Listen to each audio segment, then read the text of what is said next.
shit.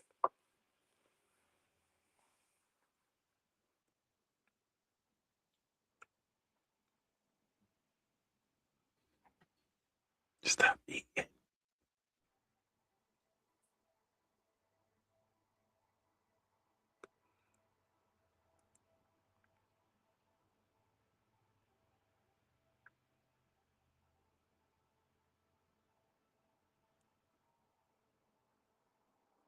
Boys and girls, children of all ages, except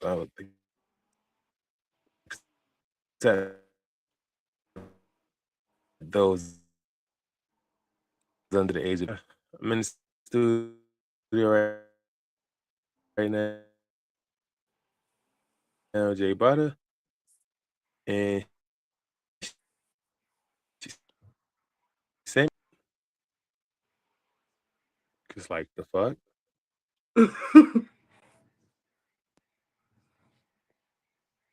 All right, so let's see what happened in Murder House.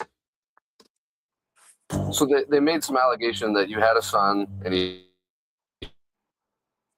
shot him. So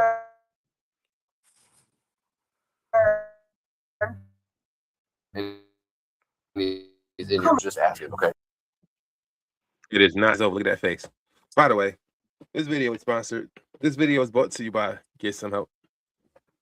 Yeah, that's right. Get some help. Instead of you doing it yourself, get some help. Let me do it for you. But yeah, she's guilty. I got my get right. Get yours, get right. Let's go. Where's that kid?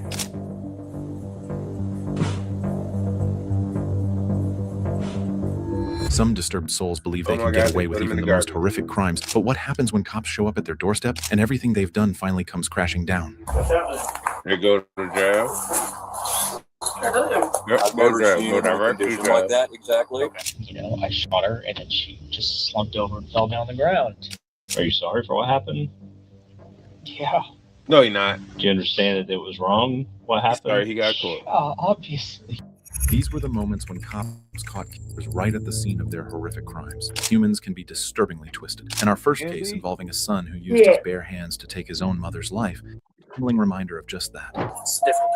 Keep your hands up. Yo, listen, you know how I feel about these videos with these killer fucking kids.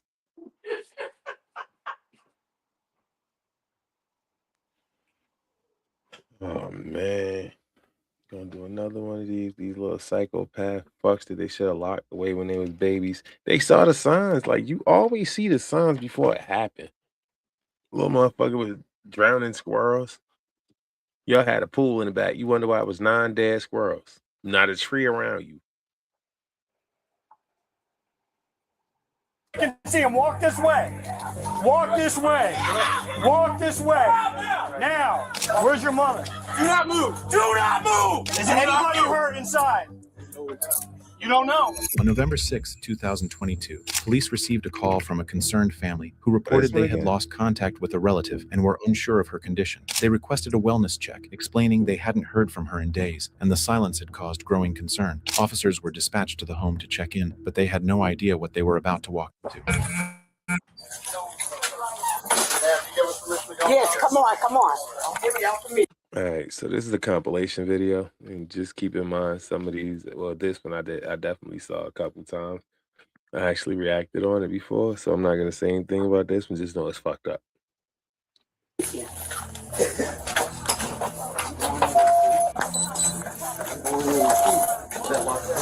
Go ahead, go in. Open that door. That one's locked too. How you lock that? Let me see. Lock it with a key, duh. It's a different kid. That's a different key, sheep, but that's a different key. Open it, bust it open. I get permission. From the moment the officers arrived at the scene and began working to enter the home, the family's distress was obvious. The woman inside lived with her son, but no one appeared to be home or able to answer the door. I don't know how to break it down. I don't know how to break it. One of the glass. One of the glass where the door is. Grab the place, I replace it. Well, the rest will come out with their pry tool. We'll get it open. We'll get the Yeah, front. because this is the It'll only be key easier she for the gave front. me when she changed the lock. This is the only key she gave me. Okay. So I thought it was both locks. Like, Nah, that's the how it old used key. to be. She gave you the dummy key. And that's for losers when normal 1246. So this the key she gave me. It don't work, do it. She'll trust your ass for her money. How big is the brother? Huh? Is he a bigger guy? Nah, he may be No, he not. 70, if that. Who? Trail. How? What he said? Wait, How how big much? is he? Probably might be 160. Yeah, 150. Yeah. He's small. Yeah. Okay. But he has mental issues. Yeah, he's definitely smaller than. How much you weigh? Bro? I'm saying he about Calebville. Yeah, but he's smaller than Caleb. Caleb Yeah, a bigger little than him. smaller. And see, all her favorite people she talked to, they're here. Yeah. I talked to her Friday. I know. Everybody said they haven't talked to her since Friday. And she called Nell every day. Nell said she hasn't talked to her since Friday. The family hadn't heard from her in 2 days, which was highly unusual. She was social, always respond to loved ones, and never left messages unanswered. The urgency to get inside grew stronger by the minute, until a sudden breakthrough came in the otherwise stagnant situation. That class is probably going to courthouse. Oh, that was Yeah.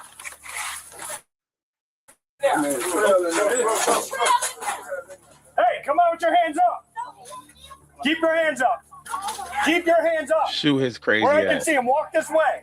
Sorry. Walk y'all. this way. Walk this way. Now. Now. On your ground. On the ground. Get your ass on your face. Get on your fucking Where's your face. mother? Do not move. Do not move. On your Do Face. not move. FaceTime, Do not bitch. move. Give Is me a anybody reason. hurt Sis. inside? Give me a fucking Is reason. anybody hurt inside? Give me a reason. You don't know. Give me a fucking reason. Get him in a car.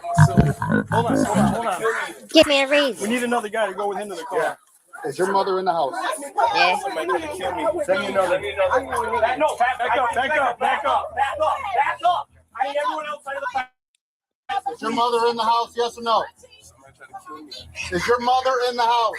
Where is she? A man, later identified as John, the woman's son, finally stepped outside. Suspicion Do it immediately imme- fell do on it him, as immediately, officers feared he sorry. might My be little involved baby in his mother immediately suddenly starts being screaming. impossible to reach. You need to stay here with me. I'm staying with you. Back up. Guys, back up. Rescue in here. Rescue! Rescue! Let's go! Rescue! Back up! No! Please, no! Please, guys, please, no! Back up! I will talk to all of you. Please back up. Please, I will. I Please promise. back up. I promise. Make a hole! In the house. No, bro. Come on, P9.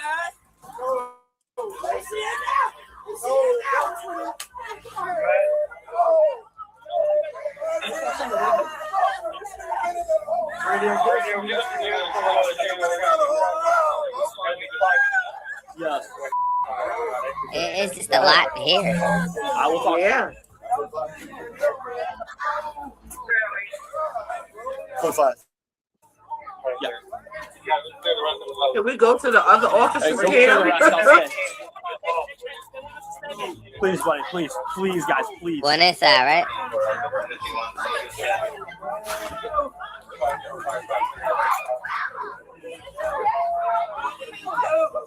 I don't recognize that body then.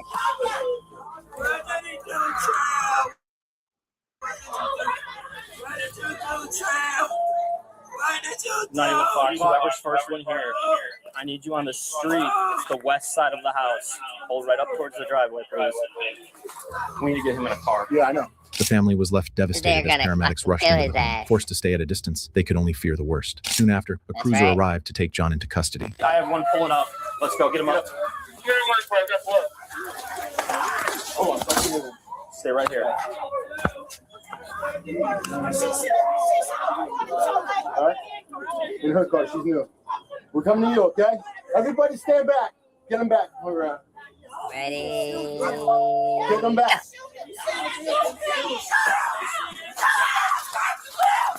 Open your car.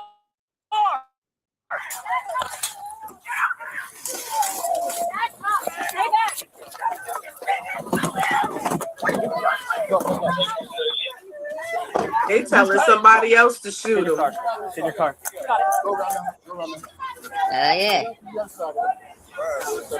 Somebody must have that thing on them. I bet you at least 3 people do. I'm pretty sure the All they dudes can do is do. stay to work.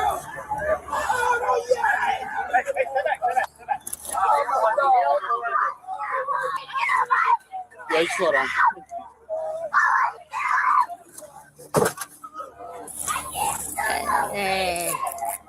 I get it. Like this shit pissed me off a little bit. I get it. Like the little girl's excited because her grandmother died, but she's saying shit she don't even know what the fuck she talking about. Right. Damn, Talking about piss I'm me kill off. you. I'm gonna kill you. You man, get out of here. Fucking ooh.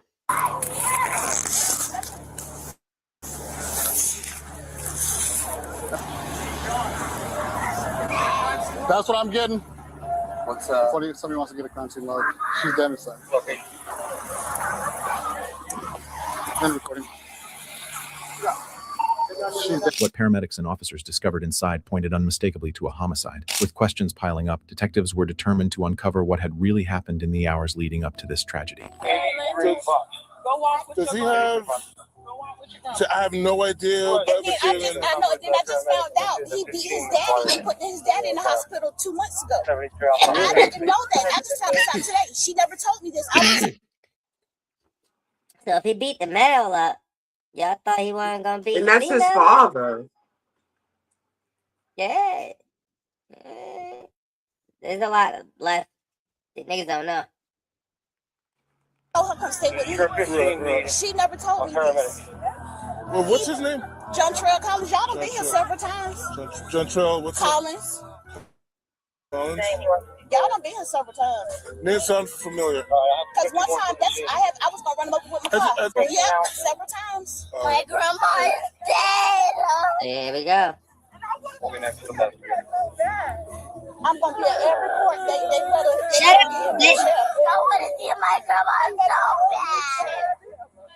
I know it's Right here, right. It came to light that the woman's daughter had warned her mother to be cautious around John because of his mental health struggles. But wanting to remain a Talking about, I caring and wanna see supportive my mother, she grandma stayed so by his bad. side. Shut That up. decision ended in the worst possible way. All right, I'm gonna pull you out since I wasn't able to search you. I'm gonna pull you out of the car and I'm just gonna have you stand right here.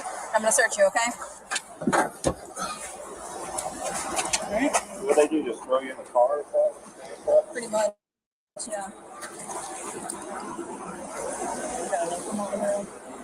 He's supposed to put bags on his hands. Maybe they want to double focus from your heartbeat.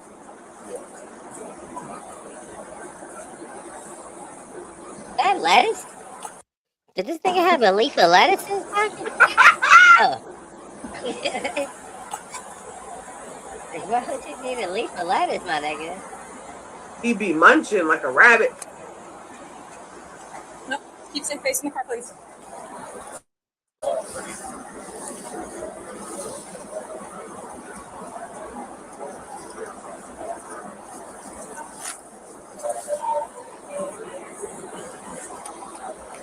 I have you widen your stance for me, please?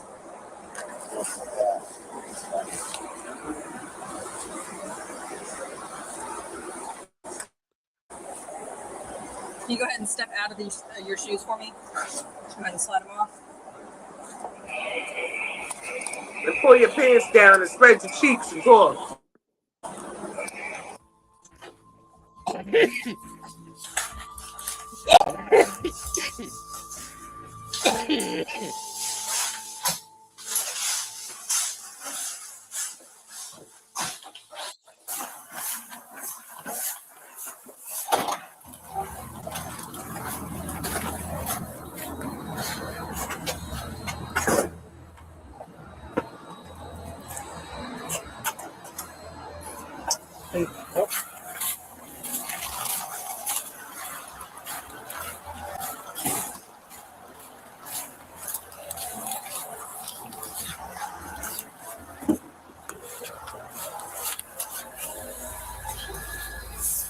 John showed no signs of remorse remorse during the booking process. In the end, John Trail Collins, age 29, was arrested and charged with second-degree murder after allegedly beating his mother to death. According to his statement, he used his fists and an unidentified object to strike her. Moving on to the case of 51-year-old Heather Hoare, a teacher married to Robert Hoare. Heather claimed she had just made a horrifying decision. What the fuck they call her? A whore. They ain't just call that bitch a hoe, did they? A whore. They wrong for that. They wrong for that.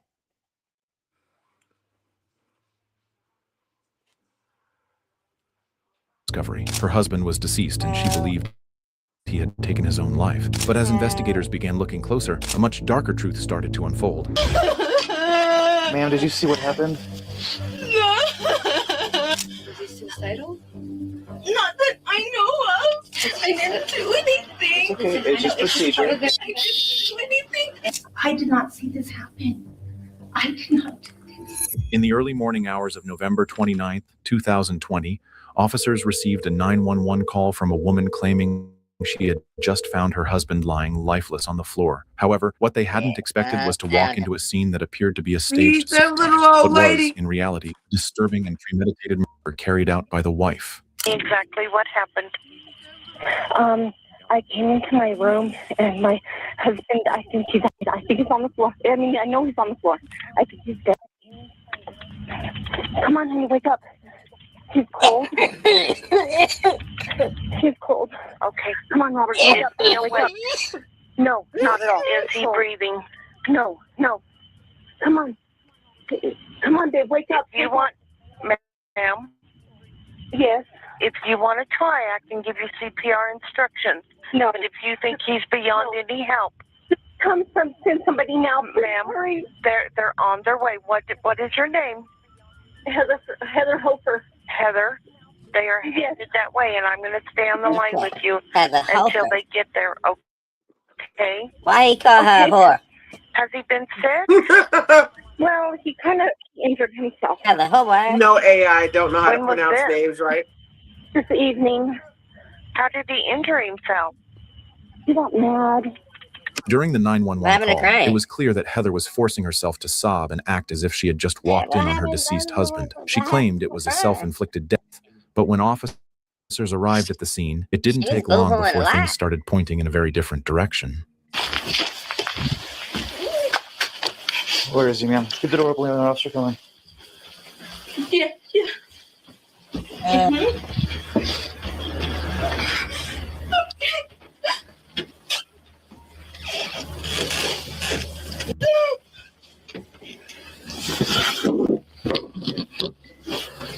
How did he die?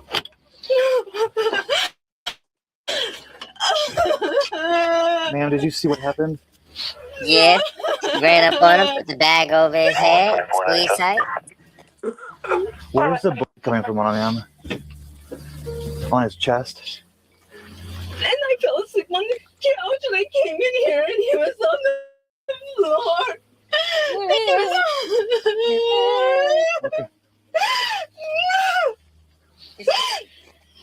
Sound like a car. Ma'am, can you watch out? I see him check his pulse.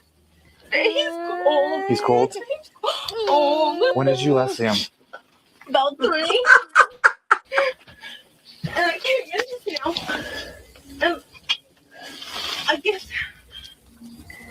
he'd gotten his razor out. I don't know what he did. I don't know.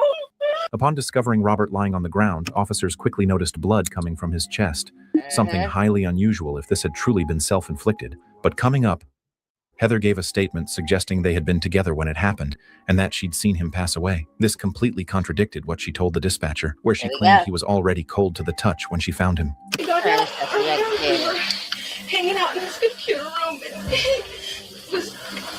he wanted to hide. I made him hide. And then I brought him to bed. He's like, it hurts. His chest? And I took his shirt off. And I don't know where I took it off.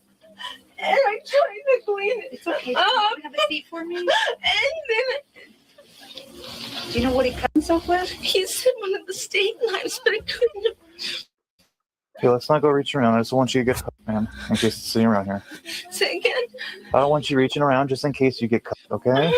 Not that I know of. Was he laying here in bed and you moved him over up the ground? And when I got up, That bitch need an Emmy. Right. She deserve an Emmy for that one. That bitch need like a straight Emmy. But she got me convinced. Shit, she been had me convinced. I thought I did it. Shit.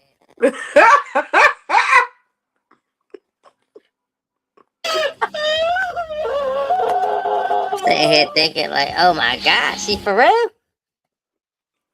She for real? Don't listen to this shit.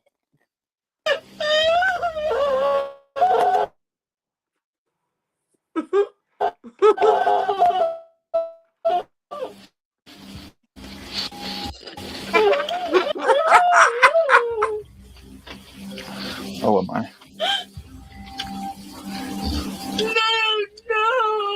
Yes, We're not sure. She said he cut himself earlier in the night. Had been in bed in here, and then she came over, pulled him off the bed, took his shirt off. No, the lacerations I'm seeing are deep enough and have a lot of blood protruding, but that's the thing. I don't That's know. our fault. It's not. They were deep. They're not deep enough to kill. What medication does he take, ma'am? At this point, the officers were trying to piece together what had happened, but they were soon about to make an alarming discovery. Actually, that one is pretty decent. Yeah, 2 punctures. That's a Pokemon. puncture. That's a puncture. That's a puncture. You might have to move the technical search. Yeah. I know he's big. He's gonna need your help.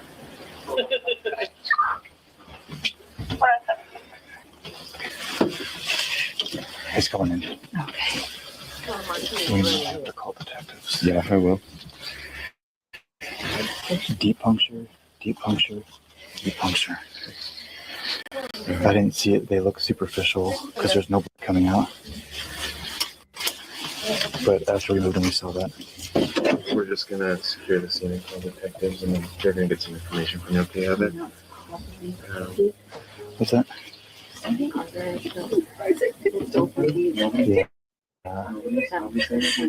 Yeah, and that one. Lock her up. Fuck all that privilege. Put her ass in handcuffs. Put bags on her hands. And don't let her touch shit.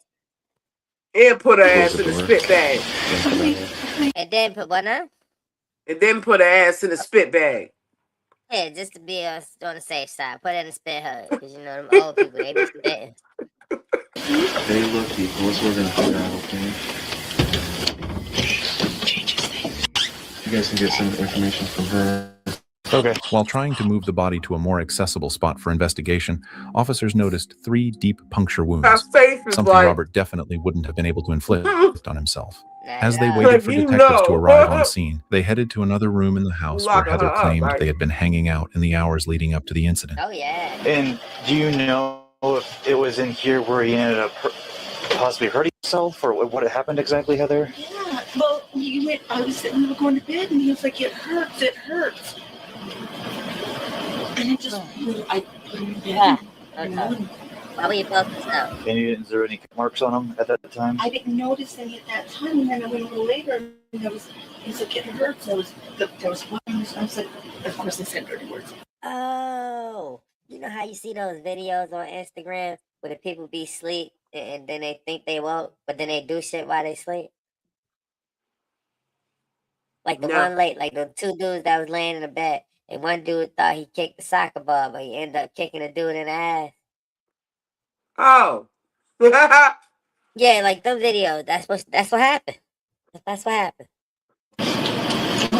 Did you Stand this up. happen whenever you were moving him on your shirt? You have some of it. Uh-oh. Stop it. Oh, sure. Uh-oh. Did we She see did it. that right? She did it. Yeah. Did you do this happen Lock whenever her you ass were up. moving him on your shirt? You have some of it. Oh, sure. Oh, and I took it off of him and I cleaned it up. He was wearing a shirt. Again, now I can't find it. He was wearing a shirt and a jacket. So with all that said, I'm just going to kind of warn you ahead of time. They're going to probably collect your shirt and take pictures of you and your hands. I'm in bag. I didn't do anything. Okay, it's just procedure. I didn't do anything. And I just wanted to warn you ahead of time. They're going to get here. I don't want you to be surprised by anything that happens, okay? Their investigation is going to be very thorough. And they're going to ask you questions. And yeah, they're really thorough. And you're going to go in the back of the police car along with those items. At this point, the officers were beginning to grow. Yeah, because how the fuck did he wake up? He go to sleep alive and wake up dead. Like, Right, make it make sense. And you sleeping on the fucking couch. Yeah, really, he woke up dead. Stabbed himself 3 times in the chest. All right, go ahead, Barbara. Right. Okay, Increasingly Carrie. suspicious of Heather. What's she mean? What did she say that she took his shirt and jacket off and now she can't find it anywhere? I'm like, oh boy. When was that? You talking later. Was it before or after the pie? Mhm. Before? After? Okay. So he wanted pie. Yeah, who doesn't want pie? Well, I love pie. Come on. So you warmed up some pie. Right. Okay. And then he ate the pie? Yeah. Okay. And then he went to bed about 11 or midnight. That's about as far as you and I got earlier. Yeah. Okay, so then what happened after that? And then he said, that's when he was like, it hurts. I was like, what are you talking about? It hurts. And I saw blood on him and I took his shirt off, cleaned it up. And you came to check on him, Heather? Could you hear him in there, or were you in there with them saying it hurts, it hurts? I was in there. Had he been asleep prior to saying anything, or was he kind of awake still? He was awake. Just one question popping in the detective head. Him being an older man. He said his chest hurt. You don't take him to the hospital? Right? At least check a nigga blood pressure? That, yeah. Check the blood pressure, give him something for the pain, help him lay Slip a down. nitro under his chest? I mean, under his chest, under his tongue?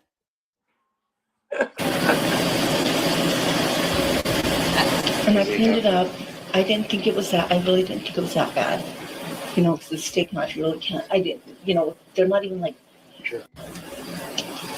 And I didn't notice any of them missing or any of that. So I was like. And I woke up at 3.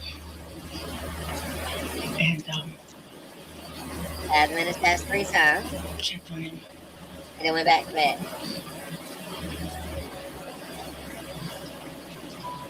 And then I woke up a minute ago and he was on the floor. Because I was asleep on the couch. So you had been in bed with him when he was saying it hurts, it hurts? No. I mean, I was kind of, but I wasn't going to bed yet. It wasn't- Right, were you laying on in bed with him though? No. No. Detectives arrived on scene and began their investigation. Meanwhile, Heather was brought to the station for a formal interview where detectives aimed to Got money. No, that's the detective's bag. That's a micro cost. This shit's pricey. clear up some of the discrepancies in her story. Some concerns, all right? One, you guys are saying that there was no, this is out of the blue. This is coming out of left field, right? Or Yes. coming out of right field. Coming out of crazy. And there was no indicators prior to this. No. Okay. You said you're a school teacher for about 7 years? Yes. Did they make you, did they make you take like first aid and stuff like that as a teacher? Yes. CPR and first aid and stuff like that? Okay. How often have you had to take that? Oh, it's been a while since I've had to take it. Why didn't you perform CPR? They usually do it like every couple of years though, like. Like, didn't the operator ask her if she knew how to do it?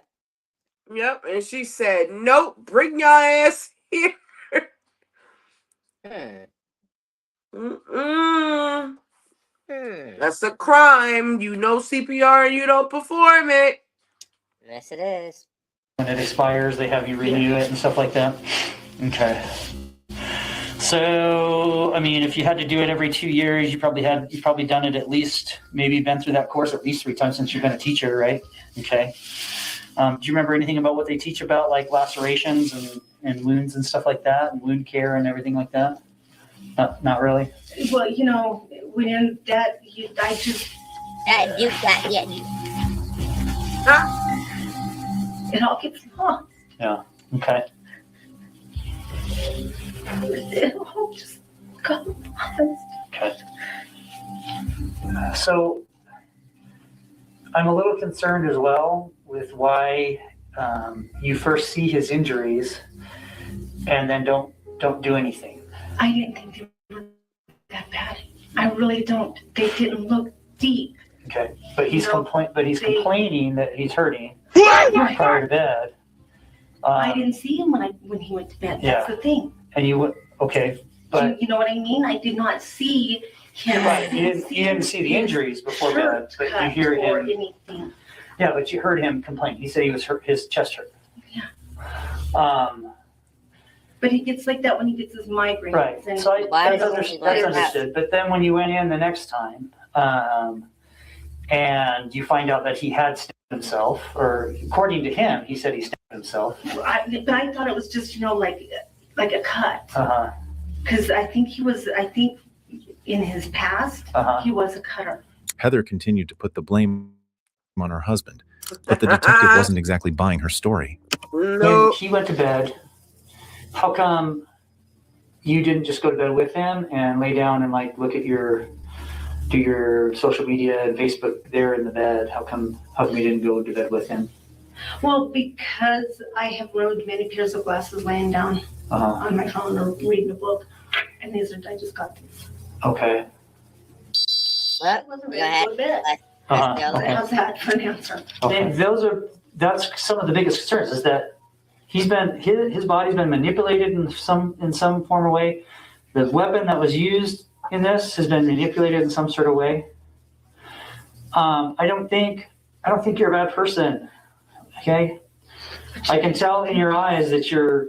But you think I did? You're a good person, but things are not adding up. I think you're not. I think you have more to tell me. Make it make sense, Sally. I have nothing left. I told you all I have. I have nothing left. Nothing. Yes, you do. Okay. You got a long, lengthy sentence. One of the things in the Michael Kors bag. We have a responsibility, not just to you and to your husband, to make sure that we do this correctly, but we have an obligation to his family too. Right. Right. And honestly, I just want to know. I want to know what happened to him. I do too. I think you do know. Honestly, I think you know what happened. I didn't do this.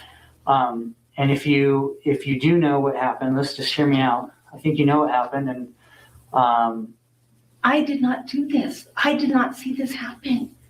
I did not do this. I'm not a bad person. I'm not. I mean,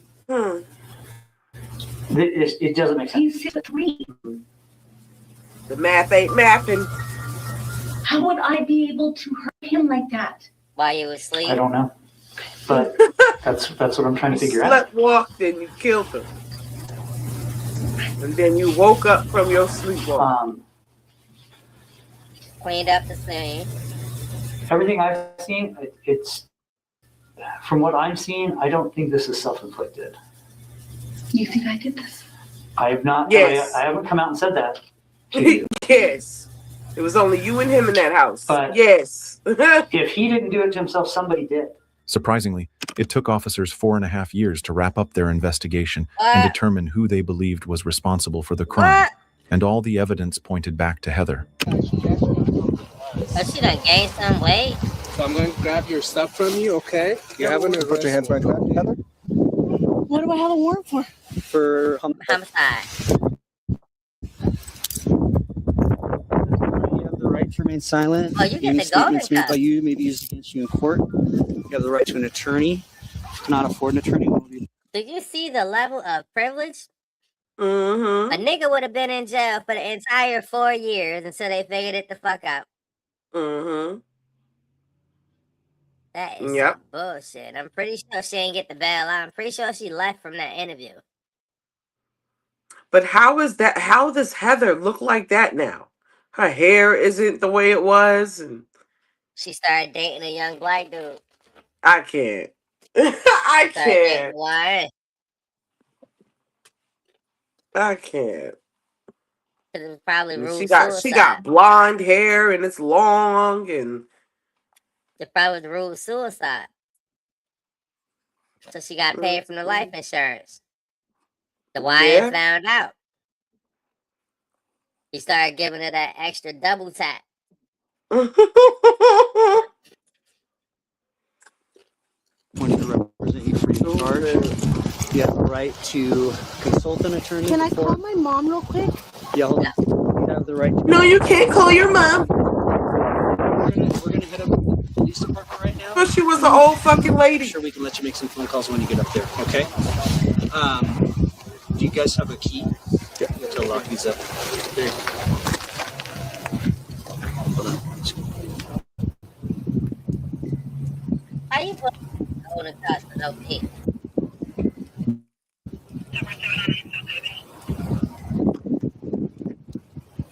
Why, baby? Why? We're gonna have a marked patrol car. Is that what we're doing? Transport you. You guys have animals in the house? You guys really had to risk it right time with the kids I work with. Well, Come on. we waited until the school got out. No, but I still have kids in the cafeteria. Heather seemed completely shocked that she was now about to be held accountable for the crime she had nearly gotten away with. Please don't let them plaster my face on Facebook, please. Oh yeah, it's going up there. You know what I mean? No, unfortunately, I know exactly what you mean. And I wish they would stop doing that. I really Well, mine is because of my profession, you know? That's why I couldn't believe they You would never be another grabbed me teacher. right here in front of my job. Unfortunately for Heather, her request didn't stop the police department from publicly announcing the arrest. When she arrived at the station, she was brought into an interview room, and unlike 4.5 years ago, this time she had much less to say. So, Ms. Fernandez, you've been advised of your rights. Correct. Do you know why you're here? Just no. Okay. So the last time you and I talked was back in 2020. This has to do with your husband, Yes. Robert. Yes. Okay. So we've completed our investigation. It took some time because we had a lot to process. But our investigation, from what we have, we know what happened. Okay. And this is your opportunity to tell us the truth about what happened. Okay. Because what you told me last time, none of the evidence that we processed matches with what you're telling us. So I know what happened to Robert. I just don't know why it happened to him. This is your time to tell me why. I'm gonna need an attorney. Okay. All right. We'll get you up to the jail then. Heather abruptly ended the interview by stating that she wanted a lawyer. In the end, Heather Hofer was charged with second-degree murder and tampering with evidence. Moving on to the Listen. W to her for not saying nothing, because that would have completely incriminated herself. She didn't remember nothing she said 4 years ago. I guarantee it. All that shit was a blur. So her lawyer got her the best thing. So second degree murder, tampering with evidence, you probably got about 20, roughly. As a convicted felon, she ain't being no teacher no more. That's a fact. Nah, you can't deal with nothing. Actually, yeah, there's a possibility. There's people in jail who's felons who's getting fucking master's degrees. Yeah. That shit bugging me out. I'm out here in the street, can't get a master's degree. So, oh, you're able to apply yourself. They got no option. They They got no choice but to apply themselves. My headset. It's cool. Yeah, but listen. We're gonna put a pause on yours. We're just gonna jump over to this quick one real fast.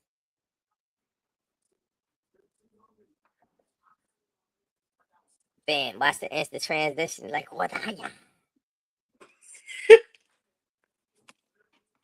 Yo, it's the voice for me. Window tint lead to major arrest. Let's see what happens. Well, we couldn't see in the car, so I had to knock. Yes, sir. Then she's rolling up the window. Someone smoked marijuana. The tint's illegal. Okay, that's all we're at right here. I'm not. Do I look stressed? He ain't trying to lock nobody up. No marijuana. I gotta wear a hat. No, sir. No marijuana. All right, it's a good day. Have you guys ever been arrested before? Yes, I have. This nigga said, I get to wear a hat. Shout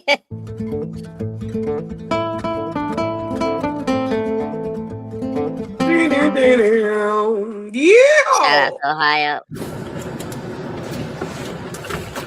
Accurate, where you at? Oh shit. Person determined. They watch Head up somebody towards flip a Livingston, bird. Berkeley. But don't go on Berkeley unless you hear us mark. Just be near it. Okay. Oh, the guy just went over there. The projects. Let's see on the back seat. In my projects. You're on in the driver's seat? I can't tell. He's back out. We'll be in A-side room 55. Oh, that car way over there. Oh, yeah. Oh, it's All right, go. I didn't know someone was in there. Let it get to the road. It's getting close already. Go.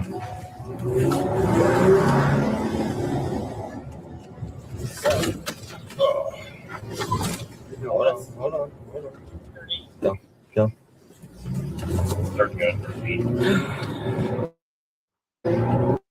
Come to Lily. Go.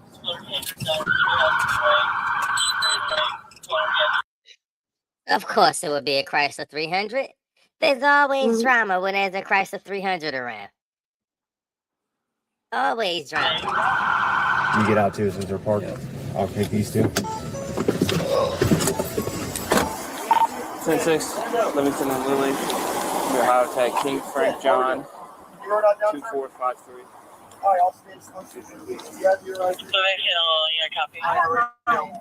Hello. Hi. We got a bunny, ladies and gentlemen. We got a bunny. She looks more like a walrus. Look at her fucking face.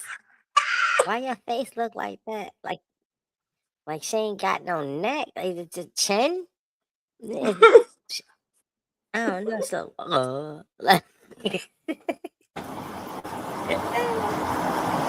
Is this vehicle registered to you? It is, yes. Do you know the window tint level on this vehicle? I don't. Can you step out here? We'll talk about it. We step out here, we talk about it. No, I don't want to. Do I have to get out the vehicle? Yes, ma'am. Get out of the vehicle, please. Oh, I'm sorry. I don't mean to roll. No, it was me. I'm sorry. It was me. I'll roll it back down. My bad. That was my fault. So do you know the level on here? Look how she dressed. That's fine. Yeah. And this? I don't know. I bought the vehicle and it was already tinted. Can you tell me anything in this vehicle from looking in that? I can see my thing in the front. You couldn't make out names. You can't have any window tint on this side. You can't make out names. So what the fuck? They got what? Wait. Hold on. Rewind. He ain't just say that. Cause that was stupid. Already tinted. Can you tell me anything in this vehicle from looking in that? I can see my thing in the front. You couldn't make out names. You can't have any window tint on this side. Okay, I didn't know that. Maybe he didn't say that. Put the closed caption on it. Like, Can you sit right here for me? Subtitles. Told you that's what he said. It can't be because It's stupid. He really did. You couldn't make out names. I'm sorry. Are you dumb? Can't have any window on this side. Okay, I didn't know that. I'm not from Ohio, All right. so. I'm sorry. Yes. Can you sit right here for me? You guys are a wee bit aggressive. Can't make Just a out little fucking bit. names. That's We the can't see the vehicle. stupidest That's thing. okay. I understand. No, I understand. Hang tight for me. Most stupidest thing I ever heard. I can't see with the tent. Windows. Hi, guys. I can't see with the tent. How are you? Hello. Can you roll that down, sir? Hi, Officer Davis. Close Oh, station, there's please. more Do you have your motherfuckers IDs in on you that guys? bitch. Hi, how are you? She in there with a gang of niggas. Black niggas, always. White girl with black niggas. That's how they Just a get. second, brother. Just give me a second. Look, Who's the way they smoking look at it, right? One white girl with two niggas in the car, she's selling drugs. Or she's selling pussy. Or he's selling drugs and she's the getaway driver. Somebody got a gun in the car. Or they doing some drugs. Nah, it's They're always smoking weed. Smoking weed. Nah, it ain't nothing. They ain't worried about that. They more concerned with the fact that they know for a fact that they got drugs in that car. Because of the tent windows. Yep, watch. Marijuana. Nobody? Okay. I'll put the cigarette out. I gotta get out the door. What are you open up there for? Just don't roll that up. Leave it like that. No, it was me. I'm sorry. I know I saw. Relax. Don't that nigga look like Smoke? Oh shit, it do look like Smoke. Oh shit. No, I'm not saying. Back down. It don't sound like him though. You know the level on here? That's the three, but That's fine, yeah. and this? I don't know. I bought the vehicle. No, sir. I'm gonna leave this open right now. Thank you. Thank you. I ain't doing nothing, man. There's no reason to be aggressive with it. Who's being aggressive? I'm just standing here. Just a little nervous. He's being aggressive. He is being aggressive though. Well, we couldn't see in the car, so I had to knock. That's Then your she's rolling problem. out the window. Someone smoked marijuana. The tent's illegal. Okay, that's all we're at right here. I'm not. Do I look stressed? No, sir. Yeah. No. No marijuana. I get to wear a hat. No, no, sir. No, sir. No marijuana. All right, it's good. Have you guys ever been arrested before? Yes, I have. What for, sir? It's cold, sir. It's cold. I stay out the way. You stay where? I said I stay out the way. I don't do nothing. That's good. That's not a bad thing, right? Isn't that a good thing? Yes, sir. So do you guys know the new marijuana laws, though? Like, do you know that, sir? I thought it wasn't illegal. It's legal. You just can't smoke and be in a car. Yeah. What you mean it's legal? It's You legal. can possess. You're I about thought a the dumb driver nigga. can't Alright, smoke so it. it's legal. You can smoke as much as you want. Nah, nobody. You can't be in a vehicle. That's what was that? DUI. You're driving under the influence. It goes into your system if you're in a car with the windows up, as they were. No matter what, the driver gonna get it. If the windows are up, unless they got the one window cracked, so all the smoke go out the one window. But they stupid. They don't carry Ozium. That's right. If you carry Ozium, then you see the popo, they could have sprayed that shit one time on the floor. He would have opened that window, opened that door, would have choked the shit out of him. That's right. It's better than pepper spray. It's raw marijuana if you're over the age of 18. 21. Sorry. That's 18. I meant 21. They say 18, I meant 21. See, that's how you can tell he give his kids weed. It's like 13 grams or something like that until they update a few more things. So, you want to test that tent? Can you stand right here for a second? Keep that door open for me, please. I bought the vehicle like that, so. Who's this to you? Right here. These are friends. All right. All right, let's do the old tent meter test it. You don't have to. You know it's illegal. This one is going to be 22%.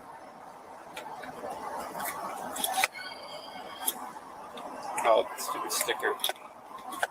Alrighty.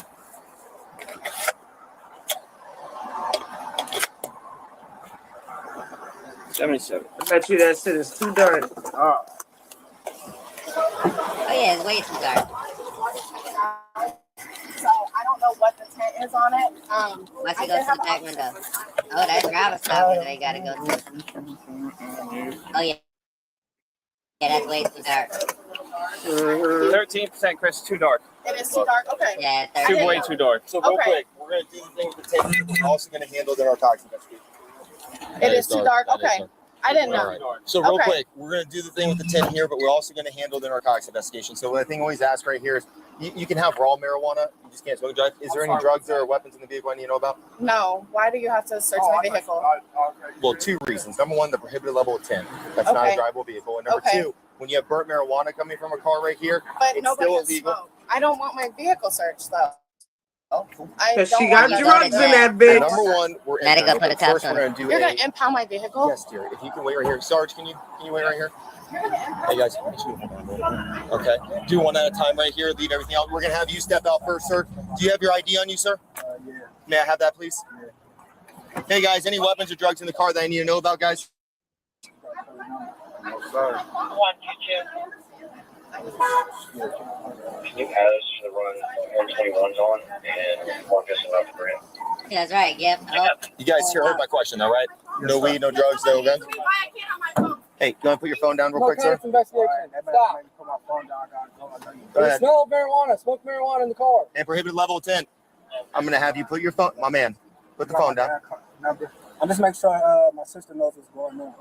Why are you actually getting stop? Okay, I Stop. gotta hang up. Do I need to put No, your? I'm about to hang up. Hold on. Look. Is He bugging. He bugging. They got him dead to rights. He bugging. The one in the back, he got something. Look at his face. Look at his face. He like, shit. I bet you he got the burner. Either he got the burner or he the plug. One or the other. He the plug. Plug right in the back seat. Probably both. Plug right in the back seat. something going on? Stop. Look, I just hung the phone up. All right, real quick. Turn, Now you face go away. inside. Stop. Yeah, we're just gonna go and do this, dude. Is there something I need to know about? Okay. Step out. I know, but been doing this 11 years. All right, these are all kind of indicators and clues right here. Hey, Check, will you hold him? Yeah. Rub it all on his nuts and shit. Cuff him. 33. Put that out, man. Face away. Put that out. Drop the cigarette. Yes, sir. Drop it. For the time being, will you cuff her, Sarge? You got any drugs on you? Put your hands on Yeah, your you back, was sir. right. He had the burner.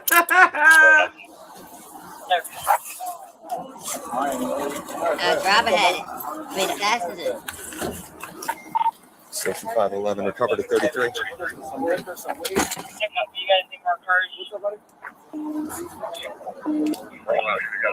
This nigga had a gun. You stupid.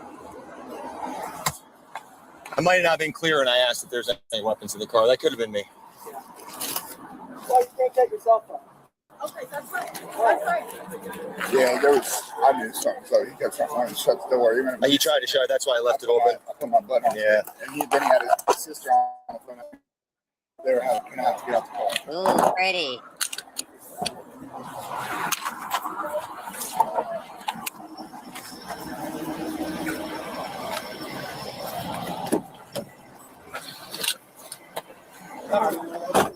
All right. You want that side? Just one? Any narcotics? I haven't got that far. I've only looked in one bag so far.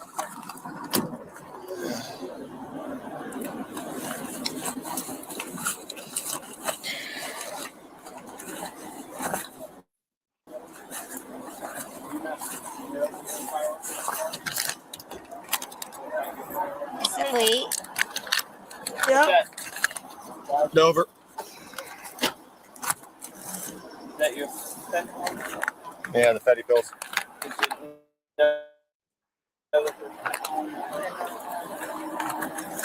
Wow. Yep.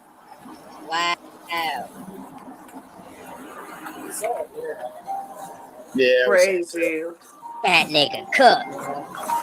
He wanted to cut through the yard and go up Berkeley. right there. It's a cool little group of 5.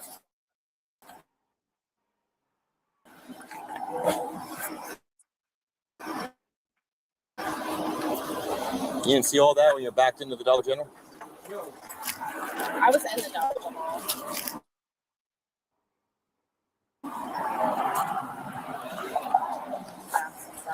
Oh, yeah. I didn't even find what I needed. That ain't good.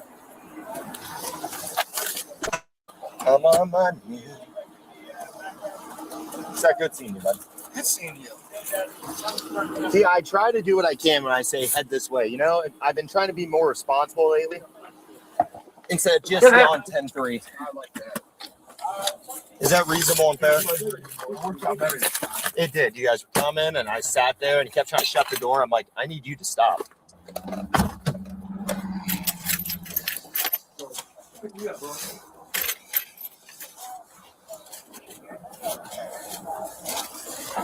The guy in the backseat was freaking out probably more though.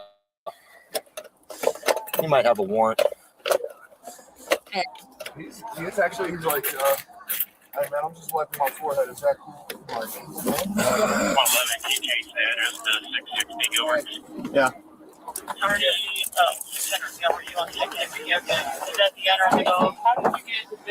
That's why that guy in the backseat was freaking out. Wow, more drugs. Oh man. That was a lot of drugs. A lot of drugs. You make sure that stuff's good. I'm gonna go over here for half a second.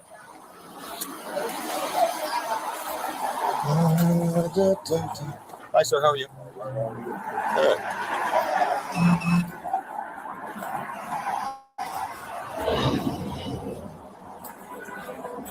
Where you going?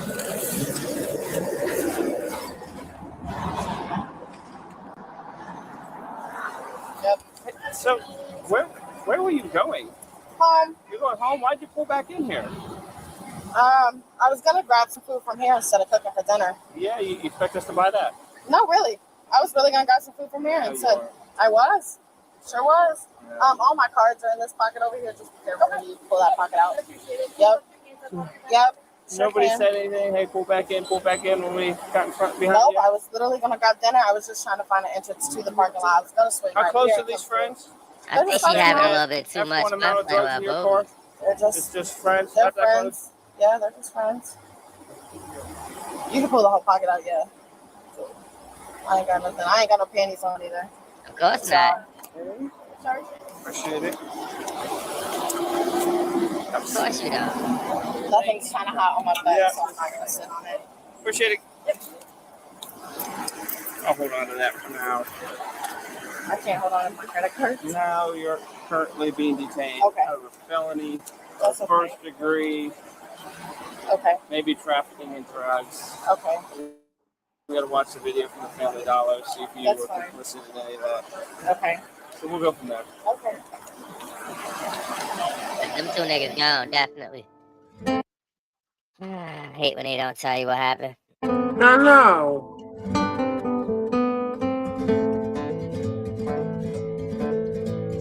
But that was a good one, though. You know, I think White Yeah. Guy should have went to jail.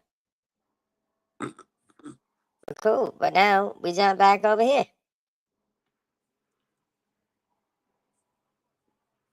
And we see what happened on July 25th, 2023. Harrowing case of Sushi Staples, the unfit mother who tried to hide her 10-year-old son's body. Just so I can check the box off when I look in your basement. You guys to be a sick motherfucker. You guys to be a sick motherfucker. What is wrong with this fucking world? So real quick, and I'll get out No, of here. you need a search warrant to do that. Do you have a son named Zion? No, I don't. You say you care about your kids, right? But I Okay, well, what happened to Zion? So now you're gonna railroad me on fraud? Railroad you what? We're trying to figure out where your kid is. She still had him there. She told me. On July 25th, 2023, In a officers in garbage Rock Island, Illinois, responded to a residence after a disturbing tip claimed a 10-year-old child was inside the home, likely lifeless. What began as a welfare check quickly turned into something far from routine.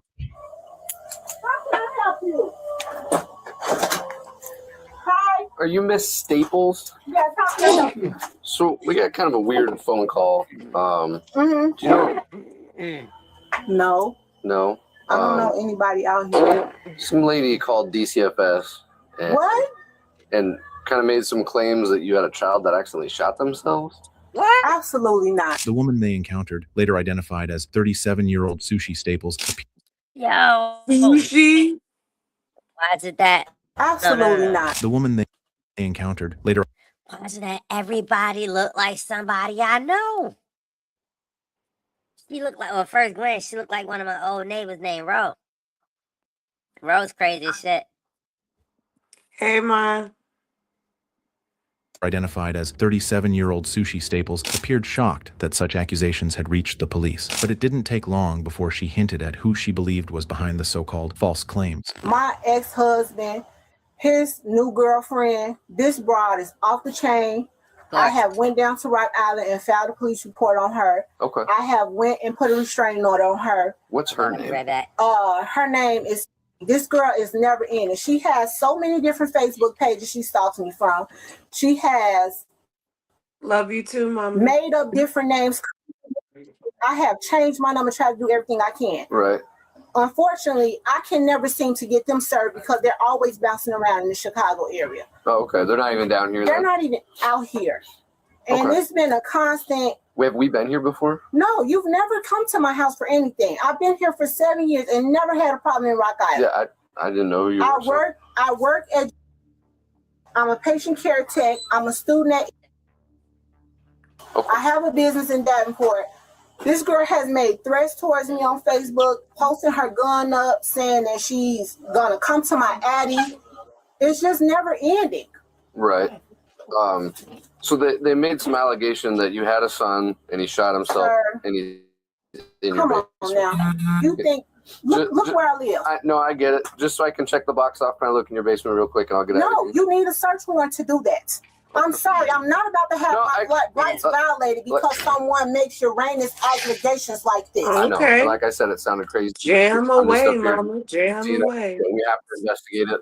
No matter how If crazy you want it to sounds. do that, I would suggest you go through the proper protocols. I'm not about to Shout have out to some Chicago crazy Hollow woman TV. who has never had my husband make Uranus accusations like this and have my rights violated. No, I get it. That's what That is not okay. I have 4 girls in here. That's what I'm just asking. I'm not 4 children. I'm not trying to blame anything on you. I'm not saying this is true. I was just asking. Okay. This is nuts. That's all it is. On one hand, the officer listened as Sushi spun a story about her ex-husband's new girlfriend stalking her and fabricating accusations. On the other hand, he couldn't shake the uneasy feeling that something darker was hiding beneath the surface. The In the garbage can, though. We don't know that yet. In the very next day, he returned with a search warrant in hand, and this time, Sushi had no choice but to let them in. So the reason we're here, okay, is because we're investigating a call that we had, okay? The officers came out and talked to you last night, correct? Yes. Okay. We have to handle that real seriously, okay? Because the allegations are that you have a son and that he's deceased and he's here in this house. Okay, so that's where we're at right now. Do you have a son named Zion? No, I don't. You've never had a son named Zion. No. Are you claiming benefits for a kid named Zion? No, I haven't gotten any benefits for anyone. Liar. I just recently went through a situation where a young lady stole my identity and she falsely filed my taxes and my information and stuff like that. Mm-hmm. And I've been working with the FBI. I've been working with the IRS. There's been a lot of things popping up, and have you had any interactions with DCFS up in Chicago? I did. Okay. False calls that were made. Okay. Correct. One of the calls from 2021, DCFS came out to your residence in Chicago, and there was a Zion Staples there. Is that? I told you my identity was Lying stolen. about your kids. My taxes were illegally filed. I went through a whole Yeah. thing with the IRS. That was not me. It quickly became clear that Sushi's lies were about to catch up with her. Still, she insisted that she had no son named Zion Staples. But this is what's going to happen. We're going to end up going on a manhunt looking for some Zion. Because now we got this allegation. Because in our eyes, this kid exists. Yeah, 100%. And if the kid doesn't exist, the kid doesn't exist. If it's a family member's kid that you're claiming to get a little extra, hey, I ain't gonna hold that against you. I understand that. It's a reasoning how people survive. It's tough. You got 4 here. I mean, you get a bigger tax return at the end.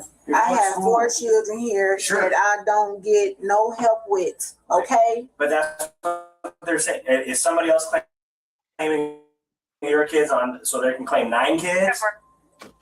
And get aid and come here is because the public health is telling us that the aid is under this address, under these kids' names, right? Yep. And that there's funds coming in from it. But there's no That's public health. If there's a kid that we can go like, I don't care if it's here in Indiana, Chicago, whatever, we can send somebody and say, yep, I am Zion Staples and this Anybody is can do that. And then another officer. Let me finish. No. Let me finish here. Okay. If you are claiming people back and forth amongst family members to get bigger returns. Our biggest concern is that we can have somebody with law enforcement say, this is Zion, this is what's going on, and he is fine. Because right now, we have a person that exists, but we can't lay eyes on him, and it's a child. Before long, other officers searching the home uncovered evidence that Zion was more than just a name. Birth certificate? What is that? Birth certificate. For Zion Staples. Zion Staples. That's not mine. Sushi Staples. It's found here. We need to get this figured out. How dumb could you be? Oh my God. You're a kid, but you keep his motherfucking information. Unless it's fake. No, could she be lying. Could be fake. She about to be caught in a Could lie. be fake. Probably. Lying. It's over. Where's that kid?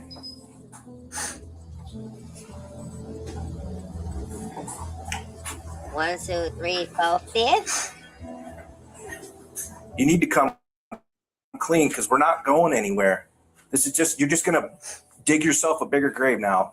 I asked you if there's anything with Zion's name in this house. You said no. You said no. So let's start all over, okay?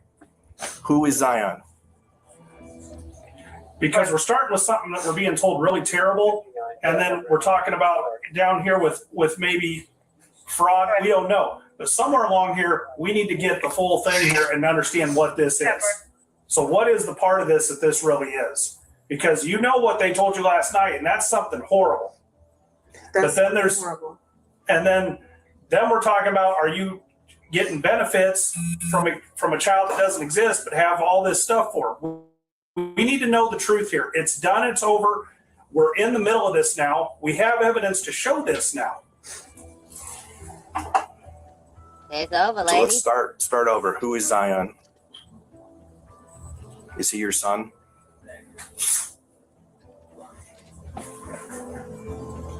Oh yeah, don't talk too much. Put them cuffs on us if she starts talking.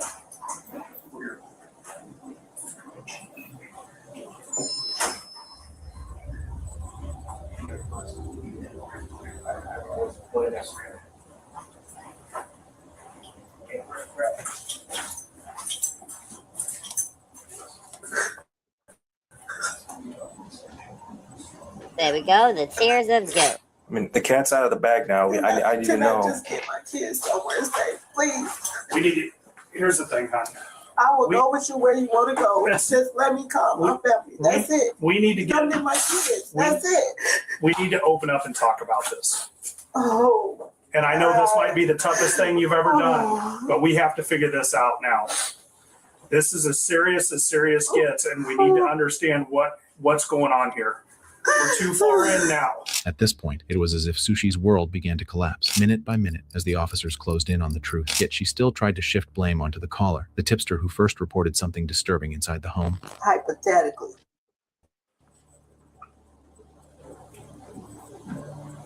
If they knew that something supposedly happened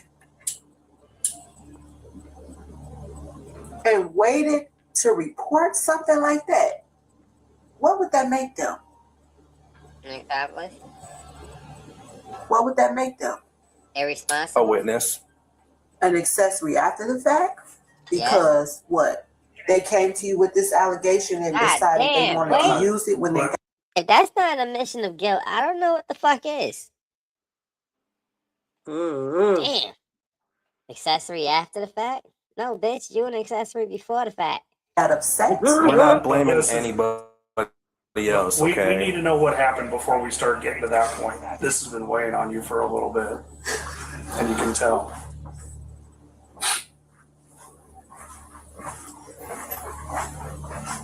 Let's get it in the open. Yeah.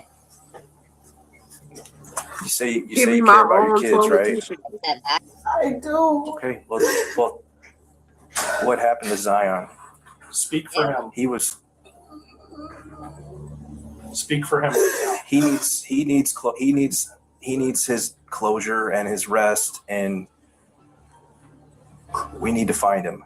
Next, Sushi claimed this was all a fraud, that the only reason a birth certificate was found was because she had pulled a scheme to collect tax returns, but her tears told a darker story than just financial fraud. The officer then tried an unusual tactic, and Sushi's immediate reaction spoke volumes. Is Zion a real person? There's something more going on here. That's why we were here. And I can tell by your emotion that it's more than a theft issue. And we need to unravel that truth of what's going on there. Because, like we said, until we can fully If you prove razzle, know what's make going sure on, you dazzle. we're going to search till days ends till we uncover and know where this Zion is. There is no Zion. And you hold Zion the key does to not that. exist. And we need to get this figured out. I know you're worried about you and adverse of what comes about, but You're not worried about me. I'm worried about my children. we need to I That's can right, fend for Mama, let 'em know. myself. They can't. I'm worried about them. I'm worried about my children. But this was one of your children too. And his soul is not to rest if we don't know what, if it's just like he's erased. She desperately tried to present herself as a caring mother who wanted the best for her children, but she avoided every question about what really happened to Zion. Then officers spoke with some of Zion's siblings. Mommy, are you okay? No, what's going on? She's trying to take us. Hang on. What? No. Wait. Why are you trying to take my kids out of here? Because we're going to talk to him. But you can't take. Can I call my lawyer? Do not talk to them without an attorney. Do you understand me? Don't touch him. None of you. Do not speak without an attorney. Do you hear me?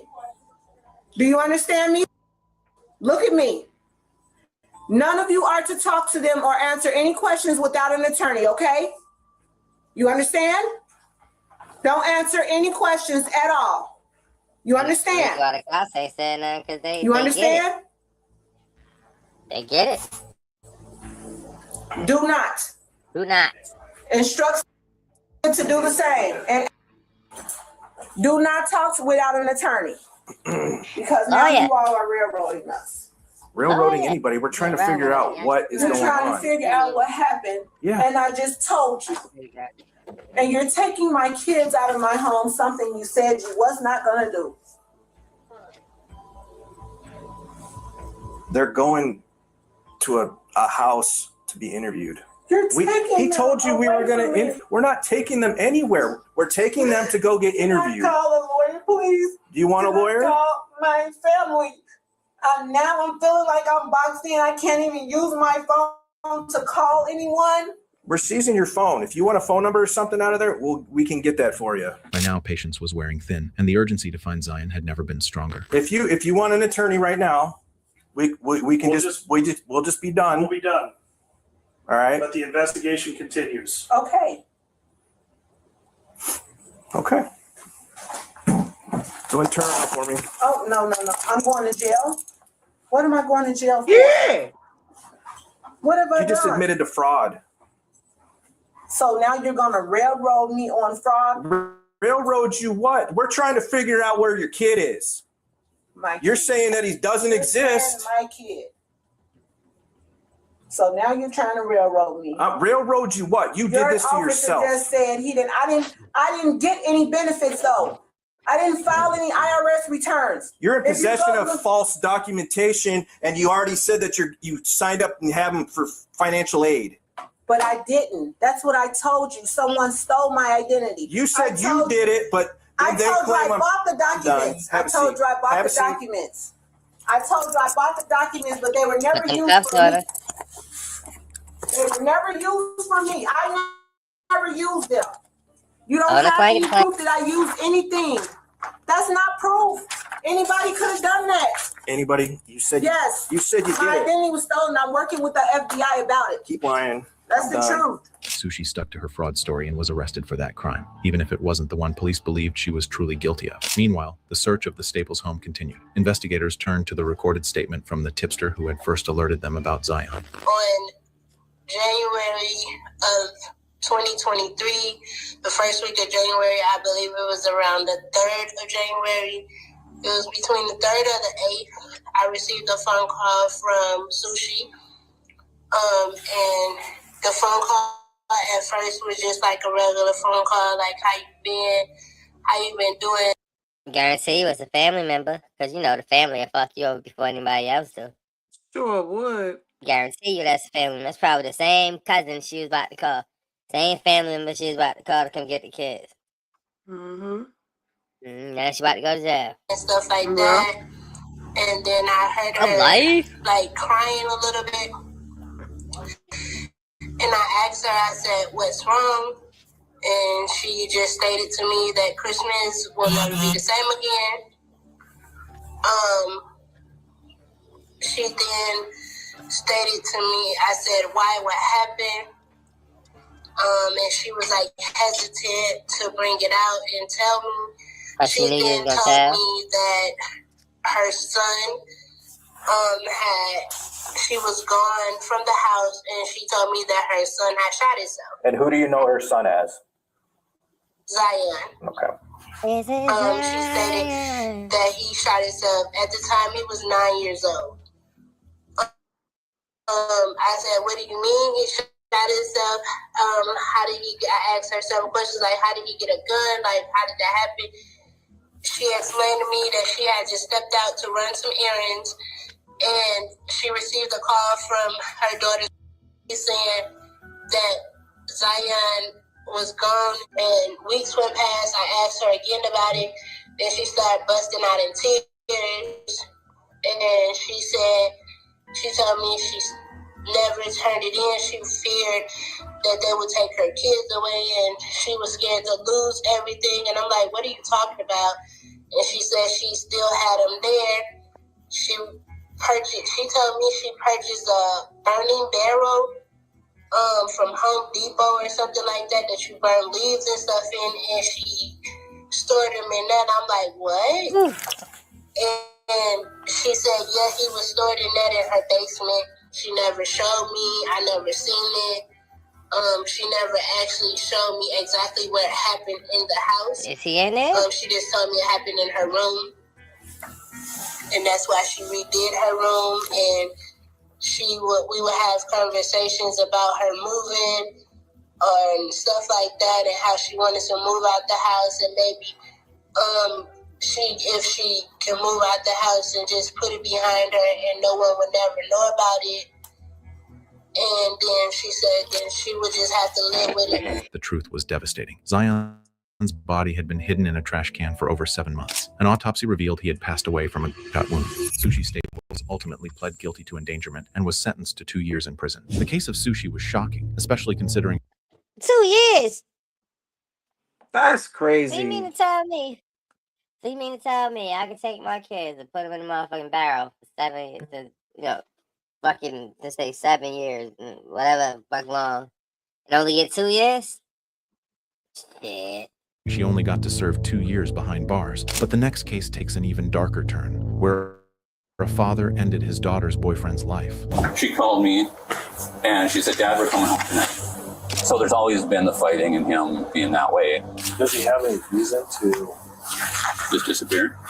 I don't know, make it look like he's disappeared? I don't think so. I just wanted my daughter to get away from him. On October 26, 2022, 23-year-old Bryce Brogel went missing after he was last seen with his father-in-law at a storage unit. At first, it seemed like an ordinary missing persons case. A missing person report for 23-year-old Bryce Brogel. But it was about to turn into something far more disturbing. And then you left here. We left here. And where did this interaction happen? It happened just right out here. We got got this down, started to get up to speed, and the lights came on, and it happened just, right down here. But there was lights on them? Yeah, it was the ones that come up front. I didn't see anything up top, but there was the ones that came on in this car. It was kind of a dark gray, and they kind of looked like the new cars. Okay. But I'm not 100. Like I said, it came by like that and pulled in front of the vehicles, and they put him in the back seat, and the other one up. The officer, I want to say officer, walked around, got in the car, passenger seat, and they left. While Bryce and his father-in-law, Michael Laflex, were at the unit, Bryce's girlfriend, Cordelia, grew impatient. The storage facility was less than a third of a mile away, and she couldn't understand why it was taking so long. When her father finally returned home, alone, he claimed that Bryce had been arrested. That explanation only raised more concern. At the scene, Michael clung to the same story, insisting that police had taken Bryce away. I figured when she said, she had said, she goes, Dad, I'm going to go file a missing person report. And I was the last one seen with him. Yep. And I said, okay. And so I figured sometime, if not today, tomorrow, you guys will be talking with me. So, if we could just start again with what happened. So we came here, we unloaded, we pulled out. And you're driving the white Escape with a U-Haul trailer. So you guys, you drove right up here from the house. Yes. Unloaded. Well, how long did that take? Oh, 45 minutes maybe. Maybe. Because he was looking at stuff and trying to figure out if he was going to keep something or take something. It happened just right out here. We got out, got this down, started to get up to speed, and the lights came on. Michael claimed that the vehicle that took Bryce appeared to be an unmarked police cruiser, and that both of them had initially been taken into custody. But with every question, his story grew stranger. So which vehicle did you end up in? The white one. The white Ford Escape. Okay. Yeah. And then Bryce ended up in which one? The dark gray, whatever it was. He was driving the white Escape. Yes. So which vehicle did you end up? Oh, the SUV. Okay, and Bryce was put in which one? The gray car. And was there a cage in this car? Not in the one I was in. It looked from the inside. It was plain Jane. It had a small on the center console. Had a small looked like computer or something, but it was folded down. Did he say anything to you when Bryce? No, he didn't. I mean, when we left here, he said thank you for your help, and that was it. Did you guys have any other conversations? No, I mean, I asked him on the way up here how the drive was. He said nice, decent.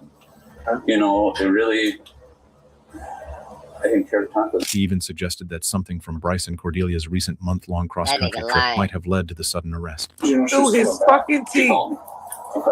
She called me Sunday and said, Dad, I'm going to be back in a week or so. And I was like, oh, sweet. She said, what's going on? She said, well, things just fell apart out here. And then that was Sunday during the day. And then Monday, she called me and she said, Dad, we're coming home tonight. And I said, what? She goes, yeah, we're leaving tonight. This thing's turned really bad and we got to go. After this went down, I went back because I thought she was going to be taken. I figured when I got back to the house, she was gone. So you're thinking this was something bad that they got into out there? Out in Washington, or I did hear the two, when the guy was taking cuffs out of me, he did say Arizona. He did say Arizona. So when I got home, I said, what the hell happened? I said, what's going on? I said something. I said, Bryce has been arrested. I said, and they were saying Arizona. And she's like, Dad, nothing. Well, then I did get out of her that the cops were called a couple times, but it was because she went to work with bruises on her face. As investigators dug deeper, they realized Michael harbored a clear dislike for Bryce. That was when everything began to change. Last spring, when he came to stay with us in March and stayed with him, there was a lot of verbal abuse towards Cordelia. There was a time where she came down with a big bruise on her face, which she said that was wrestling. My other daughter said it could be that. And then heard her crying. So there's always been the fighting and him being that way. Does he have any reason to just disappear? He just gave up motive. He sure did. It look like he's disappeared? I don't think so. I don't think, no. I mean, she said they were going to be going back to Montana to work. And that they were, I mean, he was very, what's the word, possessive. All her phones, or all her emails and everything went through his phone so you could watch who she was talking to. I think her Facebook, everything went through his phone. So he could screen everything. Trying to deflect attention off of him. You want the possession of it today? Nah, he talking about him in the past tense. Like he know he ain't here. I took it. I did take it. And I just wanted my daughter to get away from him.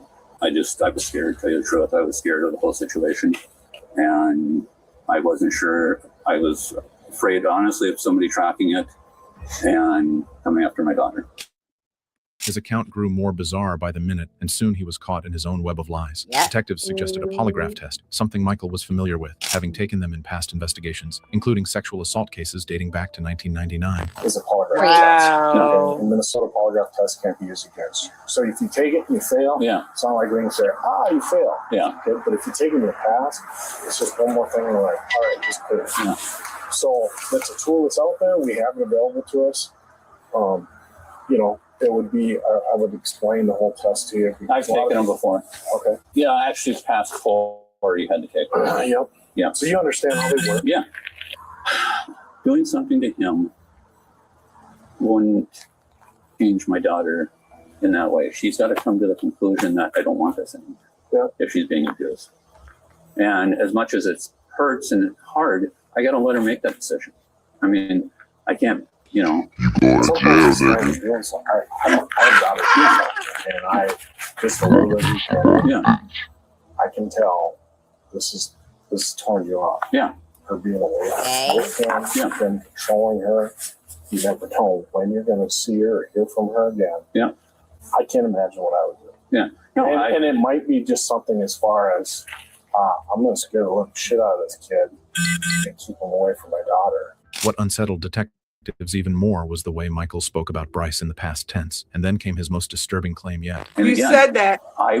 It'd be mean more to me to see my daughter say, I don't want you anymore. I want to be done with you because you hurt me. And then if he won't leave her alone, do it through the proper channels of a restraining order. Or if he's beating her, go through the proper channels and get him arrested. And that's how I want to beat him. I want to beat him with this versus these. Or have somebody else beat him. I'm not. So. Well, at this point in time, I hope you feel like we're just doing our job. Yeah. And we hope that you would be able to tell us whatever you want. I have told you everything that I know, and There's any surprises when we get more of the phone data back. Your phone, his phone. Shouldn't be. Shouldn't be is usually an answer that tells me that there's there's nothing from my phone. I mean, I'm all over the place. I mean, like going.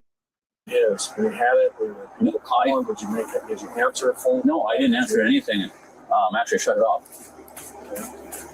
When did it get turned back on? I never did. It's been on. No, I never did. It doesn't go through voicemail. Because I never turned it on. Maybe I didn't shut it off. No, there shouldn't be anything. I mean, I'm all over the countryside, here and there and everywhere. So I'm in the woods deer hunting or, When investigators pulled Michael's phone records, they discovered that on October 27th, the day after Bryce went missing, he had left home at 4:45 a.m. His phone pinged at the storage unit for 22 minutes before traveling to a nearby forest, where he remained for over an hour. A search of the storage unit revealed traces of blood and drag marks consistent with something heavy being pulled on a sled. When investigators combed the forest, what they found was even more disturbing. Sandy, previously dug area that they broke off branches and stuck them in the ground. Fresh leaves on top. And then fresh leaves on top. But it's, This is probably animals. They kind of dug down with their boots about 6-8 inches and don't see anything. But this is probably, really odd. An excavation team uncovered a shallow grave containing the body of 23-year-old Bryce Brogel. He had been shot once in the back of the head. Michael Leiflex quickly became the prime suspect. After repeated interrogations, the truth emerged. He had killed Bryce, moved his body to the woods, and tried to cover his tracks. In November 2022, Michael was arrested and arraigned on a charge of second-degree murder. Prosecutors later upgraded the charge to first-degree murder. In the end, he was sentenced to life in prison without the possibility of parole. Next up is the case where officers were dispatched to a homeless encampment and immediately noticed a foul odor that put them on edge. Settle, please. You stand up and come over here for me. No. Don't touch anything. Just come up. Any idea what they found in your tent? I heard some of it, but really I don't know what they... Well, they pulled a suitcase out of your tent, and the suitcase was really smelly. Went in there, the smell was in there. That smell is there. That smell is intense. We could smell that smell from 50 feet away. On October 3rd, 2024, officers were dispatched to a large homeless camp in Seattle, Washington, after a cleaning crew leader reported something deeply unsettling. His team had been called in to deal with a rat problem near a shelter, but what he described forced police to investigate immediately. Inside one of the tents was a suitcase emitting an overpowering stench. This is what unfolded when officers confronted the tent's owner about the disturbing discovery.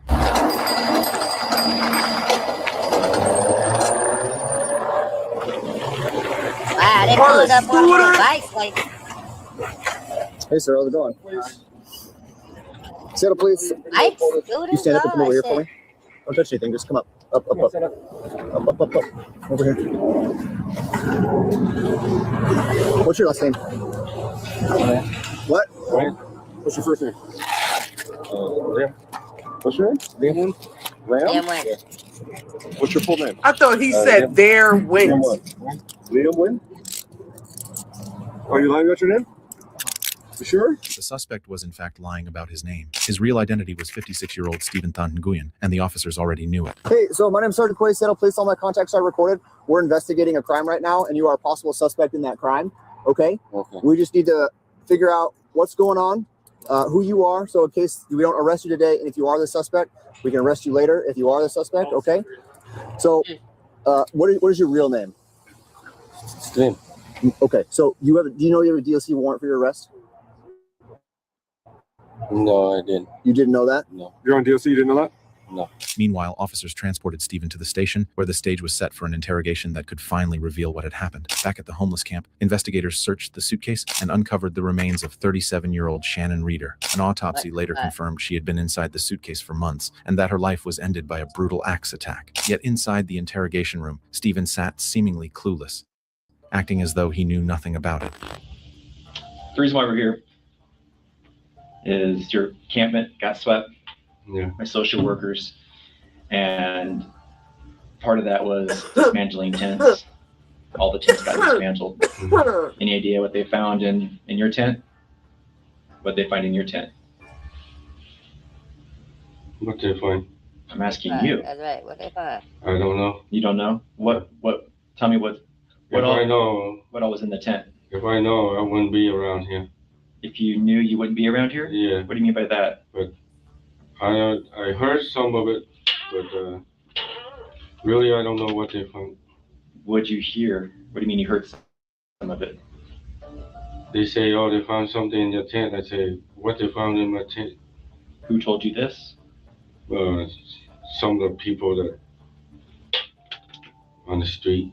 In a lawless setting like the jungle, it was easy for things to go unnoticed. Detectives now had to determine whether Stephen was aware of Shannon's body, or if he'd been drawn into someone else's dark deeds. So you never asked them, people said, hey, they found stuff at your tent, they pulled stuff out, you never said what they asked, or what they pulled out. You never asked them? I didn't worry about it because I don't have nothing. All right. Well, they pulled a suitcase out of your tent. And the suitcase was really smelly. Ring a bell? What about this one?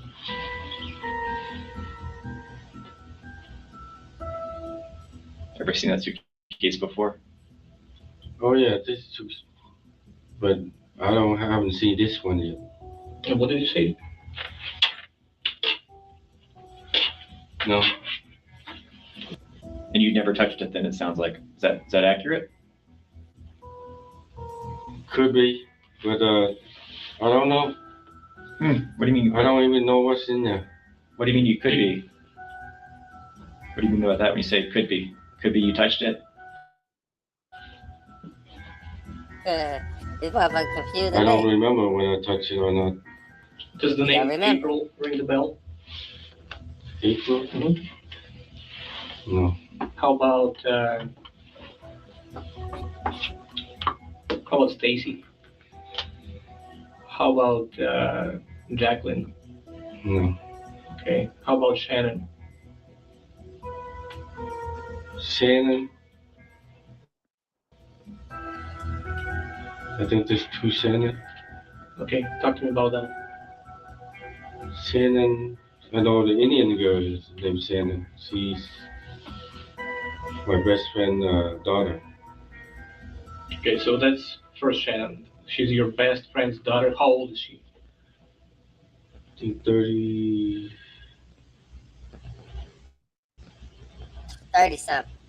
36, I think. Okay. Can you describe her to me? Kind of punky hair, shave on the side. Okay. And Skinny. Skinny. Okay, and that's your. Where is she? She's up, I think, Lake City. And when was the last time you saw her? 3-4 days ago. Okay, and what about the other Shannon? Other Shannon I haven't seen.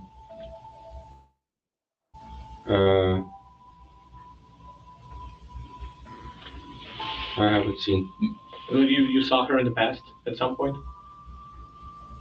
A what? You told us that you know 2 Shannons, right? So few of Shannon I know. Okay, so one Shannon is your friend's daughter. Mm-hmm. What about the other Shannon that you know? The other one, she's not here. Where is she? I don't know. Okay, and when was the last time you saw her? Say summertime. Stevens claimed that he hadn't seen Shannon since the summer aligned with the autopsy report, suggesting the very Shannon he mentioned was the one found lifeless in his tent. As investigators pressed further, Stephen began to reveal more about his relationship with her. How many times did you see her in the past? In the past? Sometime weeks, sometime months. Okay. Well, how many times did you see her? 20, 30? When did you meet her? I don't keep track of that, so I don't know. Okay. Does she live in a tent also? How many motherfuckers I have to keep track of? How many? I don't know. Okay. Right. Because I never bothered to ask. When Where did you see her at? Last year. I meet in the street. Like where you're found at today? Chinatown. Chinatown. Okay. Did you guys ever have any kind of relationships? We did sleep together. So you had sexual intercourse together? Yeah. Most And when was the last time? Been a while. I sleep with a lot of girls, so. Yeah. And what does she look like? Can you describe her to me? Who's Shannon? If I showed you the picture of Shannon, would you be able to tell us if that's her? Yeah, I think so.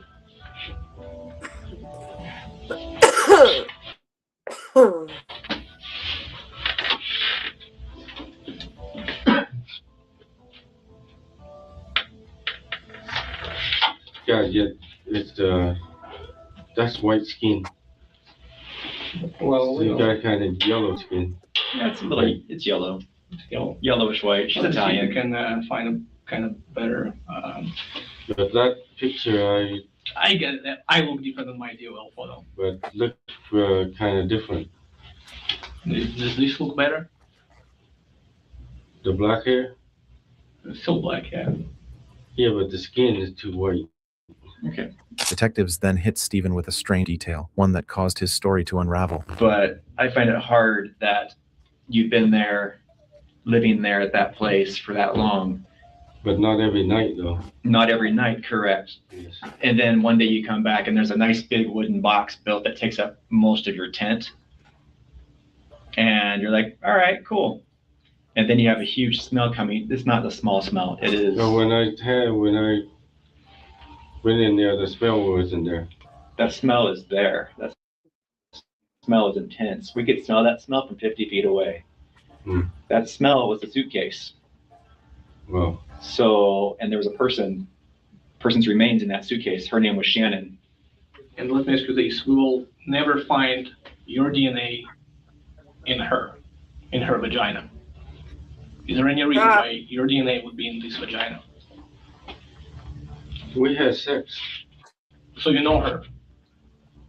You said you had But sex. this picture looked different though. Did you have sex with her? Why does it look different? What's different about that versus the girl you had sex with? You said her vagina floppy. Just been a while, I don't remember. Okay. So let's hypothetically imagine if this is the girl you slept with, we would find your DNA in her vagina. But if you did not sleep with her, we would not find your DNA in her vagina. Yeah. Correct? And you saying if that's the girl that you slept But with, why it looked different. okay. If that's the girl that you slept with her on top of the bed, which was already on the podium. Is this her?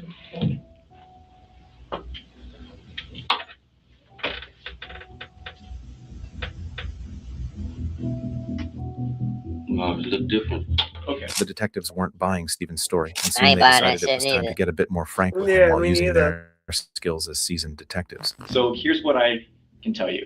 All right. I've done this for a lot of years. This isn't the first person I've found in a suitcase. The other ones that I found, that I've investigated, looked at, they died from drug overdoses, and the person was worried because they didn't want to get the police looking at them for whatever reason. So they wrapped them up, put them in a suitcase, then put them somewhere. That's common. That's common, right? Yeah, it is. Yeah. Is that what happened here? I mean, you want to get in trouble? Did she overdose while she was with you? I mean, that's not a felony crime if someone overdoses and you just don't notify. Is that what happened here? That's what happened on my last case. That same, pretty similar situation. Just a lot of overdoses I've been trying to save lately. Okay. But her, I want to know about her. Is that what happened with her? Because there were flowers put on top of her. So whoever put her in that suitcase had an emotional tie. It makes sense. It's you. It's your scent. It's your structure. Get her in the suitcase. You know Shannon. You've been having sex with Shannon. You guys smoke together. I mean, if someone died in my tent and I was afraid to tell the police, understandable. People don't like talking to law enforcement. Then, you try to just wrap her up, suitcase, whatever the case is, put flowers on top. I mean, that doesn't mean you did it. It just means she overdosed and you were there. Yes. Is that what happened? I mean, I did it. It's okay to admit if that's what happened. We just need to know what happened. You're our guy to talk to. Yeah, that's He wrapped it to death. a few of the people I've been saving. Did something. Just a lot of overdose lately around. Is that what happened with her, though? She's one of them. She's one of them that overdosed. An overdose still couldn't explain the life-threatening injuries Shannon had suffered, yet Stephen insisted those injuries were nothing more than an accident. Did you do anything else with her? Did you try to dismember her or anything? She had a mark on the back of her head, and I have no idea. Just is that caused when you were trying to do CPR on her? What the hell? How? Or was it caused? Did she fall and hit her head on something? She came back. I think that day it was raining, and she slipped and fall. Okay. And she's already hurt when she came back to me. Okay. Yeah. What was she wearing? Just wet. Do you remember the type of clothing she was wearing? Not that I remember. But Was she complaining about her head injury when she slipped and fell? she told me she had dizzy and she was fall. She got hurt off the job too. So the day that she showed up, it was raining. She had slipped and fallen and hit her head. She's pretty bad hurt that day. Is she? Okay. Yeah. So I'm confused by what you're telling me. All right. Yeah. Let me reiterate.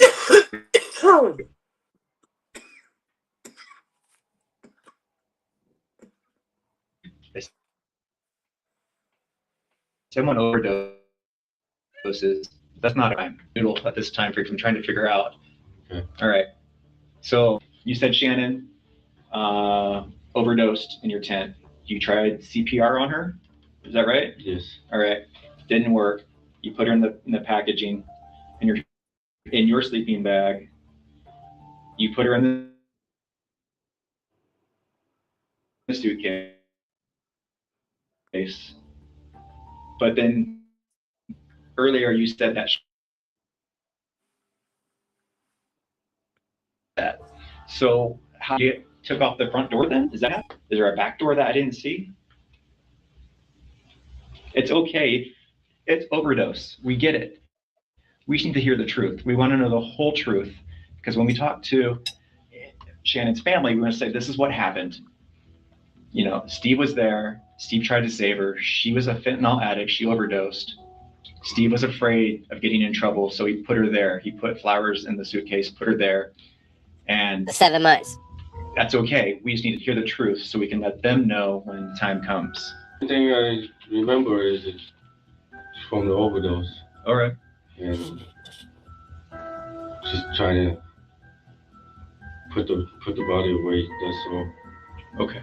The associate medical examiner told investigators she couldn't determine whether the injuries occurred before or after Shannon's death, but there was no mistaking the wounds or the kind of weapon capable of causing such devastating damage. So the head injury that we're talking about, I saw it, and it's not an injury that's consistent with falling on a rock. Nope.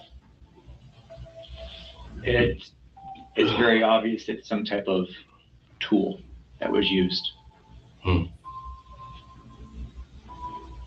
Well, if you're trying to say, but I didn't beat her up. You didn't beat her up? Okay. I tell you I didn't beat her up. Okay, good. That's all it is. Is it possible she showed up there with that? With that injury? And wasn't from the rocks? They've been from the rocks. She walked by the water. Even the bone, her skull has the marks like this big. It's like that big. Right behind her ear. It's actually this side. And that same exact mark, it actually is the same mark in her skull and her head. I didn't do it. Okay, who did it? I don't know who did it. In the end, 56-year-old Stephen Thangguyen was charged with second-degree murder. He is currently awaiting trial. Second degree. But hold on. It gets better. You know your boy love y'all. I just found another one. Another traffic stop. Hoping it ain't the same one.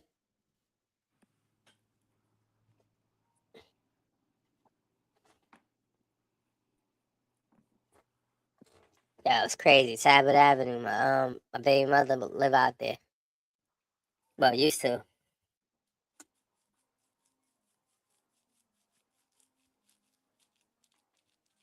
Yep.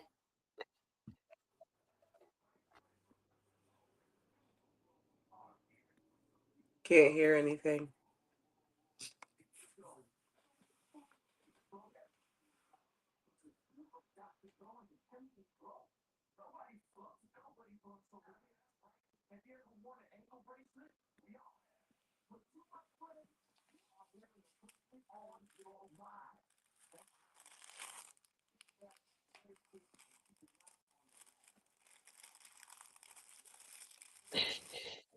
StreamYard's telling me I need to take a break. That's what be happening. So, give me a second.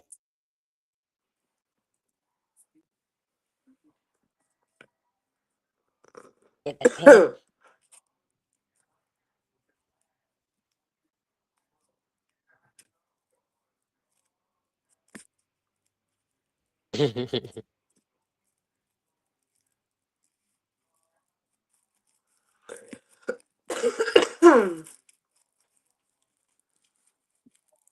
I gotta use the bathroom.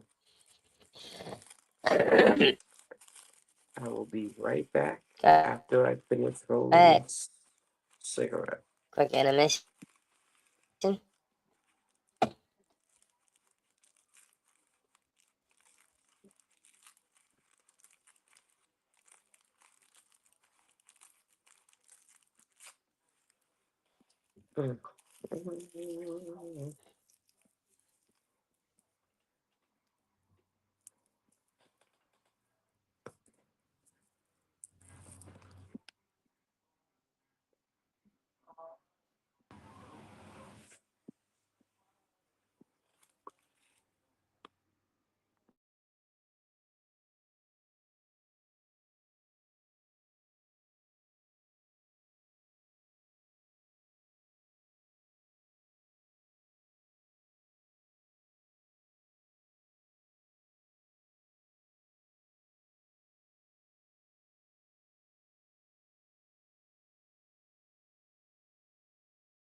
Yeah.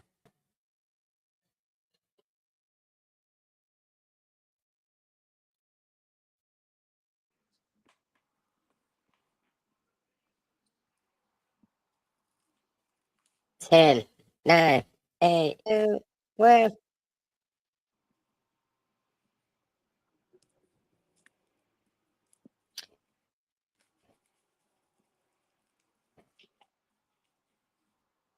We back.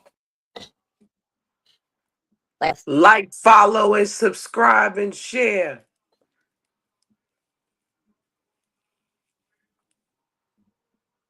That's right. Follow the ticker. On Tuesday, October 11th, 2022, around 2:11 p.m., officers with Boston's B3 district, Mattapan, conducted a traffic stop in the area of 52 Talbot Avenue in Dorchester. This stop led to the arrest of the driver, later identified as Jordan Williams, 22 of Dorchester.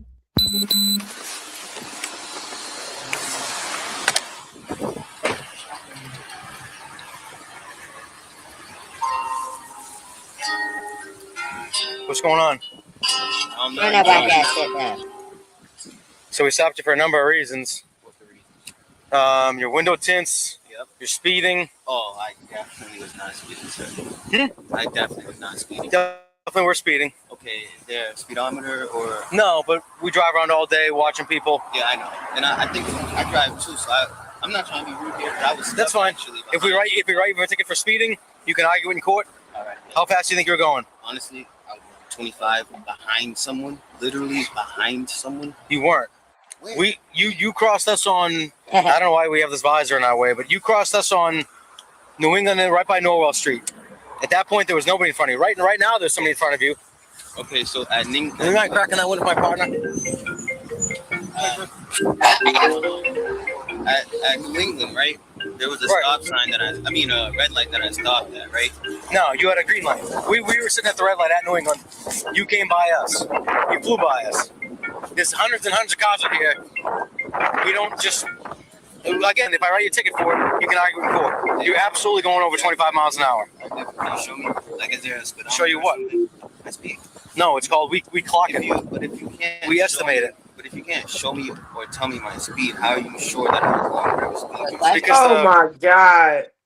our laws allow us to write tickets for speeding if we estimate that it's over the speed limit. I get that. We see cars all day going the speed limit or a little bit above, a little bit below. When you fly by us and it catches our attention like that, Just take the ticket, bro. Like, just take the shit.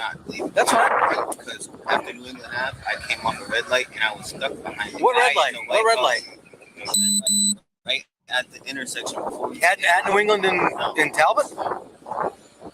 No, it didn't. And if it was at New England and Talbot, there was a big truck in front of me. And first of all, you're talking about right by the bus stop? Right by the bus stop in the bank? No bank. Where? New England and Talbot. There's a bank I'm right sitting there. here, bro. I didn't speed at all. That's fine. That's fine. So I'm telling you, like, you're trying to place to argue it. That's in traffic. You were not in traffic, and I'm telling you, we stopped you for speeding, window tints. Okay, that person in front of you has nothing to do with this stop. Yo, just take the fucking ticket. Right. Just take the fucking No, shit. he pulled over because when we put our lights on, people pulled over the right side of the road. So that's like. See, that's why we saying. Super ass Dorchester niggas. It makes no sense. He need to just take the shit. Super ass Dorchester niggas. You dumb as hell. For real. Pulled over. No, he pulled over to get out of the way. I'm gonna let you know he thought he was getting pulled over too because I was getting out the way for you because I didn't know what was going on. Okay, I'm still explaining to you why you're getting pulled over. Yeah. You're telling me I was speeding. Speeding? I clearly wasn't. Window tints? Window tints? Plate cover? Okay. You also have no seatbelt? Okay, that's fine. That's fine. Do you want to just keep arguing this? Doesn't make sense. I'm just telling you. I'm being honest with you. I'm not trying to be combative, argumentative. That's you. You can get me for the. I don't really understand what's going on with you. You're holding your hands like this, and you're shaking, trying to argue this ticket that I'm telling you were speeding. I'm explaining to you, and you're trying to make it seem like I'm nervous. You're literally holding your hands out like this, I'm shaking. explaining to you with my hands. Right, but your hands are sitting here shaking. My hands are not shaking. If you want to say my hands are shaking, you can say that. Yeah, they are. But obviously, when I'm in front of a police officer that's accusing me of speeding, when I know for a fact that I was not speeding, I'm gonna be disgruntled. I'm gonna be mad. Okay. Okay, be mad. The fuck? I'm informing you why you were stopped. Fuck you gonna do? Okay. Yeah. That's it. All right. That's why we stopped you. If we write you for the third time, if we write you a ticket, you can argue it in court. Okay? Okay, but it's not fine. You just keep arguing. Yes, you haven't even given me a chance to go back. When you first walked up here, the first thing I did was give you my license and registration. Immediately, Oh my God. back to your car. Oh my God. I was gonna tell you why I stopped. Dude. Hold on. So wait, he think life is a video game? I have no idea what he thinks. Pull me over, I give you my papers, there's no conversation?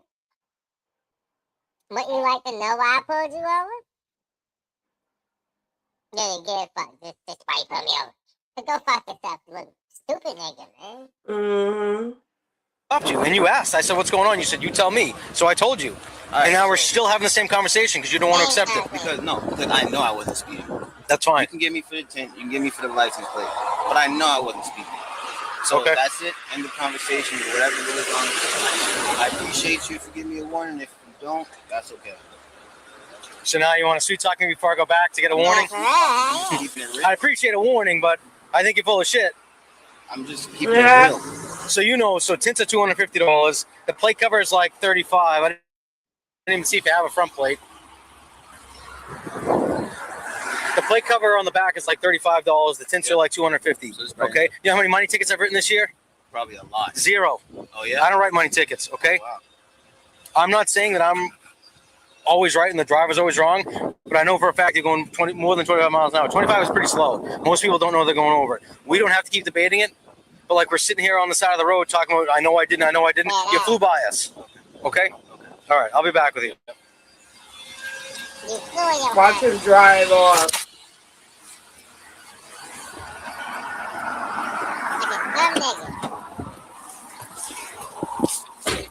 He gonna drive the fuck off. You better not pull up.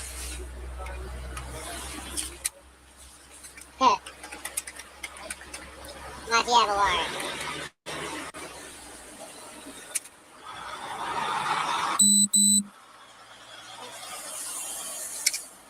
Watch the dumb nigga have a warrant.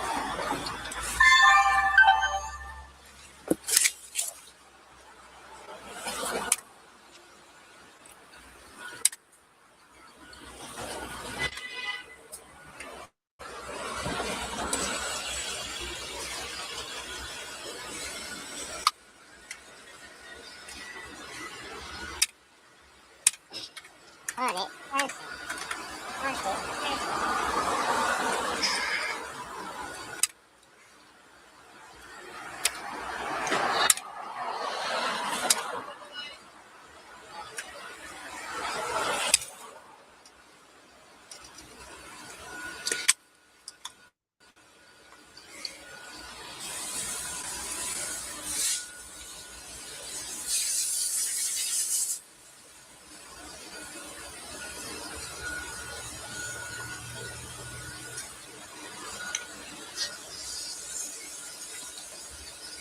What you waiting up? You had to hit the brake, nigga? Just wait for on the print.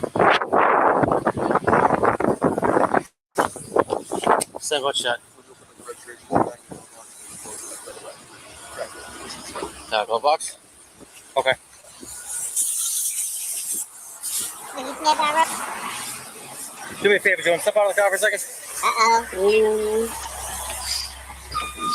Well, he ain't got the gloves on. I gotta separate him. I'm just gonna put this on the seat. Yeah. What's back? All I kind of do is put that right there. Aside from that box cutter, any other weapons in the car? How can you get that on the seat with you? How come I do what? How can you have that on the seat with you? I work for a moving company, but Would you like from me? It is. Whoa there, sir. Yeah, we have to check people's crotches. They keep weapons and things like that in there. Okay. Is that all right? Well, just kind of grabbed me up a little bit. It was Do you kinda think I enjoyed it too? I hope you didn't. You can go back there. I hope you didn't.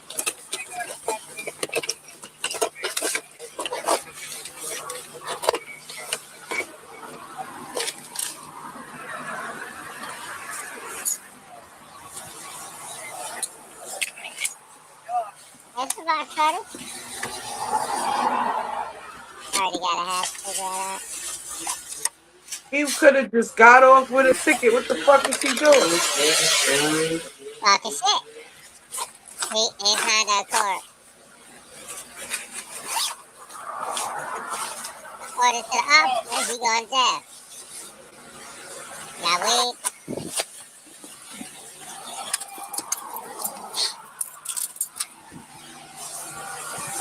Well, you can't be popping niggas' trunks and shit. Put your hands back. For what? Possession of a weapon. What you got? A gun. What was it? In the black box. You the manager LTC? Do you have a license to carry? No, I don't. Before asking any questions, you must understand your rights. You have the right to remain silent. If you choose to speak anything you say may Sir, finish. Just so you know, you don't incriminate yourself. Listen to these rights. You have the right to consult with a lawyer before answering any questions. You may have them present with you during a question. If you cannot afford a lawyer and you want one, a lawyer will be provided for you by the Commonwealth without cost to you. You understand what I told you? Yes. You may also waive your right to counsel and your right to remain silent. If questions or make any statement you wish, if you decide to answer questions, you may stop at any time. Can I call someone to come get my car? Do me a favor. That shit Just turn this switch getting butt against the car. Cover transport. Not yet. I'm just gonna make sure it's legit. You had no reason to search. That's an illegal search and seizure. I don't know what his partner said to him, but whatever the partner did. Transport. That's an illegal search and seizure. Take us off with 52 caliber. Can I call He probably asked if there's any weapons in the car. He said, yeah.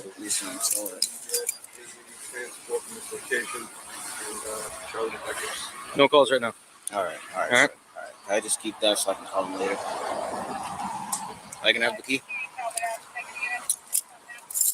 So here's the deal. We're gonna take you back. You're gonna get booked and all that. You can make phone calls, all that. Okay. All right. Do you have any questions? Can I have the keys? Can you have the keys? What do you mean? To give to someone? Yeah. Who are you gonna give it to? Family member. Where are they? They're 5 minutes away. I can call my dad. Okay. We'll arrange that. How are we gonna arrange that? He's not gonna We'll arrange it like we'll arrange till I call your dad. Right now we need detectives to take a picture of the gun and everything else. Okay. All right. While they're doing that, could you just call them up real quick for me? What's up? While they're doing that, the text you, we're waiting and all that. While we're waiting, can you call them up for me? Yeah. Because I just don't want it towed, you know? You have my word. Your dad's only 5 minutes away? Well, he's driving. I don't know where he's. So it's good to have him on the way already. I know that. We'll get to that in a second, all right? We need to process this, and I don't want your dad coming here trying to take the car as we're trying to search the car and all that, okay? All right. Your phone is right here, okay?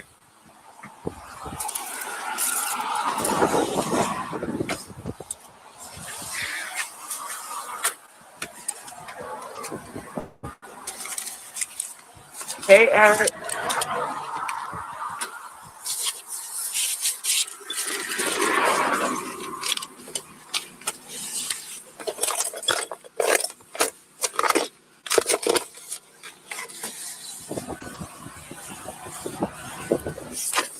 Make sure you hit that like button and that share. And don't forget to subscribe.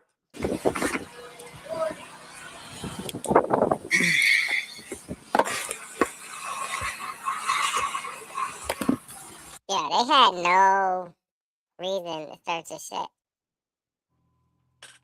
He probably asked if he had weapons in the car, and he said, yeah. Dumb nigga. Told you. Dumb niggas. Dumb niggas. What the fuck is today's, what's the name of today's stream? Is it dumb niggas? No, it's reaction stream. What is that? DNS.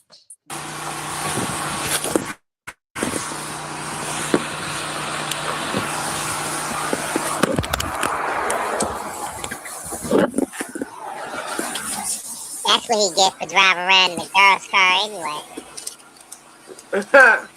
Ooh, what's that? Necklace? That's for a baggie. Halloween cup. No, freaky booty ass nigga. What the fuck? Well, he got handcuffs. Told you. This motherfucker got the Diddy kit. He got the weed jar in there, yo. No. He got the Diddy kit. And then he got handcuffs, duct tape, but looks like a tube of lube. But what is shit. This nigga got the Diddy kit. Oh, shit. The fuck is that? And another box cutter. That looks like a key holder. You same thing. Alright, so that's glue tape. He saves the movie. So tape, glue, and box cutter. That's classic. But the handcuffs, different. You good different with the handcuffs. Yeah, put all that shit in there. Put the Diddy shit in the bag. Slap the stick on it. $45.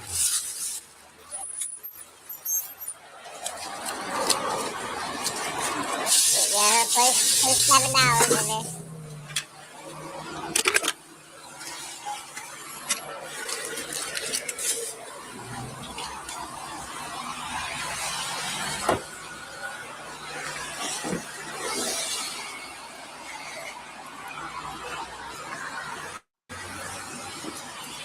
Oh, listen, I was watching a video one day, right?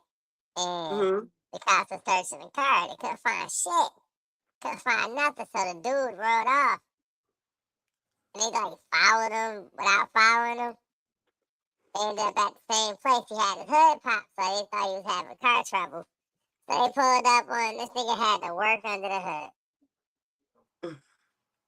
Word up, he had a BMW, and the BMW was in the back, by the passenger side, and the front, like under the hood. It's an empty ass space. So you can put whatever in there.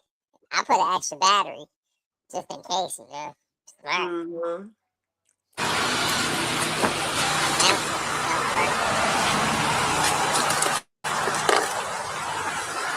This nigga in a girl's car. Honda Civic is in a Honda Accord girl's car. Hey, whipping his shit. Yeah, Xanax. He got anxiety.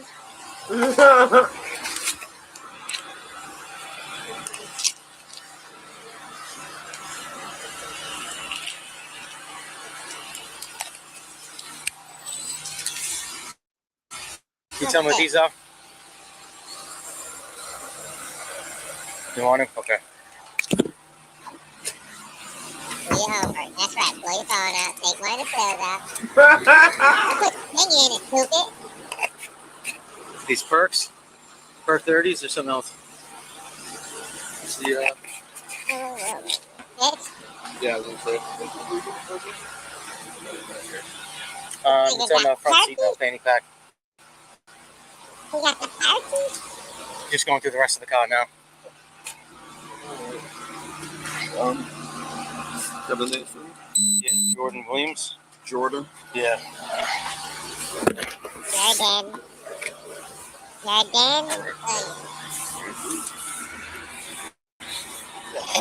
Chris, you good? Yeah, so we'll let him make that phone call.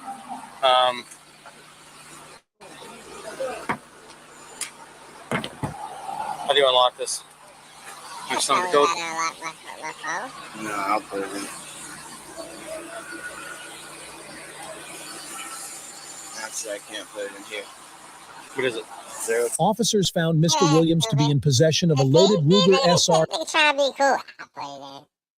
I can't put it in. I need some help. 22, a .22 caliber firearm. The gun was loaded with 10 rounds of ammunition in the magazine. Mr. Williams was also in possession of what was believed to be a Class E substance. Mr. Williams was charged with unlawful possession of a firearm, unlawful possession of ammunition, and possession with intent to distribute Class E substance. He was arraigned in Dorchester District Court and is presumed innocent until proven guilty. Hello? Where you at? That's what I thought it looked like yours on I can't get home. No, where you at? I'm on Columbia Road. Come to Talbot Ave. Across from the Boys and Girls Club. Come to that Franklin Field by the Boys Club. I got pulled over. I need you to bail me out too. I'll give you the money afterwards. Just come and talk to them so they can tell you the information where I'm gonna be at and stuff. So, sir, he's looking for somebody to come pick up his car. I believe he can, where it's at right now, I think he can park it legally. But he's looking for someone to pick up his car.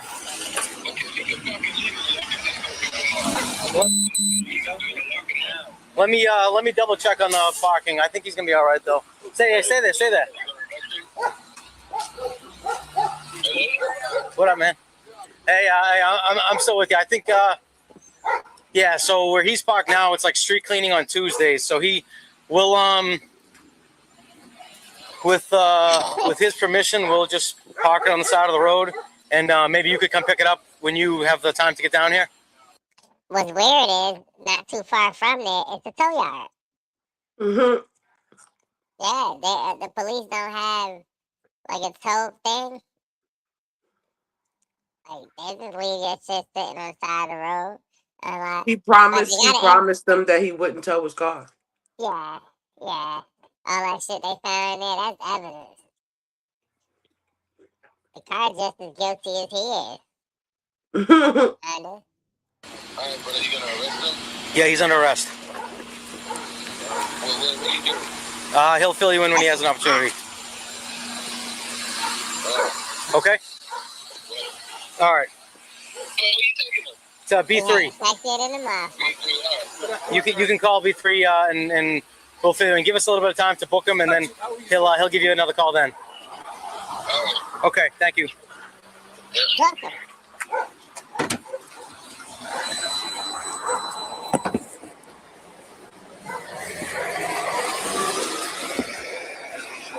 That's his bell like Iraq. I just told Brian to stick him in the car rather than have him stand here. Yeah, well, I think he's good to go anyway. Yeah, no, that's fine, but I'm just saying rather than. Yeah, he's going to jail. I see that with the wheelchair, but we got a little bit left on this one. All right, let's do a couple more on this one.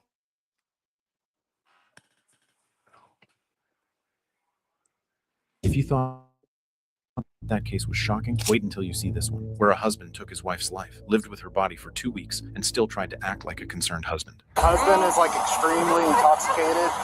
He's Always with the Hondas. incoherent. Brother came over here, and sister-in-law is deceased underneath a tarp. But you know, okay. Body smell. Yeah. Yeah. You got it? Yeah, I just adjusting some.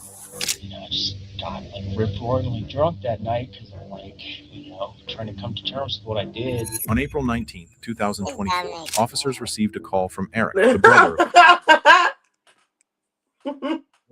arrived at Christopher's house, where he lived with his wife, Crystalline. Christopher was extremely intoxicated. That alone wasn't unusual, but Eric recalled he had never seen his brother this drunk before. When Eric entered the home, a foul smell immediately hit him, coming from the bedroom. What he discovered there made him call 911 without hesitation. What's going on, man? What's happening? I told you, at the funeral, we're there talking to my brother. He was great last night. Woke up this morning, going with buddy. He had me help move, so an extra time for him. Okay. We have a police officer for that. What do you do? So you said you went drinking last night and then you woke up? Oh yeah, and move for the stuff and some more, but yeah. Okay. Okay. You have any health problems? You have like diabetes or anything? When Officer Mendoza entered the bedroom, he found Crystalline naked, bloodied, and partly covered by a tarp. A mark was visible on her neck, and signs of decomposition proved she hadn't just passed away hours earlier, as Christopher had claimed. Was he lying, or simply too drunk to remember? The officers were about to get a clearer picture of what was really going on. Let me get you. Come on. That motherfucker's a necrophiliac.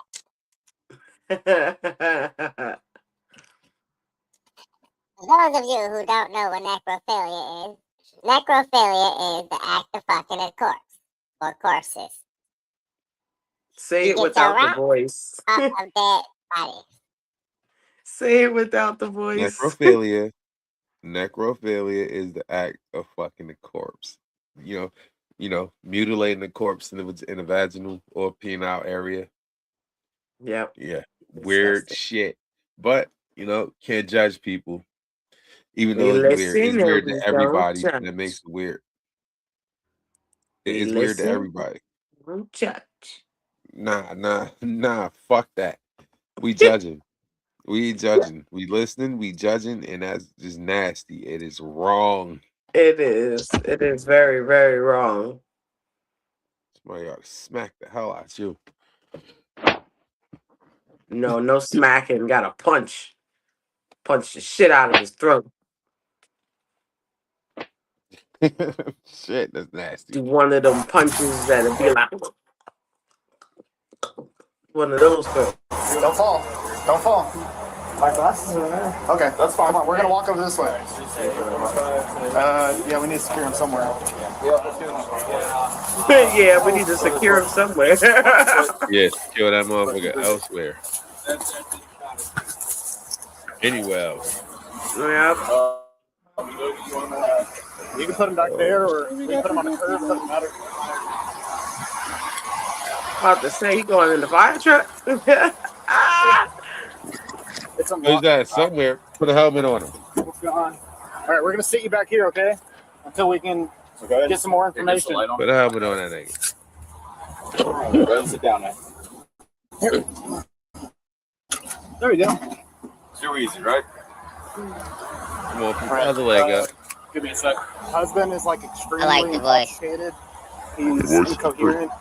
Brother came over here. Yeah, it's just weird. It makes you sound gay. Deceased underneath a tarp. Fire meds. Yeah, fire meds. Yeah, it makes you sick. She's all bloodied and decaying, so it's been a couple days, at least a week. Something like that. Christopher was placed in the back of a police cruiser, though he wasn't detained or arrested yet. This was done to secure the scene. The problem was that officers didn't have a search warrant to go inside and begin an investigation. While waiting, they spoke with Eric, hoping he could provide more context about the foul odor that had sparked the call. We still don't have good info on her. Is her name Crystalline? Is that right? Yeah, something like that. Let me look up her internet. I was trying to ask your brother, and all I got was Crystalline. Alright, you're not into it. Let me just go first. That black one over there. We'll go. Sorry, Primal sound. this Alright, officer. so this Has is your better. brother been going through something, or did you just come visit, or how'd this work? He's been living here with her for at least 6 months. Okay. In that back room. And you knew he was fucking crazy and didn't do nothing about it. You just as guilty as him. Lock him up. She was supposed to have some kind of medical condition or disability, so she never left unless they were going out social. Got it. Okay. 1 second. Here she is. So it's sort of known for her not to be seen kind of thing, So she's been in there. Yo, this motherfucker is Ebony Craven. You know that dude Skits Craven? Mm-hmm. Yeah, that's what he did. That's what he did. Yeah, it wouldn't be uncommon for us to not see her for a week on end because she would avoid us. Is it like an immune system thing? Is that what? I don't know. Okay. And I thought it was Munchausen's myself, but Munchausen. you had to ask him about it. Okay. Yeah, Yeah, exactly. I tried to talk to him. I couldn't get too much. Do you live here also? Who all lives here? My mother lives here. I live here. They live here. Got it. I stay a lot. Oh, y'all with guilty, my man. Girlfriend, so I haven't physically been here in at least a couple of days. A couple of days. Yeah. And when's the last time you saw your sister? I don't know. It's been since I physically saw her. Yeah. At least a week. At least a week. Yeah. Yeah, really, She like- texted me a few days ago. No, saying you mentally saw her. Christopher's level of intoxication made him Right, unreliable at the like, moment, the so fuck? officers focused on Eric, who might be able to shed light on what was happening inside the home. I think physically saw her. No, on a mentally, previous Jane, occasion, right? I might have noticed some kind of smell that wasn't correct. Mm-hmm. But, they have their dogs and there's two other dogs, and if he was drinking, he might have vomited or something, Okay. So I'm not 100% sure about that, but, Okay. dead bodies smell. So. Yeah. Yeah. As soon as I walked in, I was like, "Oh, did we catch a rat or something?" Mm-hmm. And then I see him stumbling. I've never seen him in a condition like that exactly.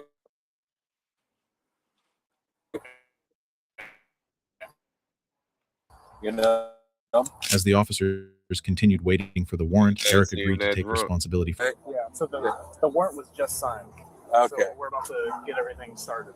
Okay. Did the detective, sorry, did the detective tell you what he wanted you to wait around for? Said we can't go in the house. Okay. Well, yeah. Okay.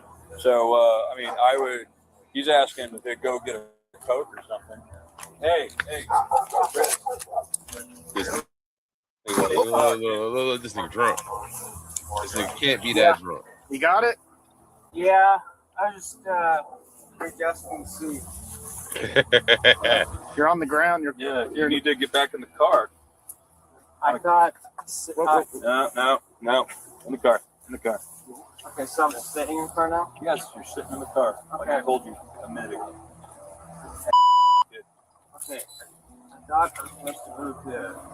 No, you're supposed to move your seat. Now you're supposed to stay in the seat. So he wanted to get something to drink or something. Okay. So I was going to go down to the gas station and get him a Coke or whatever. But Okay. I don't know about that. I have some waters in the back of my car. I don't know if that would be okay for him or. It's going to have to do, I guess. Okay. I'll give the detective a call and just make sure that's the case. Detectives finally secured their search warrant, despite it being past midnight. They entered the home immediately and began piecing together the evidence. It was revealed that Crystalline had suffered a single gunshot wound to the head, ending her life, but there was still far more to uncover. In the middle of it all, 911 received a call from the last person they expected. Hello, this is Fort Worth Police. You just received a call from this number. Is there an emergency going on? Yeah. There is? Yeah. Okay, what's going on? This nigga that drunk. Whoa. What's going on? It's you and me. Hello?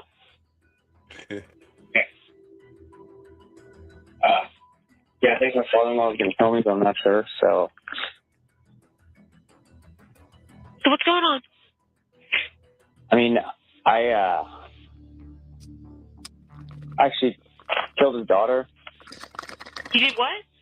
I killed his daughter, and I just need you here. Okay, where is it? 550 Whitman Avenue. Okay, and you're there right now? Yes. Does she need an ambulance? We do have several people here who do need an ambulance.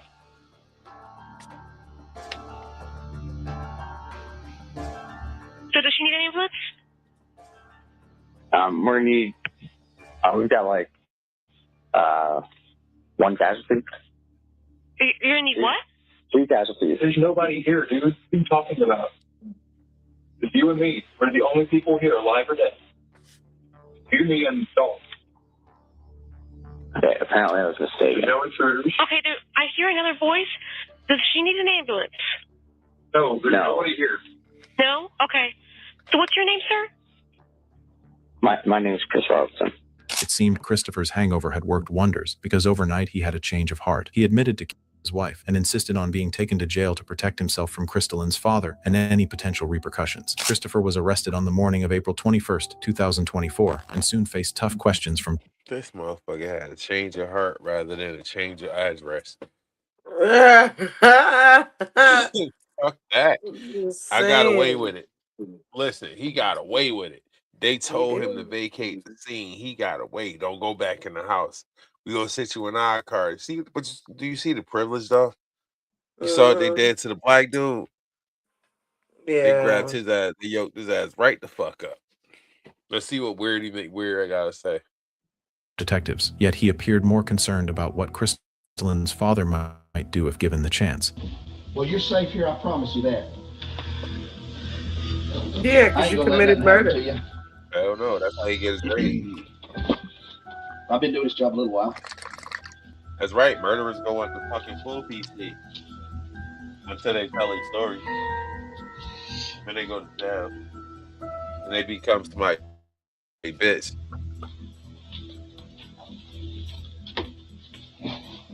All right. Chris, like I said, you remember my name? Detective Anderson, Detective Sullivan. So we're kind of in our office. We kind of want to go a little bit, a little bit more in depth, just ask some additional questions. While we're down here, though, have you ever had the Miranda warning read to you? I know you said you wanted to get down here, get away from everybody. Is that correct? You don't want to be around those people. You don't want them to have access to you. No. I've tried to take it out last night because, I just screwed it up, and they're like, "There, get your ass back." Well, now we have to kill you. Well, here's the thing. So things have changed. So we're going to keep you, okay? We're going to keep you here. We're going to charge you with murders. So, and then you won't go back out there. Do you understand that? And then maybe that'll help keep you peace of mind. These people can't get you that way, okay? Does that sound better? So I'm going to read a Miranda warning to you. Does that sound better? Yeah, wait. This nigga really went to jail to try to avoid. Oh man, how you go to jail to try to avoid her father? You was a He dumb more nigga. scared of the father than scared of jail. He about to get killed. Man. He don't understand that if the father's as scary as he think he is, then he can just as easily get somebody to do it in jail. You gotta know somebody that knows somebody that knows somebody. Shit, he might even get locked up just to go to the same jail and do it. That. Baby girl, Christopher already knew his fate was sealed. Therefore, he seemed to realize that cooperating might be his best option, and he began providing detectives with the details they demanded. And then, what day was it that you killed her? Do you remember roughly? Like I said, I believe it was April 4th. April 4th? Why that day so vividly? I mean, the only reason I really remember it now is because these people, they had the timeline better than I did because, like I said, I was drinking a lot, and after she died, I was so guilt-ridden that I started drinking more, and I even took some of her like painkillers in order to kind of numb myself. Mm-hmm. In other words, Christopher had been living with his wife's body for 2 weeks. This suggested he was cold and remorseless, but he tried hard to convince officers that he had been conflicted and had considered turning himself in all along. And how was it? I think it was asked this. Did you shoot her once or twice? Do you remember? Shot her once. Okay. You remember where at on the face? I believe it was like right about here. You're pointing kind of to the right, huh? All right. What happened when you shot her?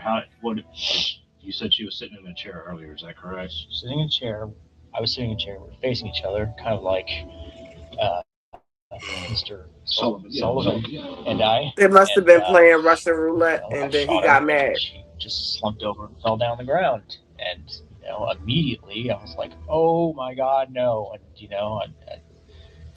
I tried to shake her and see if she was still alive, but of course, signs of life started fading pretty quickly, and I cried a little bit. You said you cried a little bit.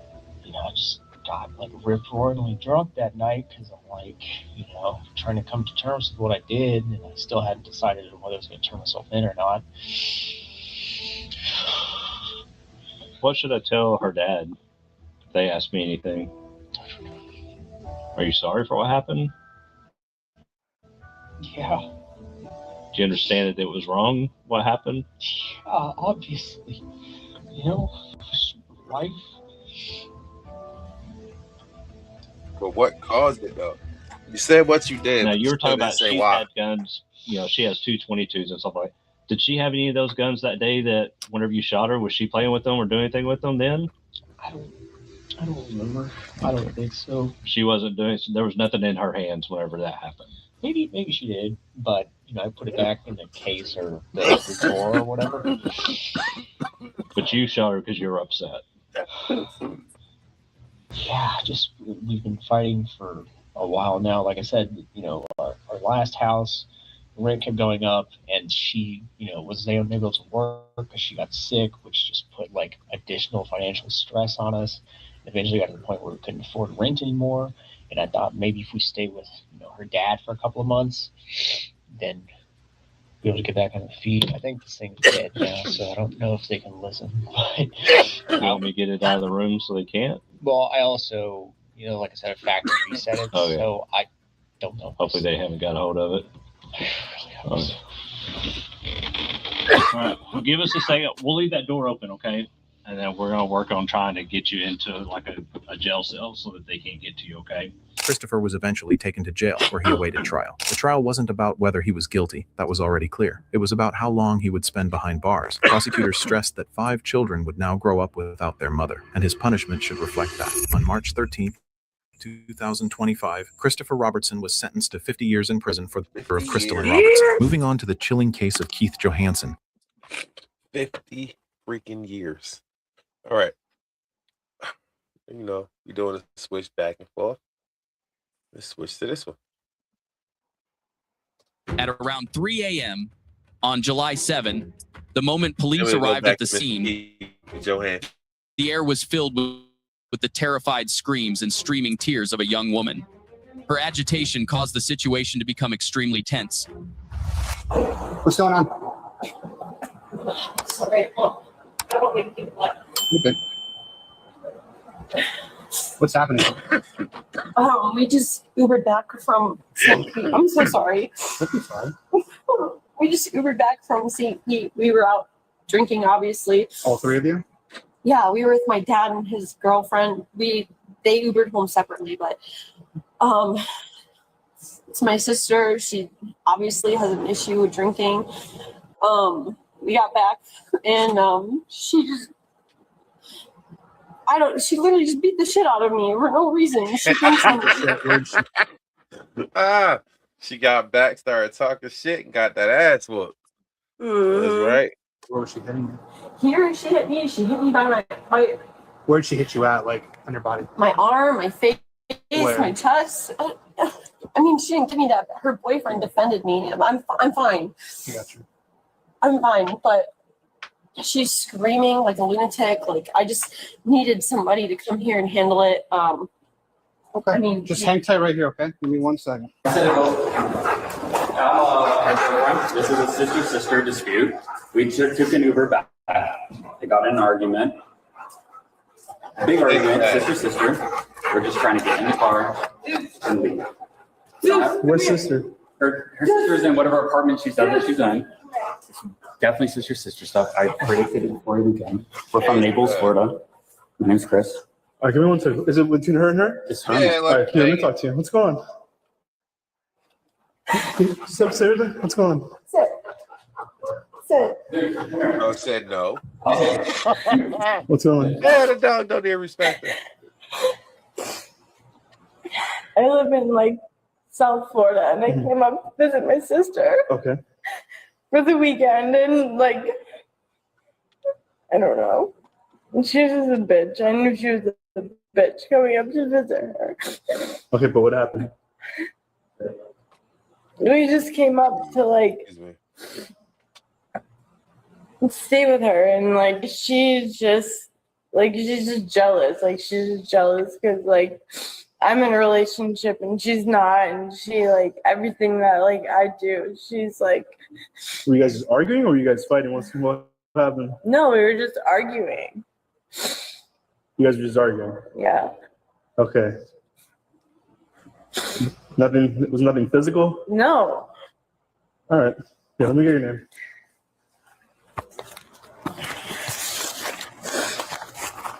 What were you guys arguing about?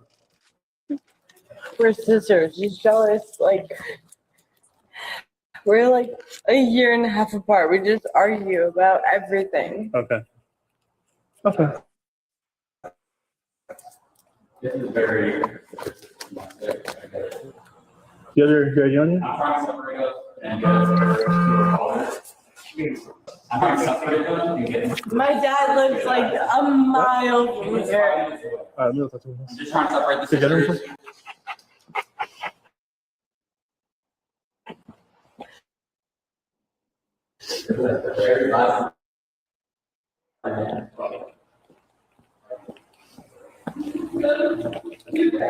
Ours, St. Pete. We were out with my dad and his girlfriend. They Ubered separately. We Ubered here. We got out of her boyfriend was defending me and saying, Jenna, you need to calm down, whatever. And she's like, why the fuck are you defending her? Like, blah, blah, blah. It's my sister. I don't care about her fucking boyfriend, whatever. Okay. Sorry. I don't mean to swear. Anyway, she got all mad. We were literally walking in right here. I don't know if you see, this is Dr. Pepper. This is somebody's car. I don't know. We were trying to walk back. I lived down at the end of the hallway. She hit me literally here. I was on the ground. She grabbed me by my hair, dragged me down. And She hit you from behind? Like she said, she literally beat the shit out of her. yeah, no, I was walking past her and she grabbed me by the hair and dragged me down. What did you? You have any injuries? She grabbed me by my hair. No, I'm fine. I'm fine. Is that from them? Yeah, she hit me here. It's fine. Okay. Anyways, he defended me, so they were arguing here. I went back to my apartment. I grabbed all their stuff, put it outside. She came over and was pounding on my door. There's McDonald's all over the ground down there. Okay. Give me 1 second, okay? Sir. This was very last minute argument. Whatever. This is so stupid. I can't even believe, like, please are involved right now. I'll get us an Uber to her dad's house. All right, just hang on till we find out what's going on. I like that car. It looks like a mess. I get it. Yeah, but I thought they rode in the Uber. They good. Come here.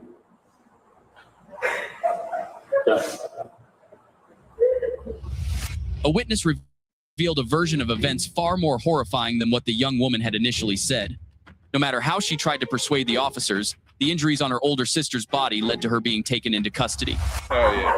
Jenna, you're not seeing your place in this. You're seeing go to your dad's. I didn't do anything wrong in this.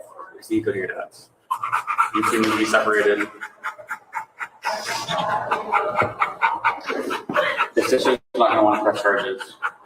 We just need to go to your dad's. I'd love to press charges against. There's nothing to press charges for. No, I would love to. Sir. I'm not No the one's investigating fucking officer, asked. so it's him over there. So I'm just standing by with you guys till he finds out what's going on. That dog is thirsty. Word up. So, ma'am, just stay over here, please. I got Not right now. down from everywhere. Wait till he's done talking and we'll find out what's going on. Put it loud.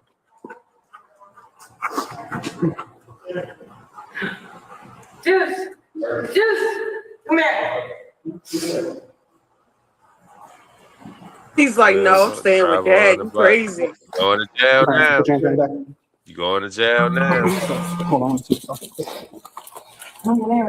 Yep. Yeah. Assault. Put your hands on your print. There you go. What am I being arrested for? Assault. Domestic battery. Domestic battery. don't even live here. Oh yeah, because they're family. Yeah, but she don't live there though. She was living there. Just too tight? Nah, she just came to She visit. said she took all her stuff and threw it out. Yeah, she I'm came being up to visit. arrested. That's her stuff right there. Duffel bag. Yep, she put it You outside have and your ID she or got anything, Marty? You have your ID or anything? Is it in the bag? I'm being arrested right now. Sir, No, shut up or you going. if she says, if the Shut up sister or you says going. no press charges, we go to the dad's house and put it Regardless of that, Still we're doesn't matter. Not in Florida. I understand Florida. Yeah, so yeah, we're Domestic battery, she needs. Yeah, we're a little past that, so she's on jail. Can I give her a hug? I don't want to hug. Yeah, you I clown. really have to go to jail.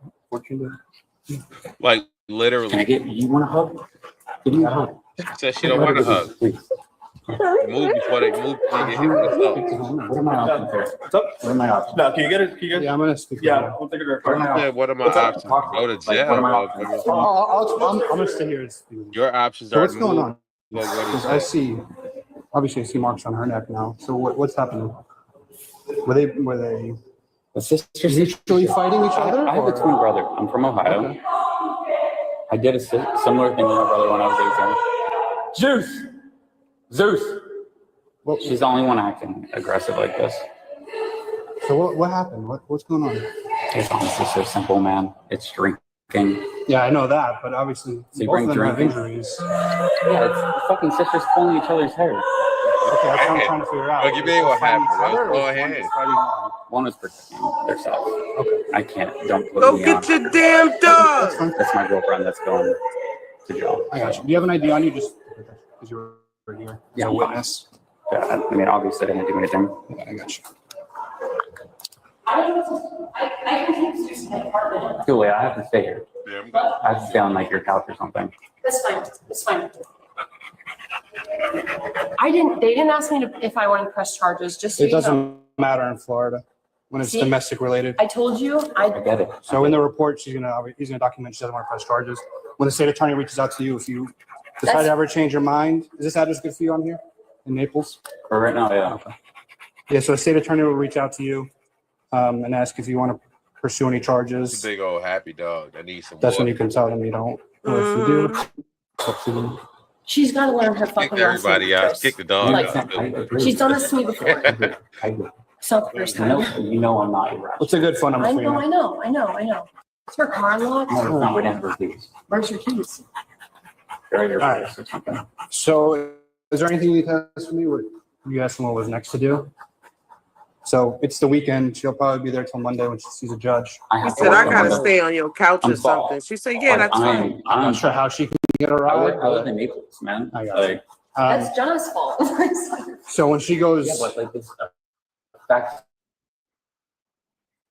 I what I'm trying know. to say. I Yeah, I have know. so You much had to stuff go to on court my by own. yourself. It's out of his control. yeah, it's the weekend, so it's domestically judge on Monday. I don't believe there's gonna be any tomorrow. So she'll probably get on Monday morning or Monday afternoon, depending what they do. That's when the state attorney will reach out to you and see what you want to do. Okay. All right. You guys have any questions for us? No. She'll be at the Pinellas County Jail up on 49th Street, right down the road. Has she ever been to jail? Once or twice? Like Yeah. 3-4 times. She's fine. She's fucking fine. All right. You guys have any other questions? Yeah, Yes, no, man. Okay. You know she had an ID in that bag? I'm not You going wanna- to do it. I'm not going to do stuff, man. That's fine. Just so we can get an ID on her, just to make it easier for the jail and for us. You fucking cook. There you go. Awesome. And then we're probably gonna have to make contact with you. Then are you gonna be at your apartment? Because she's gonna have to take pictures of you for your injuries. I mean, Yeah. Up to you if you want to take pictures. You know. I have. She hit me once and grabbed my hair. I mean, it's fine. Yes. Do you want him to take pictures of you or no? No, it's Hey, fine. let's- I mean, I'm saying. she hit me multiple times. She didn't leave any marks. Like, it's fine. All right, you said She just fucking needs to no. learn her lesson. It's fine. I got you. She's fine. Sorry. All righty. Anything else you guys need? All Dragging it. right. Prosecutor gonna look at this shit. My sister did this. My sister did this. No. Prosecutor Unfortunately, look state at of this Florida, shit. how it works Okay. is Fuck you, I'm gonna fucking kill you, you fucking bitch. I'm going to fucking jail for you. Go to jail because of yourself. I literally Don't make threats like that. Oh, is this the way down here? Or? That's my dog. No, is there a way down That's here? my dog. What's the fastest way down? No. Yeah, is it through here? No, Julia, you're letting them arrest me right now. Can you please wait, please? We'll get you the car. Come on. Just wait a second, please. Come on. Wait a minute. Let me tell you something. We already told you. Going to jail for domestic battery. My sister wanted me to? No, it's just how it works in state of Florida. When we're involved, there are injuries involved. Whether or not she wants to prosecute. There were injuries? Yeah, you hit She's got marks on you her put arm. the beast on her. I'm sorry. You okay? You put the beast by Dre on her, but you got some beast too. Oh, you can see her beast. There are injuries present. Can we just talk about it? No, we're past that, right? Come on. Let's get you the car. We'll talk in the car. Please. Let's get you the car. We'll talk in the car. Can we just talk about it? If my sister decides not to. If my sister decides not to. It's up to her, but whether you're still going to jail or not, you're still going to jail.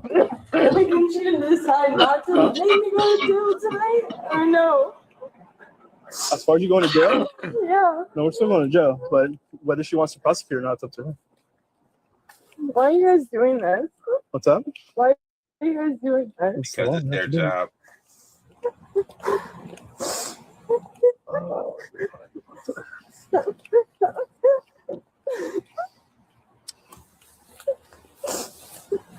Sorry, we're a little far. We're right here.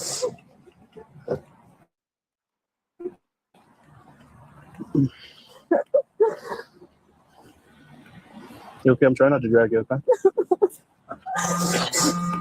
I have to stay the night. It's Sunday, so probably in the morning you'll see somebody. What? It's Sunday, so it's probably into the morning. So you won't see somebody. I'm arrested for what? Domestic battery. Domestic battery for my sister? Are you serious? No. Well, when I get out, I'm gonna fucking kill her. Don't say that. Yeah. Don't say that. He hear that. He hear that. He gotta say something about My it. fucking sister. That's absolutely psychotic. I can't even believe that.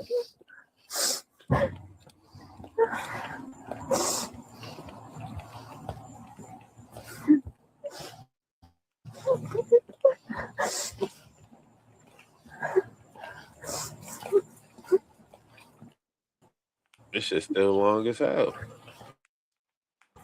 There, my sister. Watch All right, you drunk, and then they gonna take you to jail. I'm scared she A good going to jail. sister. She's not So- gonna bug out. Might be out of juice.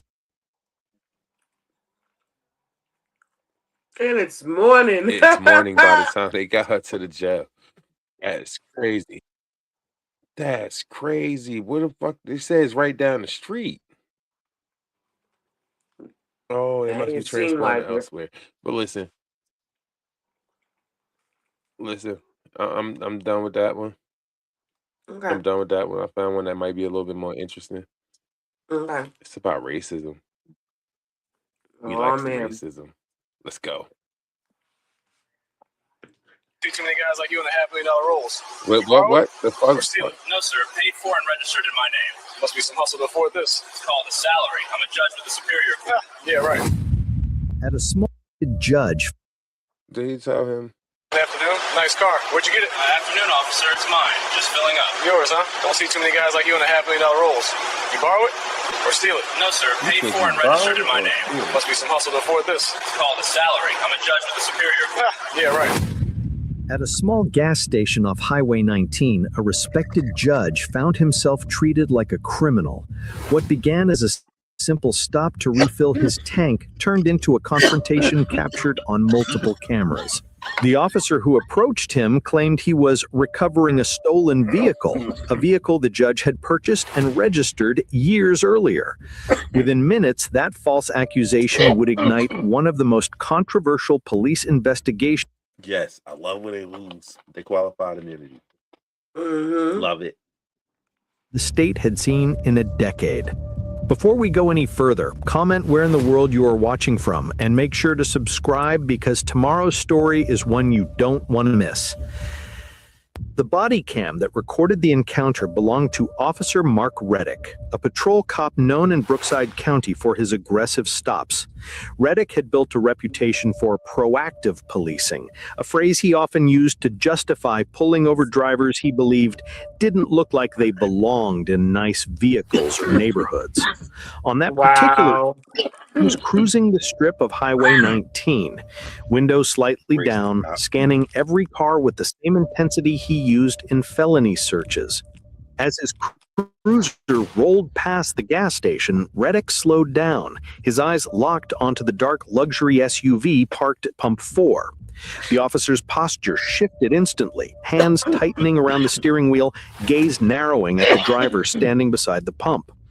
The driver was Judge Nathaniel Briggs, age 53, a well-respected state judge. That motherfucker don't look 53 at all.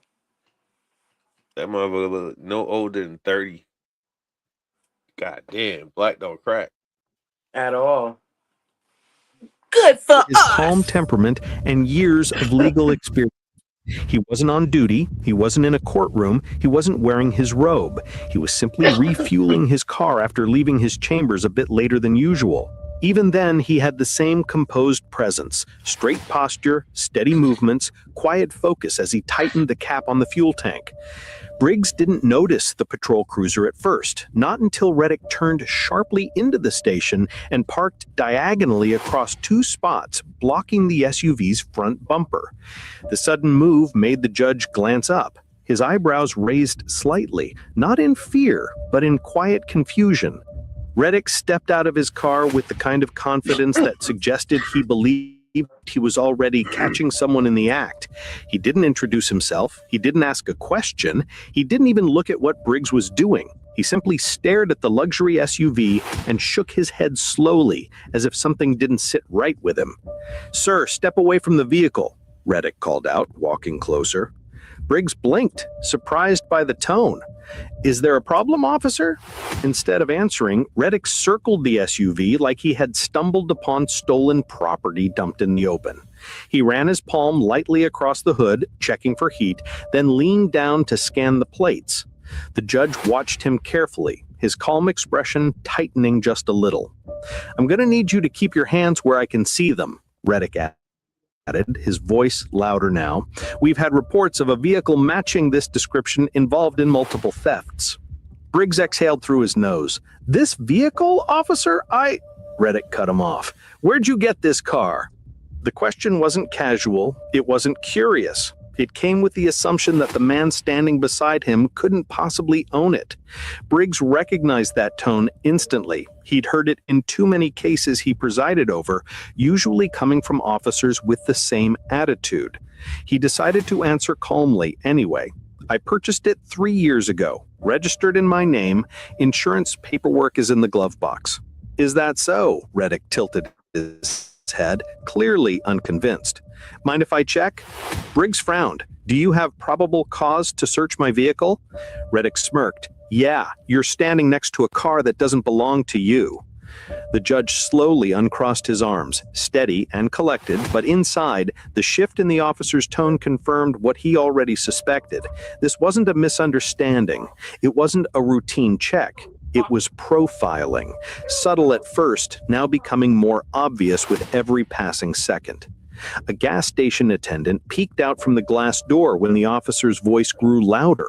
Briggs noticed the worker watching, and so did Reddick. But while the judge hoped the presence of witnesses would calm things down, the officer seemed to get more irritated.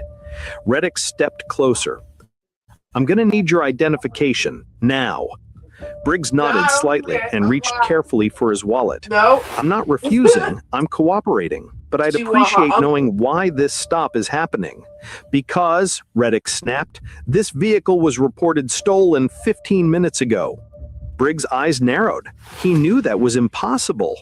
He had been in the parking lot downtown reviewing paperwork the entire time. "Who filed that report?" Briggs asked. Reddick didn't answer. Instead, he placed a hand on the SUV door handle as if expecting it to unlock beneath his touch. It didn't. Briggs had locked the vehicle out of habit. He tugged again. "Unlock it." "No," Briggs replied firmly. "You don't have the right to search it." The tension thickened. The overhead lights hummed. A customer across the lot slowed their steps, sensing something was unfolding. Reddick noticed the attention and lowered his voice, but not his aggression. "We can do this the easy way or the hard way," he warned. "And I'm telling you, you're making a mistake." The officer's eyes flashed with frustration, and for the first time, the judge sensed the possibility that this interaction might escalate far beyond a simple request for documents. The parking lot felt heavier, the overhead lights buzzing, as if they were witnesses themselves.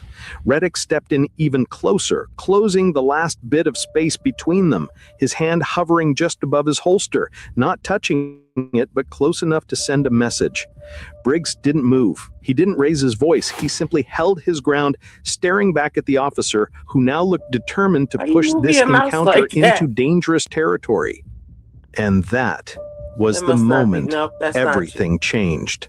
From the outside, it looked like a tense conversation, but the body cam footage, combined with the gas station security cameras, showed a different truth. The shift in Officer Mark Reddick's posture was deliberate. His chin lifted, his shoulders squared, and the hand hovering near his holster wasn't a reflex, it was a tactic.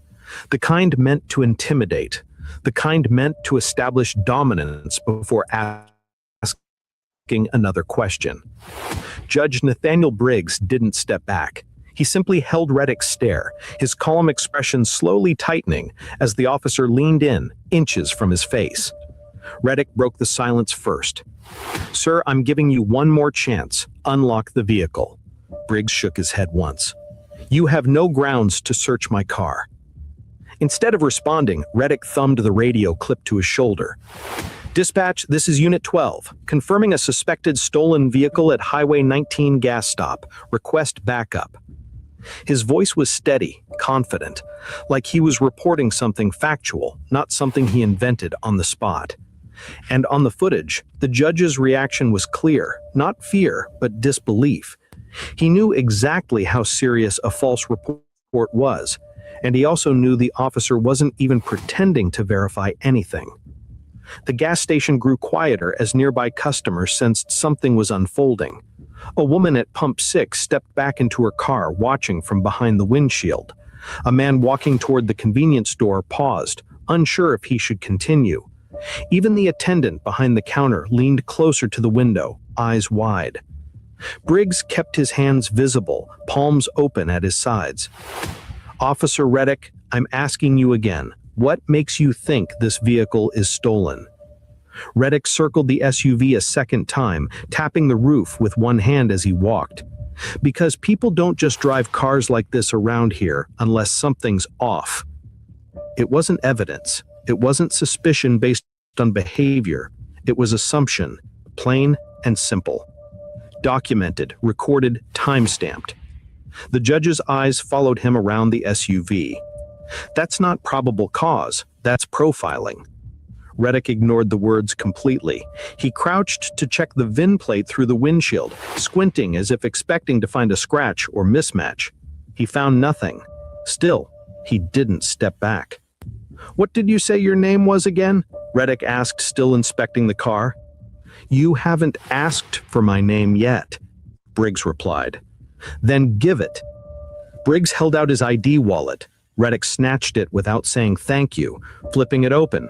For a moment, his eyebrows twitched upward, just a fraction, when he saw the name Honorable Nathaniel Briggs. Not because he recognized the judge immediately, but because the word "on" usually meant something official, something important. But instead of acknowledging that, he handed the ID back as if it proved nothing.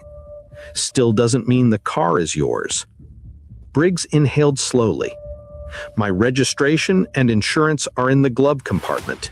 You can view them, but only if you acknowledge you're searching based on my consent, not force." Reddick scoffed.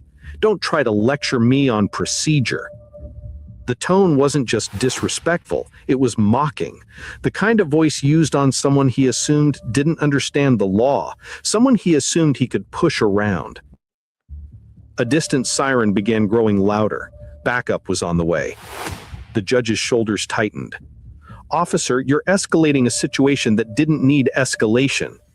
"No," he snapped. "You escalated it when you lied about owning this vehicle." Blink, blink. "Exactly what have I lied about?" Reddick didn't answer. Instead, he placed his hand directly on the SUV's door handle again and gave a hard tug. Locked. He tried once more. Nothing. "Unlock it," he demanded. "No," Briggs replied, "not without proper cause." The backup siren grew louder until a second cruiser pulled into the lot, tires crunching across gravel. Officer Jansen stepped out, taller, stockier, younger than Reddick. He approached quickly, glancing between the two men. "What's the situation?" Jansen asked. Reddick didn't hesitate. "Possibly stolen vehicle, drivers being uncooperative." The judge turned toward the second officer. "I provided identification, I offered paperwork, I refused an unlawful search." Jansen looked at Reddick, then at the SUV, then back at the judge. His expression stayed unreadable, but he moved closer to Reddick's side, not the judge's. Two officers now, two sets of eyes, two assumptions. "Sir," Jansen said firmly, "step away from the car." "I'm already away," Briggs answered. "What more do you need?" Reddick lifted a hand. "We need you detained until we verify ownership." The word hung heavy in the air. Detained. The judge's jaw tightened. "You have no grounds to detain me." "We'll see about that," Reddick muttered. A small crowd had gathered now, 3, maybe 4 people lingering near the edges of the lot, phones out, quietly recording. On screen, the body cam captured everything. The buzzing lights, the tension, the slow circling movement of the officers. It also captured the moment Reddick reached for a pair of cuffs on his belt. Briggs saw the gesture. He stepped back, not aggressively, but defensively. "Officer, you're making a mistake." Reddick stepped forward anyway, hands still on the cuffs. "And you're resisting." "I am not resisting," Briggs said sharply. "I am standing still and stating my rights." The moment echoed across the asphalt. The snap of metal, the ripple of the second officer shifting his stance, the murmurs of witnesses who now understood they weren't watching a routine stop. They were watching something go wrong. And in the next few seconds, the situation would cross a line neither officer could take back. The moment Officer Reddick reached for the cuffs, the tension at pump 4 snapped like a wire pulled too tight. Witnesses shifted closer to the edge of the parking lot, phones still recording as the air grew thick with disbelief. The buzz of the overhead lights mixed with the distant hum of traffic on Highway 19, but every eye was locked on the officer preparing to detain a man who still hadn't moved an inch. Judge Nathaniel Briggs kept his hands visible, his voice steady. "Officer, you are attempting to detain the lawful owner of this vehicle." Reddick didn't pause. He stepped forward again, cuffs dangling from his fingers. "Put your hands behind your back." The judge didn't comply, but he didn't resist either. He lifted his chin slightly, the same posture he used in his courtroom when issuing warnings. "This has gone too far. Before you continue, you should know who you are detaining." Reddick narrowed his eyes, almost amused. "I don't care who you say you are." Briggs reached into his inner coat pocket, slow and controlled, and pulled out a leather ID case. He opened it and held it out squarely between them. The gold emblem glinted beneath the gas station lights. Officer Jansen saw it first. His expression shifted instantly, eyes widening, posture straightening, mouth tightening around a breath he didn't expect to take. Reddick glanced at the ID, and for the first time, his confidence faltered. The badge inside carried a title that removed all assumptions, all doubt, all the false claims he had repeated into his radio. Honorable Nathaniel Briggs, State Superior Court Judge. The officer stopped mid-step. You're a judge? Briggs didn't move the badge, and you are violating multiple rights on camera. For several long seconds, Reddick stood frozen, the weight of the revelation crashing into him. His hand slowly lowered the cuffs, but the body cam captured the tremor in his fingers, not out of fear, but out of the sudden realization that everything he had done was now documented against someone with the authority to challenge it at the highest levels. Jansen shifted uncomfortably beside him. Sir, we didn't know. Briggs cut him off. You did not need to know my title to treat me lawfully. The words hit harder than any badge could, and the camera saw it all. Jansen swallowing, Reddick blinking rapidly, both officers suddenly unsure of their next step. The judge closed his ID wallet. Now, I expect to leave without further harassment. Reddick cleared his throat. We were just doing our job. No, Briggs replied, his tone sharper now. You created a crime where none existed. A soft murmur rippled through the small crowd of witnesses. One of them stepped forward slightly. I got everything recorded, the man said. If you need a copy. Briggs nodded once. Thank you. And that simple exchange, calm, quiet, respectful, seemed to rattle Reddick even more. He turned toward the man. This is an active investigation. Stop recording. The witness didn't lower his phone. This is a public place. Another blow to Reddick's authority. Another moment caught on camera. The tension broke not through conflict, but through exposure. Everything was on video now. Not just the gas station cameras, but body cam footage, witness phones, even a street corner surveillance cam pointed toward the pumps. The officers backed away, creating distance they should have kept from the start. With slow, deliberate movements, Judge Nathaniel Briggs returned to his SUV, opened the driver's side door, and produced the registration and insurance paperwork, documents he had offered earlier, long before the situation escalated. He handed them to Jansen. Verify it now.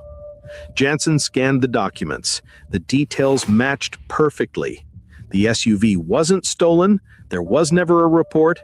There was never any reason to stop him. Jansen exhaled and gave the papers back. Everything's valid. Briggs didn't smile, didn't celebrate, didn't gloat. He simply said, I know. Reddick avoided eye contact. His jaw twitched. You're free to go. Briggs stared at him for a moment, then spoke with the same authority he used from the bench. Officer Reddick, I advise you to document your actions tonight carefully. You'll be asked to repeat them under oath. The officer's shoulders slumped. Briggs stepped into his SUV and closed the door. The engine hummed to life. The crowd watched silently as he drove away. A smooth departure that contrasted sharply with the chaos left behind. But the story didn't end at Pump 4. The next morning, witness footage spread across social media. Locally at first, then statewide, then national outlets picked it up. News anchors replayed the gas. So, from what I'm hearing, he basically got pulled over by every other cop out there, except he's a judge. Mm-hmm. It's a good story, but this isn't what I thought it was. Yeah, me neither. I thought we was gonna see an actual video. Yeah, that's what I was looking for. So I don't want to hear the rest of it. Let's go back to this guy. Okay. See what happened with Keith Johansson. 36-year-old man married to 25-year-old Brandy Johansson. Keith had just stepped out of the shower when he found his newlywed wife lying lifeless on the bedroom floor. According to him, she must have accidentally shot herself. Do you think she did this to harm herself, or do you think this was accidental? Any idea? Wait, is this the video? I heard this secondary shot, and I ran out there and seen her laying there going, So I called you guys immediately. She shot herself twice? And then I heard 2 gunshots. I feel really offended that you guys can try to pin an accident on me. On April 7th, You did it. 2018, Keith Right. Johansson placed a frantic 911 call, claiming that his wife had shot herself while he was taking a shower. She breathes. She talking to you? Breathing anything? Yeah, she's breathing. All right. She able to say anything to you? Baby. Hey. Baby, no. She thinks you'll hear it. Okay.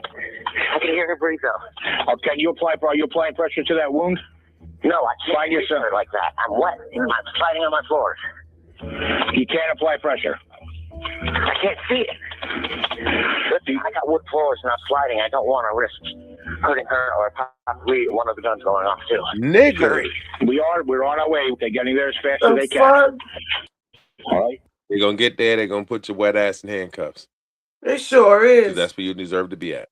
Stupid ass, 'Cause stupid. what the The fuck? first officers at the scene found Keith's wife lifeless in the bedroom, just feet away from where her son sat watching TV in another room. Brandy had been shot twice in the chest with a 9mm handgun, a detail that raised immediate suspicions. Ooh, that's pretty. How would she be able to hit herself twice in the chest? You got a switch on it. So you got in the shower? How long were you in the He shower? got a switch and, Maybe he, 5 and minutes. she double 5 minutes, tapped. And I heard boom, boom, but I thought it was a How many shots did you hear? 2. You heard 2? And I thought it was a balloon at first. Then I heard this secondary shot. And I ran out there and seen her laying there going, so I called you guys immediately. Keith's accounts were inconsistent, and the officer noticed that he was not wet at all despite his claim of just getting out of the shower. At first, he claimed that Well, this it must have took been forever to accidental, get there. and then he claimed she had been suicidal. Over time, his story In the grew chest, even more though. bizarre. I was gonna tell her mom. All right, hey, You're not. listen, at this point, just listen. You're just going through a traumatic experience right now. Just relax, deep breaths. Try to just collect your thoughts. All right. Listen, this is not something that you're gonna Yeah, be able to that's do like that. 100% Right. fake. Just I don't want nobody in my family to ever have it done again. Fake. Let's Just okay. You're Super just fake. He hyperventilated right now, because he got caught. try as hard as nothing possible. nobody can say. I know, but Keith's deep emotions seemed to convince the friends and family around, but the officers and detectives seemed to think otherwise. Me Deputies on the neither. scene I think discussed the lack of otherwise, water on his body Yep. and defensive scratches on his Fooling torso me. that would likely be consistent with a struggle. Yep. Yeah. Defensive wounds. No. So he was in the shower. Yeah. The only thing that thing is the shower. Check up nail follicles. Under her shirt. Where? In case.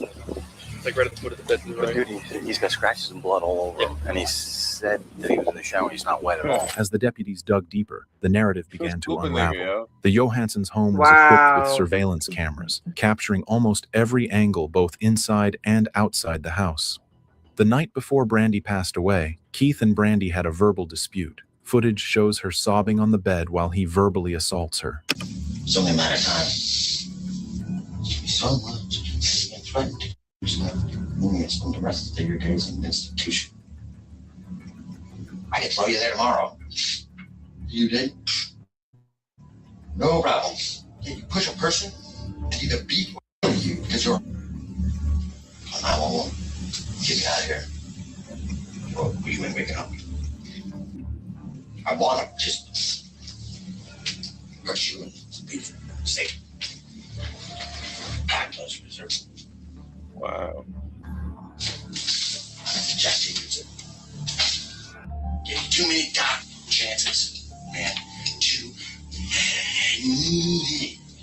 Show a cop these videos. In a calculated move, he removed the cameras before the incident. What usually happens? I don't even know. These aren't usual occurrences, so I'm sure they don't want to be standing out in the rain and the sun. It looks like it's about to downpour. He did it. House. Yeah. Oh, I'm sure they have a whole list of. They get paid a lot more than I get paid to know how to handle these situations. Because I don't know if I'm gonna be all right. Keith Yeah, they got services to help. It's called jail. Yep. And 3 hots in the COs cot. and yep. 3 hots in the cot. Keith was brought into an interrogation room where detectives were waiting for him. If it hadn't been for the surveillance footage, the jury would have most likely believed his claim that it was truly an accident. Yeah, However, the motive was clear. And about 3 minutes later, I heard pop. Right there, have a seat. You know, I was like, what the heck? You know what I mean? So I just thought, What the and I hell? heard pop, pop. You know, just, you know, that's how it went. Pop, pop. And I was like, something's wrong. Went out, slipped across the floor, was looking around. I didn't see her at first. And then I was, what the heck, man? And I looked over and she was laying right there. Like this. And I was like, Brandy, Brandy. And at that point, there was no blood or nothing. I was like, Brandy, Brandy. And then I looked out and seen the guns, and I immediately called 911. I mean, immediately. Here's the first major inconsistency in Keith's story. He claimed he couldn't rescue Brandy because he was wet and slipping on the floor. But surveillance footage from inside the home tells a different story. Instead of staying by Brandy's side, Keith was seen running around the house, hiding illegal contraband, all while pretending to be with her. In reality, he was letting her pass away on the floor. The only person in the house at the time of the incident was Brandy's 6-year-old son, Keith's stepson. Speaking with him became a crucial part of the investigation. She had a little scream, and then I heard 2 gunshots. More evidence began to unfold, but Keith kept rejecting his involvement when he was questioned in the interrogation room. Can you tell me in as much detail as you can, in your mind, what you think really happened? In my mind, what I think happened, from where she was and the way she was, is maybe she was trying to make our bed, and she grabbed him, and when she grabbed him, one went off, and she dropped the other, or them both. I have no idea. What? But it was just, you don't think you're gonna get out of the damn shop and see this. No. And that's what I think happened. Of course, I don't know because I wasn't there for sure. But that's what I would think would happen. Why she'd be moving them makes sense. Why she did move them, I have no idea. Only she knows that. And that's the only thing that I can think of. How familiar with guns is she? She's newer. Okay. Newer to it. Law enforcement had a lot of evidence against him, and the autopsy report only backed up their suspicions. In the blood spatter analysis that was conducted, it became clear that 2 bullets had been fired, one from a short distance and one from a distance. In other words, Brandy couldn't be the one who fired these bullets, and his story about this being an accident was falling apart. How often does it happen that somebody accidentally shoots themselves twice? I don't know if she was shot once or twice. I don't know. Well, you said it went off twice. Yeah. Yes. I don't know.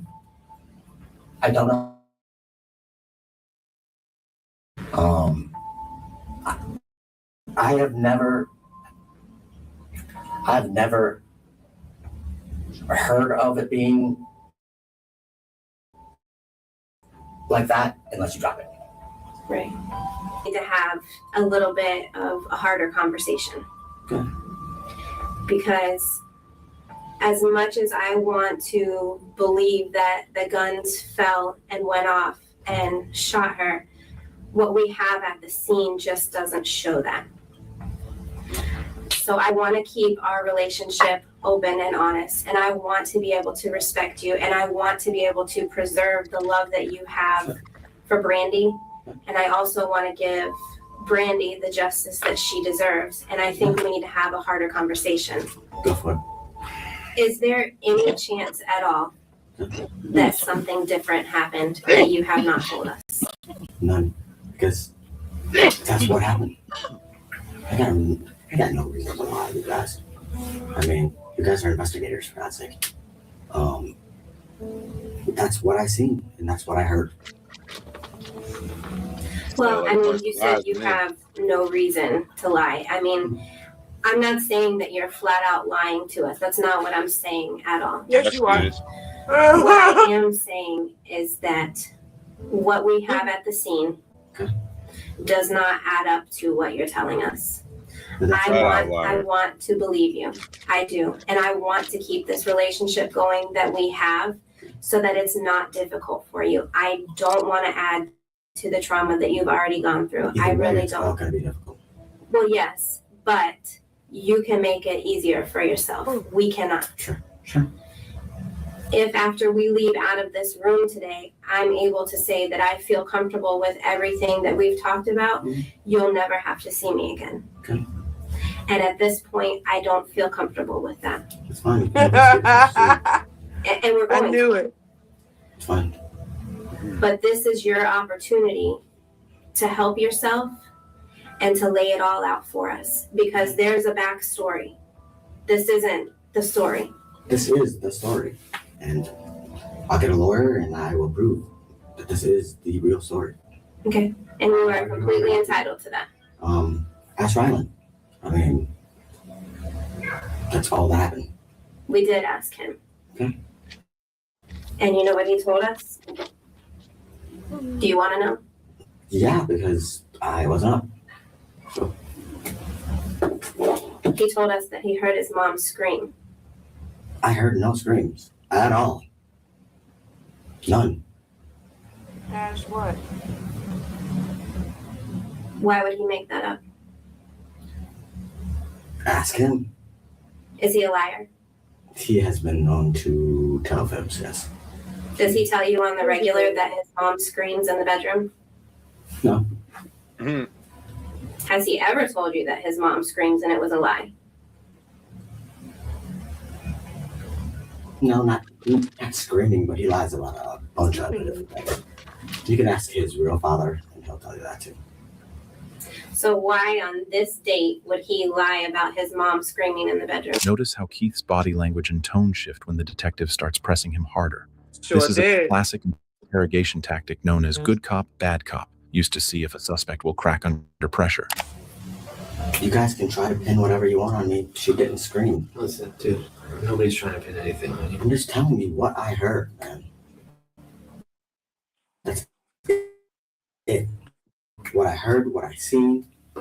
I mean, if you're trying to call 911, You have a conscience. That's why. You love your wife. That's why. so It happens in the heat of the moment. You're not a bad person. You're not a monster. I would never do anything like that. That's how they get you. You're not a monster. That's where the guilt come in there. I feel offended too, if we're going to go to that level. I feel really offended that you guys can try to pin an accident on me. No. I thought that's what you were getting at with it. I was like, Not at all. If an accident happened, we are more than willing to listen to that. But what I'm telling you is what you're conveying as the accident that happened isn't the accident that happened. If something else happened that was accidental, we could lay that out and I would be happy to listen to it. I am not saying that you're a bad person, but what I am saying is with my training, my experience, and the crime scene, the accident that you're laying out isn't the one that happened. well, that's what I seen. When I came up, that's what I seen. No, it's fine. It's very hard. I know it is. Okay. And I can't tell you something that I don't know. I'm not going to make up stuff. I just can't. Well, you can test me for gunpowder, go ahead.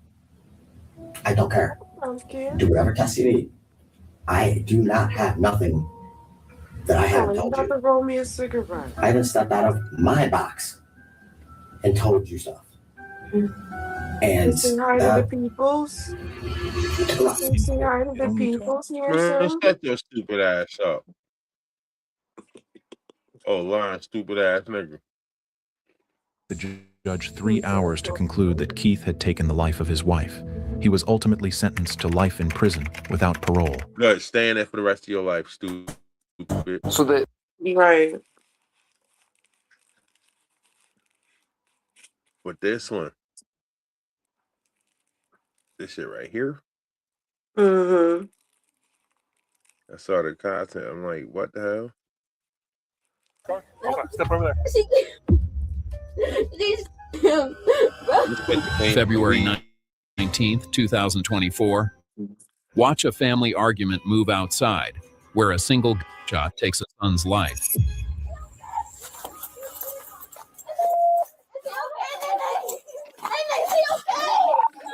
Send in the medic. What's up? Where's the car? Red car? Okay, step over there. Ma'am. No, I don't care. Over there with your mom. Go inside.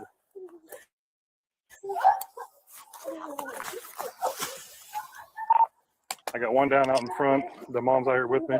I got several people inside the apartment. You okay, boss? His mama shot him. Life can't be that bad. That's crazy.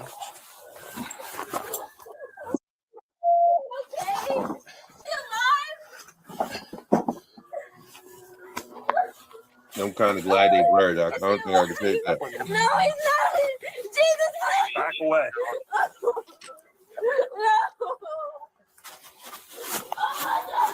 Hey, the mom's over there. Scare her.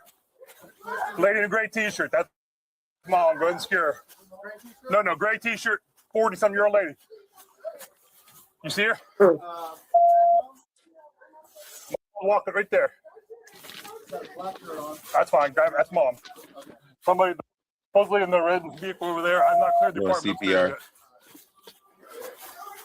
Nobody else upstairs? Okay. I thought he was walking Mom after. supposedly shot son. Parents saw this is sisters or relatives here. They're coming down Tustin.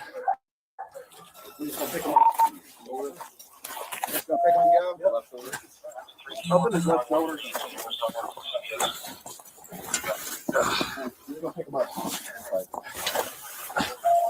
Jihad Hughes is his name. I don't know how old he is. Is he the only person? Only person we know right now. Rest in peace, Jihad. Yeah, it's upper right shoulder. Yeah. It's high in the shoulder right here going up. Only victim we know is right here. Suspect. Okay. I got the pair of doors. Yep. No medical attention. You don't need it. You might have a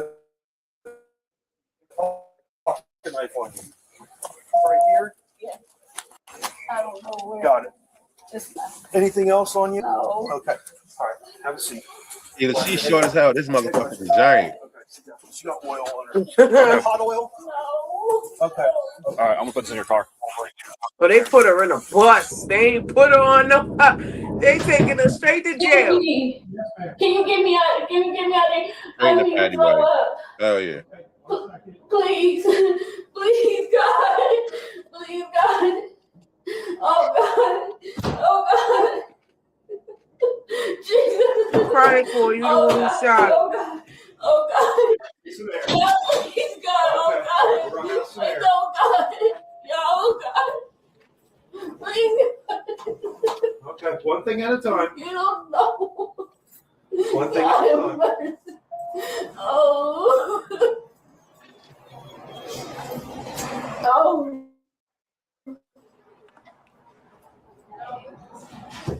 All right. What is your first name? LaQuandra Williams. What? LaQuandra Williams. You spell it?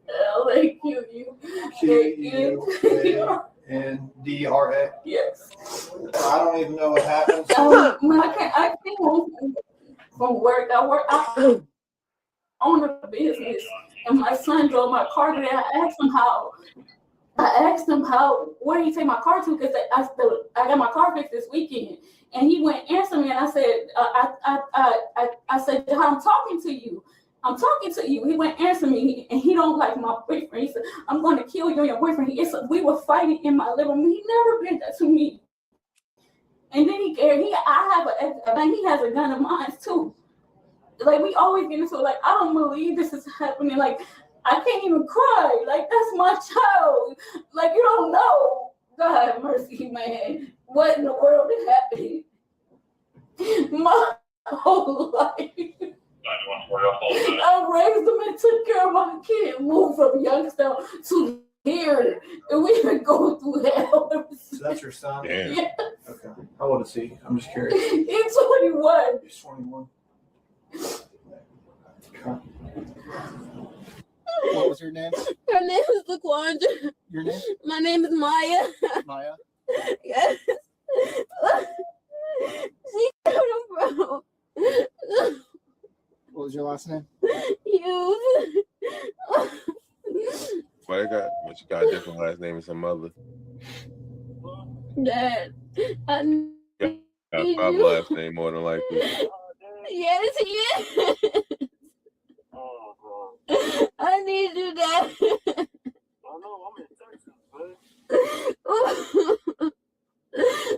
Yes, I see him. He was on the floor. He was breathless. No, they shot him in the chest.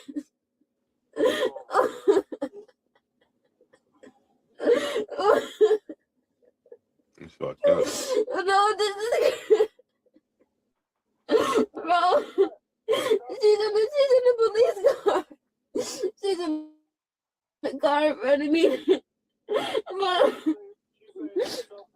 no, I told them not to let her say that because she shot him, bro. Hi. Hold on 1 second. I'm Detective Zimmer. This is Detective Paulson. How old are you? I'm 20. 20? Okay. Yeah. And what happened today? So I was in my room when everything was happening at Little first. tears, So it stop. started getting bad. My sister started screaming at me. So I was halfway going to sleep. I just heard my mom coming in the house screaming like about her car. And my brother, Them I had tears to stop get so my brother quickly. been driving us to school in her car. He didn't drive to school. Uh-huh. So he drove her car earlier, and she came back in the house like, Jahai, what's wrong with my car? But I'm sure it's nothing wrong with her car because she just be like kind of crazy.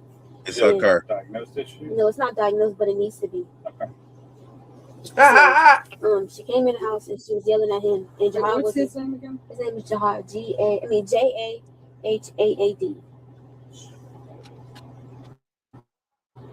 Okay. So she's yelling at him. How old is he? He's 21. 21. Yeah. So she came in the house That's and she the was problem. yelling at You him. guys He are wasn't back to responding back. to her because when my mom get to yelling at us, like we don't respond because if we start yelling back, she's gonna escalate because she has a real record of like us not gonna like her. So like Record. we just tell her wait till her to stop yelling when it escalates and then talk. So Jahad wasn't responding at all. So she started trying to take his I guess she was trying to take his AirPods out of his ear.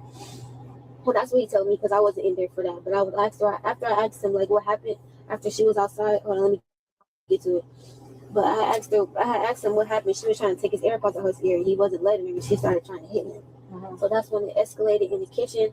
Then she had got the knife because Jahad was like pinning her down, like wasn't letting him.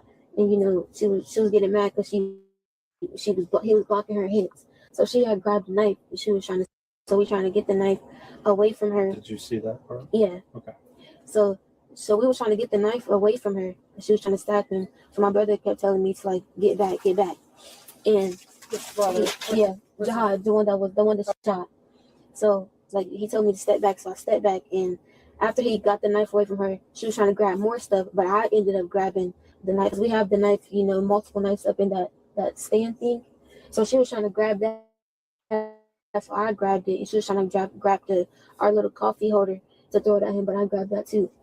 So she was trying to him after he had ended up getting the knife away from her. She was still trying to punch him and stuff like that. So he ended up slamming her on the floor and pinning her to the ground so she can stop. And afterwards, after he was pinning her down, he was just telling her I'm not a little boy. You're not gonna keep putting your hands on me. And then after he had ended up letting her get up, so she went downstairs to grab her gun, And I didn't let her. She was walking back upstairs, but I didn't let her come upstairs. I locked her outside. Okay, so she came outside to get her. She went outside, and that red truck over there by the two gray Impalas, that's her car. Okay. And she went to go grab her gun, and then she was walking upstairs, but I wasn't gonna let her shoot him, so I locked the door from her. I locked her outside, and hold on, I'm talking really fast. But I locked her outside, and she was screaming like she was just trying to get in the house, like give me my phone or give me my keys, but she already had her keys, so I just wasn't letting her in the house. So Jihad, the reason why he ended up outside because he was trying to leave. Do you see his bags over there? His bags are probably on the floor. Where at? Over there where she shot him. Okay. Which car is hers? The red car all the way at the back between the two Impalas. Yeah. So Jihad was trying to get his stuff to leave. Like he wasn't even trying to go do nothing. He was leaving. So he had his bags and everything. And I was telling him not to go outside, but he didn't think. Of course, nobody gonna think their mom is about to shoot them. So he went downstairs anyways as he was trying to leave. And when he went outside, I heard the gunshot. He was like, ah, and then I seen him from the balcony on the floor. And she was Did you trying see to. him get shot? Or No, I heard it. You just heard it? And I went out to the balcony. Like I was by the door when I heard the gunshot because I was still holding the door locked. Yeah. So when I heard the gunshot, I ran to the balcony and I see him on the floor. And she was like trying to. Are you in the balcony here? The balcony, yeah, right there with the two chairs.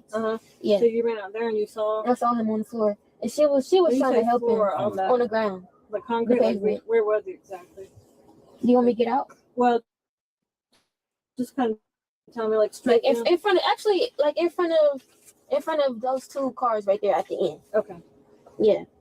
And she was trying to help him and stuff like I don't know what she was trying to. She looked like she was trying to help him, even though she shot him. Yeah, she didn't mean to Take do a it. seat back there for me.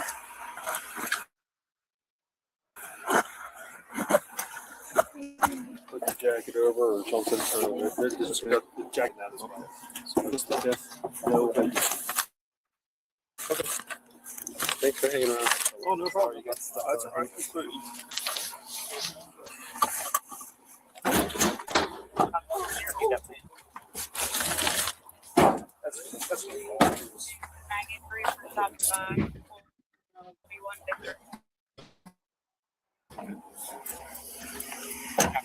What's up, Brian? Oh my goodness.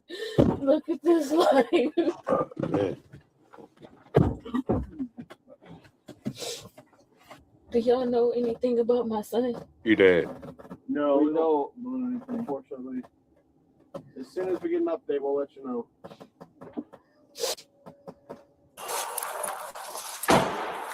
You didn't make it. Oh. Robinson, turn the car back on.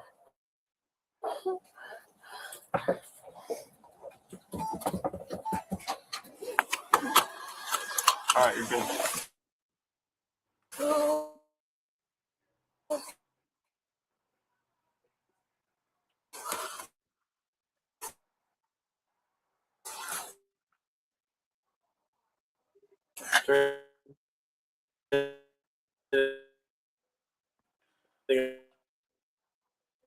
I can do to help you. No, please get the shoulder.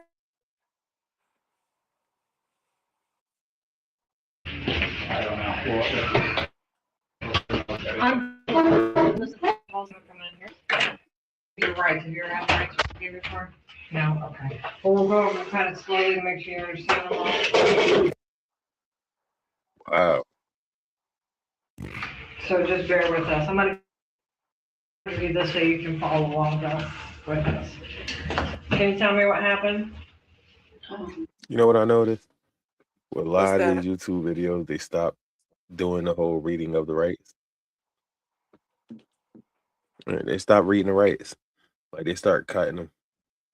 Do they not want people to know? All right, so I'm going to spill the beans. You have the right to remain silent. Anything you say can and will be used against you in the court of law. You have the right to an attorney. If you can't afford an attorney, one will be appointed to you at the state's expense. Never talk without a lawyer. Smartest thing you do is not say nothing. Yep. Don't say shit. Because they use your words against you. They could just make you trip up and just fuck yourself. Like you can see somebody get shot. You in the area where somebody got shot. You just so happen to have a gun on you. The ammo that's in your gun is the same ammo that's in the other gun.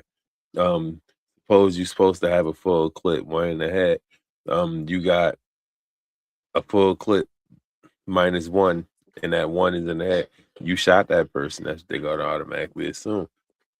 Your gun probably was never fired, ever. It's probably a brand new gun you just got. Decided that you wanted to take it outside, take your gun for a walk. They pull over, you in the same area you did it. Now they're gonna try to get you to cop out and say they got circumstantial evidence because that's what it is. It's circumstantial. Circumstance says you in the wrong place, wrong time with the wrong shit. If you use, let's say you use Liberty ammo, and the person got shot, well, you carry a 9mm, Glock 19, and the person got shot with 9mm ammo. They can't tell if it was yours or not until they take it and do testing on it. What the testing is, it's going to show the rifle in the inside of the gun. They're going to shoot it into a water tank, take the bullet, and match it with the bullet that they got out of the person. If the strike marks match, they might try to say it's yours. If the grooves from the fucking rifling match, they might try to say it's yours. Well, no, that definitely says yours. But all of that is circumstantial evidence. The fact that you were that you were there. How many people let's say in Chicago, how many people carry guns? Damn near everybody. Georgia, how many people carry guns? Damn near everybody. Yeah. You know, it's a bunch of states with carrying guns. That's just what you're supposed to do. You need to live a certain way. In order to live a certain way, you got to protect yourself. But they say Chicago is like its own country. I don't know. So I came home early in between my two clients, and Jai used my car, and I asked him where he took my car at, because he took my car to the shop and left it there. And I said, well, how long did you leave it there? And what did they do? My car's not riding away. I just got my car fixed. So he wouldn't answer me. So I walked back to the room and I went back into the living room where he was at, and he got up to grab his stuff, and I said, I'm talking to you, answer me. And so I threw a glass, but it went over to his head like a candle, but it went over his head. It didn't touch him. And then he grabbed me up and threw me in the living room, which was something he never ever done. And we have had arguments, but he never ever put his hands on me ever. I kind of believe it. And I was trying to get him off of me. I was getting a knife because I know, he's stronger than I am, way stronger than I know. And out of impulse, I shouldn't.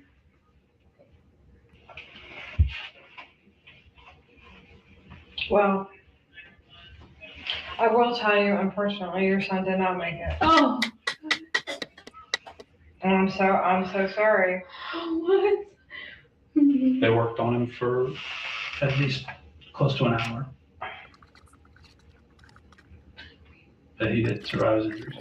Take me. You can take me. I don't deserve that. He didn't either. Yo.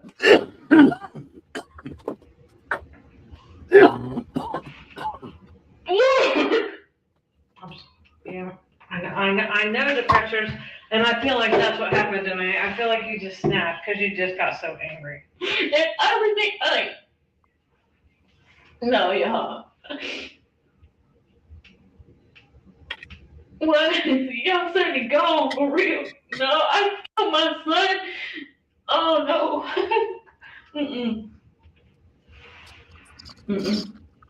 I'm not gonna believe it. And I kind of figured something was going on because when nobody talked to me while I was out there, I'm like, tell me what's going on. You killed him. Well, those guys aren't allowed to. Yeah, I did not mean to do that. I did not mean to do that. I did not mean to do that. Y'all, I don't know. It's something off with her reaction. Yeah. It's like she knew already, though. Like she knew.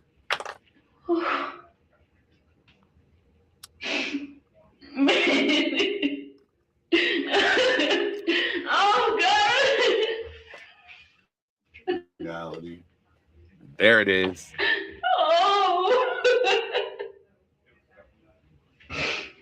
So, Jesus have mercy on me. Nope. Forgive me. She was later charged with second-degree murder, aggravated assault with a deadly weapon, using a firearm during a felony. For more cases like this, Okay. Got one here that has sitting in the, lying in wait because that's what we do. Just get them ready in advance, So this was different. 2 off-duty cops flee after hitting person on motorcycle. What they had? They had.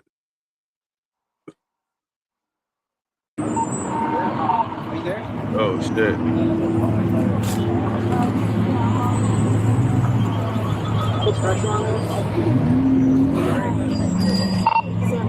Let's go ahead and shut down westbound Central at 65th. Yes. The motorcycle almost hit me. It almost hit you too? And he was coming and he was crossing and he hit this man and he kept going westbound. Okay, we have officers checking that direction too. Let's get this flushed and then we need to get flushed out? Yeah, get them flushed out going that way. Just have them go that way. But yeah, if you can go around and then just they got the truck now, but hey, block at 65th. Yeah, we're gonna need a unit to follow. Actually, Charlie 121 will do that. Can you follow to the hospital? Yeah. In Chicago. And you advise shut up with potential where? At 65th. It's a continuous lane. Keep going. Go. Go. Go! It's a continuous lane. Keep going. Go. It's a lane. You got a whole lane there.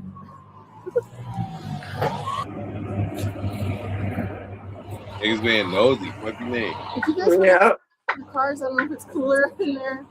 You're more than welcome to do that. Are you feeling okay? Do you want the rescue units to check on you? I know you're really upset. Oh, well, the motorcycle almost hit me, and and he swerved me. Yeah. And I saw that man coming, and I honked, and just so he get my attention, and everything you could. And the motorcycle lost his. I thought he was gonna wreck. I did see the part where he was using his. He lost control. Well, I thought he was gonna lose control and take off. I'm sorry, I thought he was gonna wreck. Yeah. And he just kept going. And he was going fast because I saw him in my rearview mirror. The light was turning red. And so I was slowing down. And I saw him and I saw the man. Yes. Right, so the person didn't die? It's not your fault. These things happen, unfortunately. It's really sad and it's scary. Unfortunately, these things do happen. Did the officer already get your information? Okay, good. And you sure you don't want rescue to check your vitals or anything? You sure? They can. I'm just nervous. It's up to you. If you want me to have them come over and talk to you, I can do that. They're here. So. They're bringing my fiance over. Okay. Well, if they do come, if they can just park somewhere out of the way. I told them. Good. For 713. Are we going to need any additional units of PSA? Not at this time. We're going to keep cores open for now. Sergeant. Yes. Can we leave you this peroxide here? Absolutely. That's fine. That'll work. Okay. It's not a whole lot, so Yeah. I should be fine. Nice. Congratulations. Yeah? You guys catch the motorcycle? No, they got it on camera all the way up at 86th Street, and then they didn't have it after that. So the amount of cameras we have on Central is incredible. I don't think they got the license plate off of it yet. They're working on it. They could probably check all the cameras all the way up Central. But we'll see. Let's see if even had one. It's a Harley, a white Harley, with 2 people on it. Damn. That's a lot of extra weight. So I mean, it should stick out a little bit, you know. It's not very common, but we'll see. Hold on.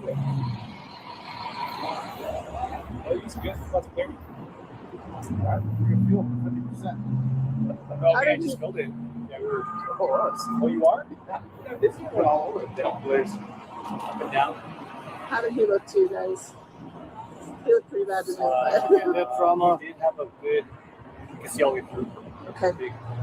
Big old gash in the head. Yeah. Lots of blood was quite good. He's likely to be intubated type thing, like he's going to need surgery, Oh, yeah. maybe. So probably that's what if he gets the license. I mean, he was breathing on his own. That was a good thing, but I mean, at some point. He's starting to get that stare at the same time. Montero was and then you're saying, no, we're not doing 2 See? All right. Sounds good. I guess we'll see what he says. No, Please call me on. That number is 5212, and I'll be in Huntsville. Track them down. Central hours. Hey, look, it's a police car. 1303, can you turn on your E number?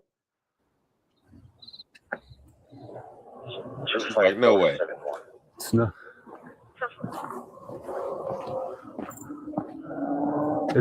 It's not out here, huh? Yeah. Okay.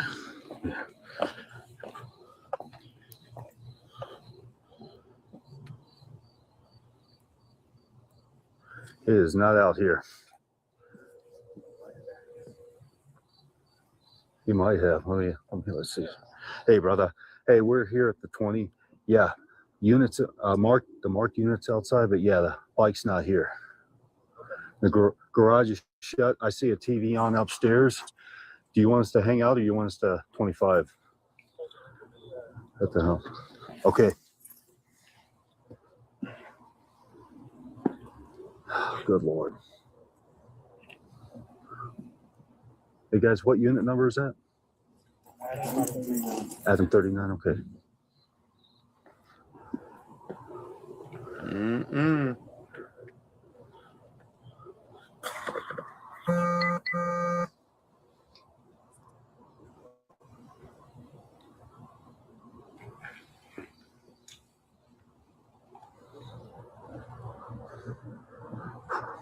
I'm actually a little bit nervous. I always get nervous when we kind of go. He's checking with Monty right now, Lieutenant Monty.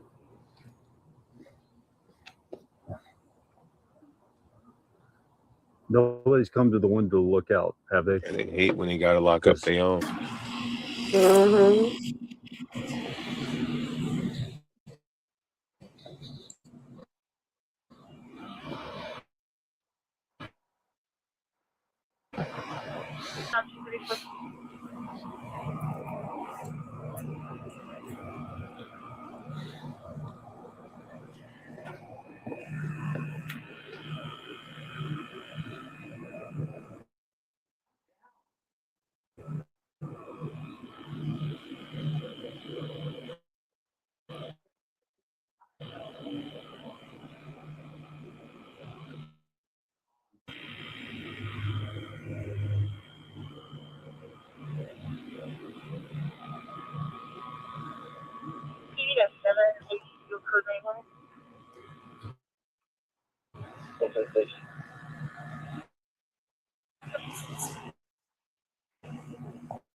Pull down. Okay. All right. Copy that, man. Yeah, we'll back off. All right, Caesar. We'll catch you in a bit. Hi. I'm just going to speak to James. Okay, Spare, just give us a minute, okay? 713 to 770, Frank. Can you come up to Pleasant Central?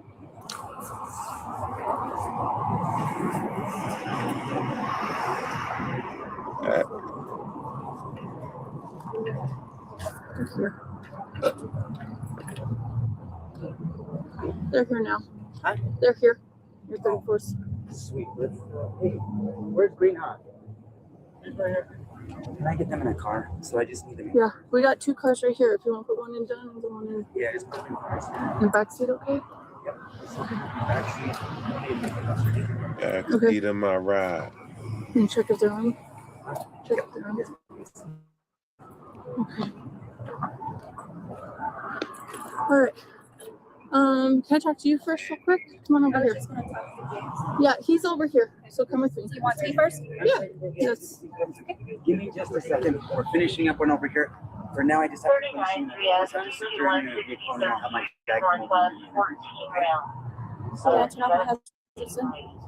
You can leave it there. It'll be safe right there. We'll make sure nobody touches it. Is it locked? Yeah, I locked it. If you want to turn your head, if you no,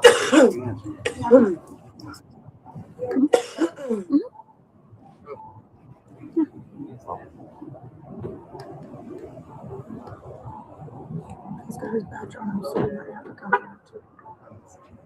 So he wants them secured in my car. We just gotta make sure they're not armed.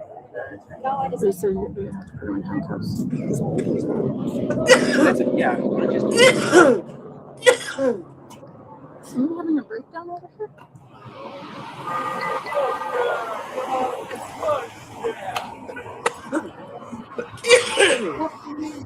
Our 34th just showed up. They're probably gonna put one in your back of your car.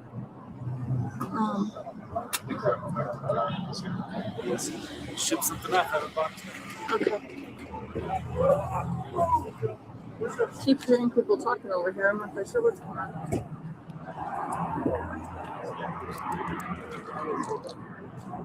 Okay.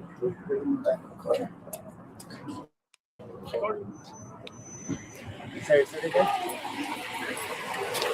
Can you just better? Yes, of course. Gonna fix the car?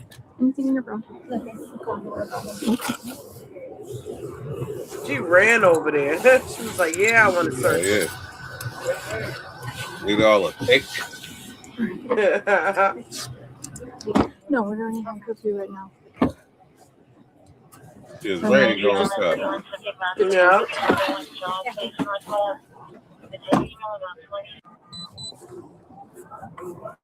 Okay.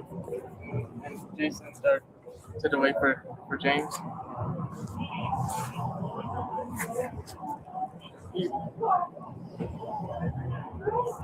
Okay. He's on the phone now. I think he just merged the line.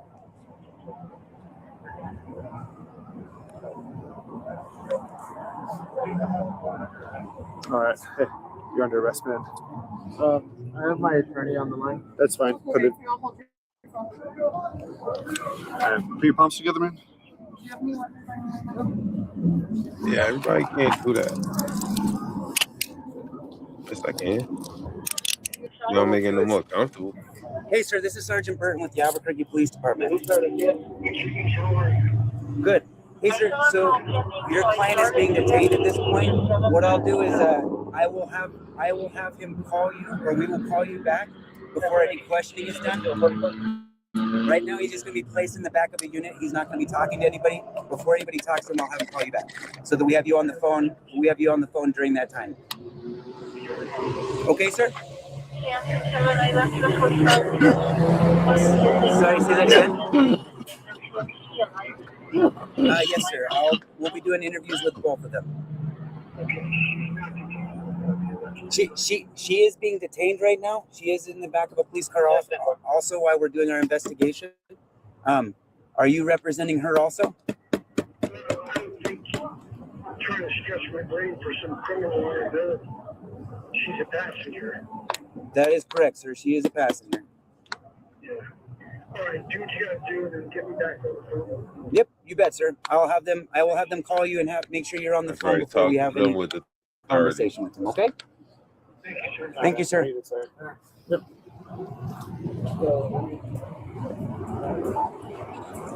He called this lawyer ASAP.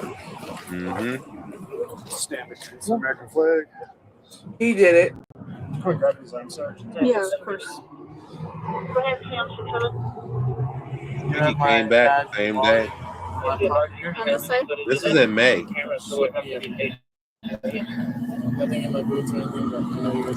Thank you for telling us.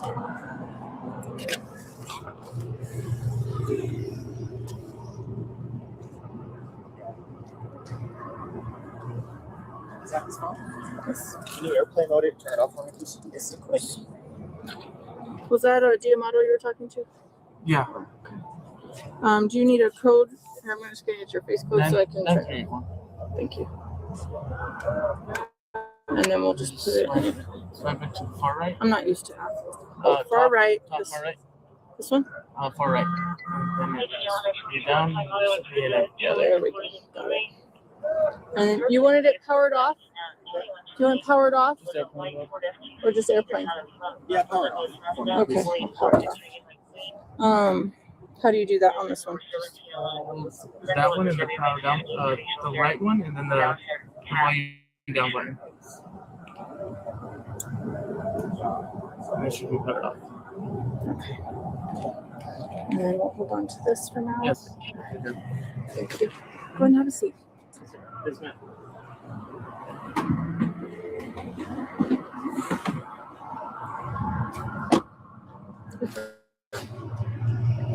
Where is this?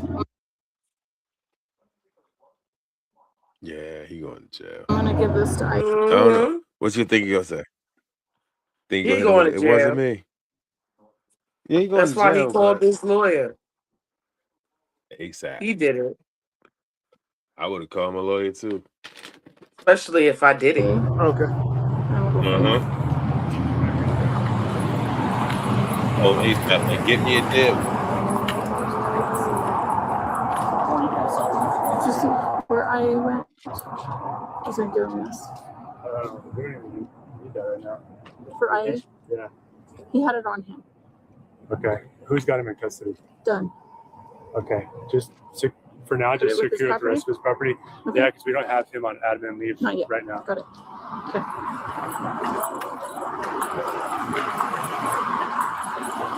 Oh, they took the dude badge. This with his property Uh-huh. for now. So we'll figure out what we're doing. And then we'll see if they need me anymore. And then they I keep was telling me to gonna go hide it. home. So That's fine. and then I take him, was randomly told to stay, and then so yeah. So now I've been told to go home again, but now all this happened. So let me Assume just I have to still do it. make sure we're good. Yeah.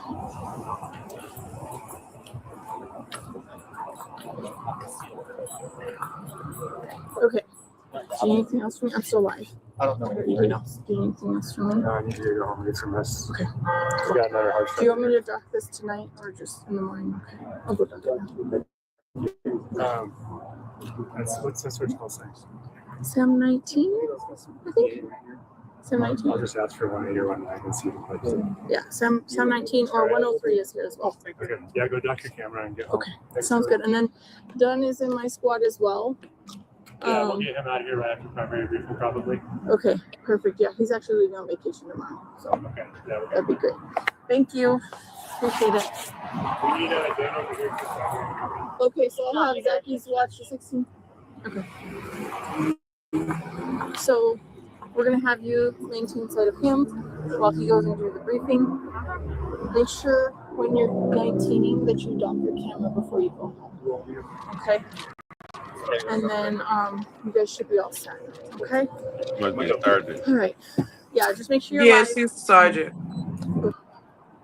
What's up, man? Chilling. But you didn't think I'd turn into this, huh? Dude. It's crazy. I know, man. Super sad. So you just TDY with these guys or show up when you can? No, I'm not on the TDY yet. I'm obviously still with Edwards. But Yeah. Dude. Today's our early day, so I was getting a 19 out of 8. But then I was on that community meeting thing, like that Westgate. Oh, LT. yeah. He asked me to go with him, so I went, answered questions, dude. And then I was like, well, let me go check out the fatal just because, you know, if I wanted TDY with them, I should probably be showing up to the things, right? Yeah. So here you are getting some overtime.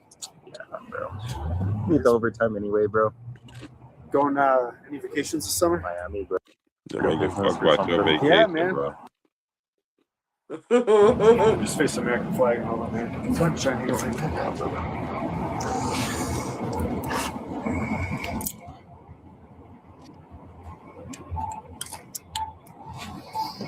Not act if you put your hand on top of your head. Do you understand? Yes, sir.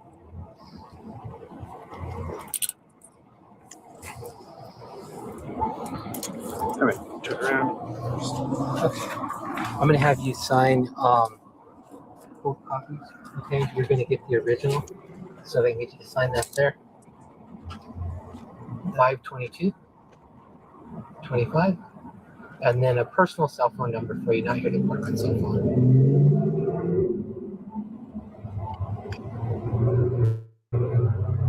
Okay, and same on this one.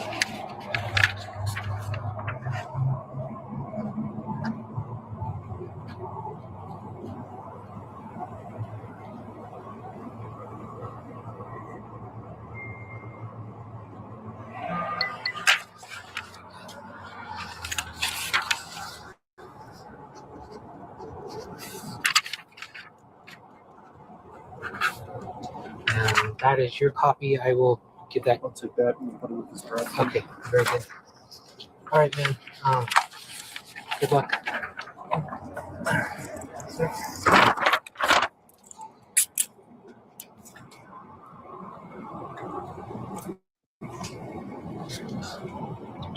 Put your wrist inward.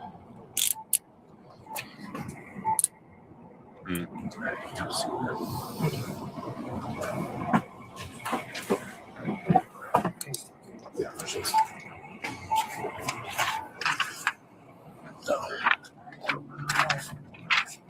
All right, you know where Crystal's at? She's no. Yeah. What, state cop too?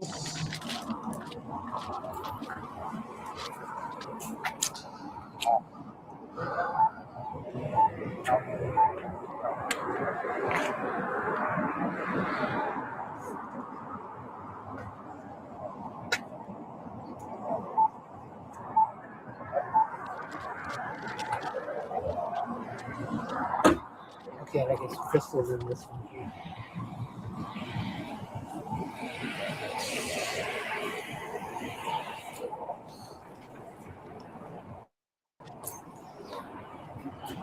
I'm okay to open it up? Yeah, that's. Hi, Crystal. Coast Guard Football. I'm the acting commander of the Internal Affairs Professional Standards Division.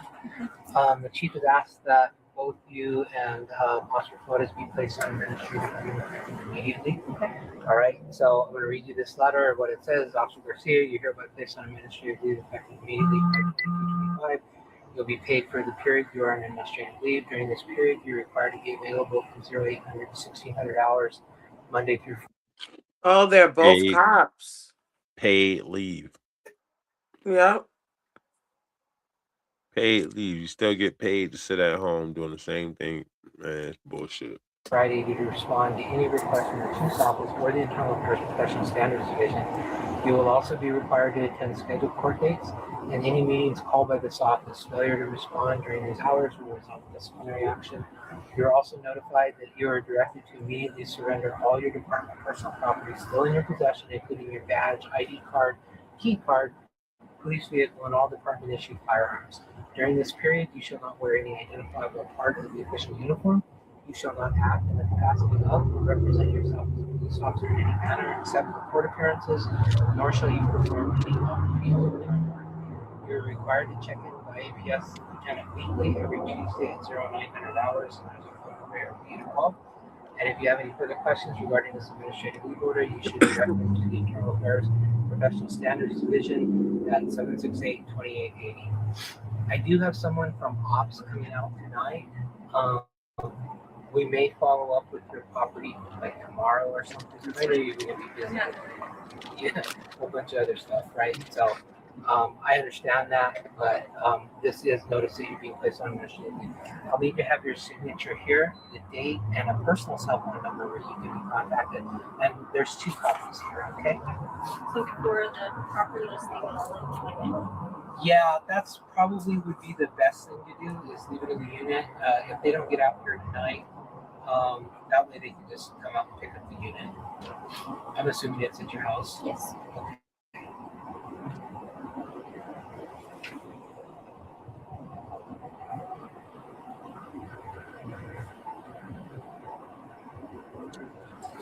Sign up on it. Will I get a copy of this? Yeah, I'm gonna give you the original actually. And she will keep this up here.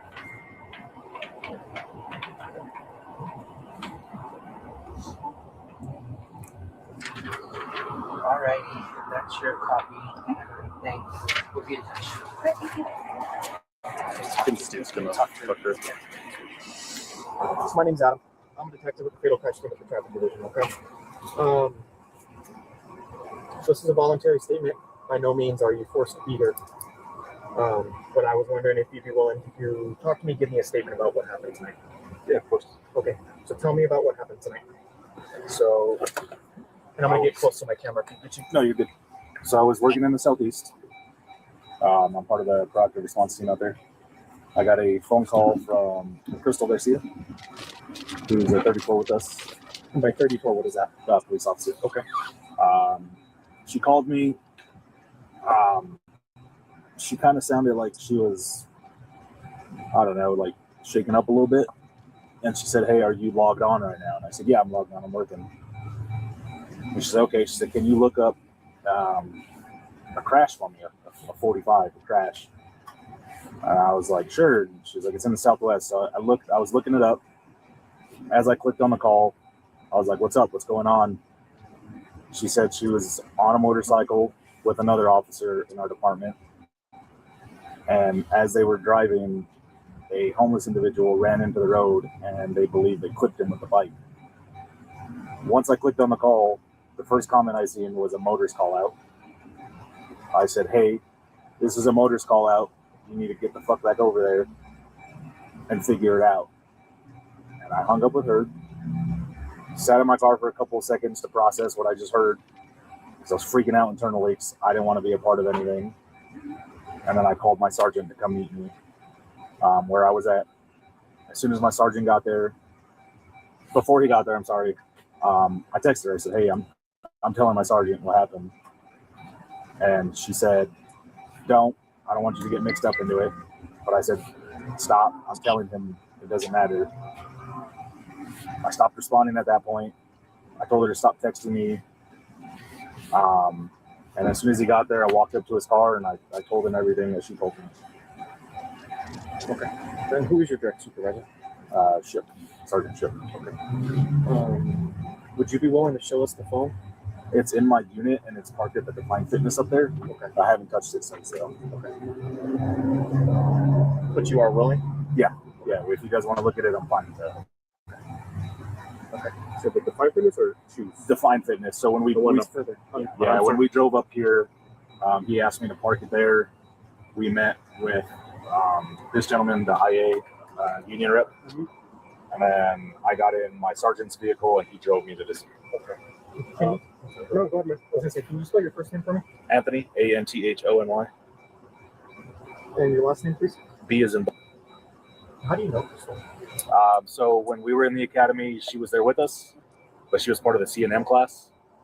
So we were technically in the academy together. And then when we graduated, we worked a lot of overtime together, so we became friends. When she called you, and I might have missed it, I apologize for repeating yourself, but what time was it? What'd you say? Man, maybe like, it's hard to say, like 9. maybe. I'm not 100% sure. But it's Time on the was phone, whenever it so- happened. Right. And For real. since today's still the 22nd, 9 He ain't on p.m., trial here. Yes, sir. Okay. And you said she sounded frantic. I mean, Like using the wrong shaken word. up, like something was going on. It was. She don't know if they killed And she somebody pretty or not. much just said that for you to look up a crash in the Southwest, did she like specify like an exact location or just like in She general? said Coors and Central, like she gave the cross street. Okay.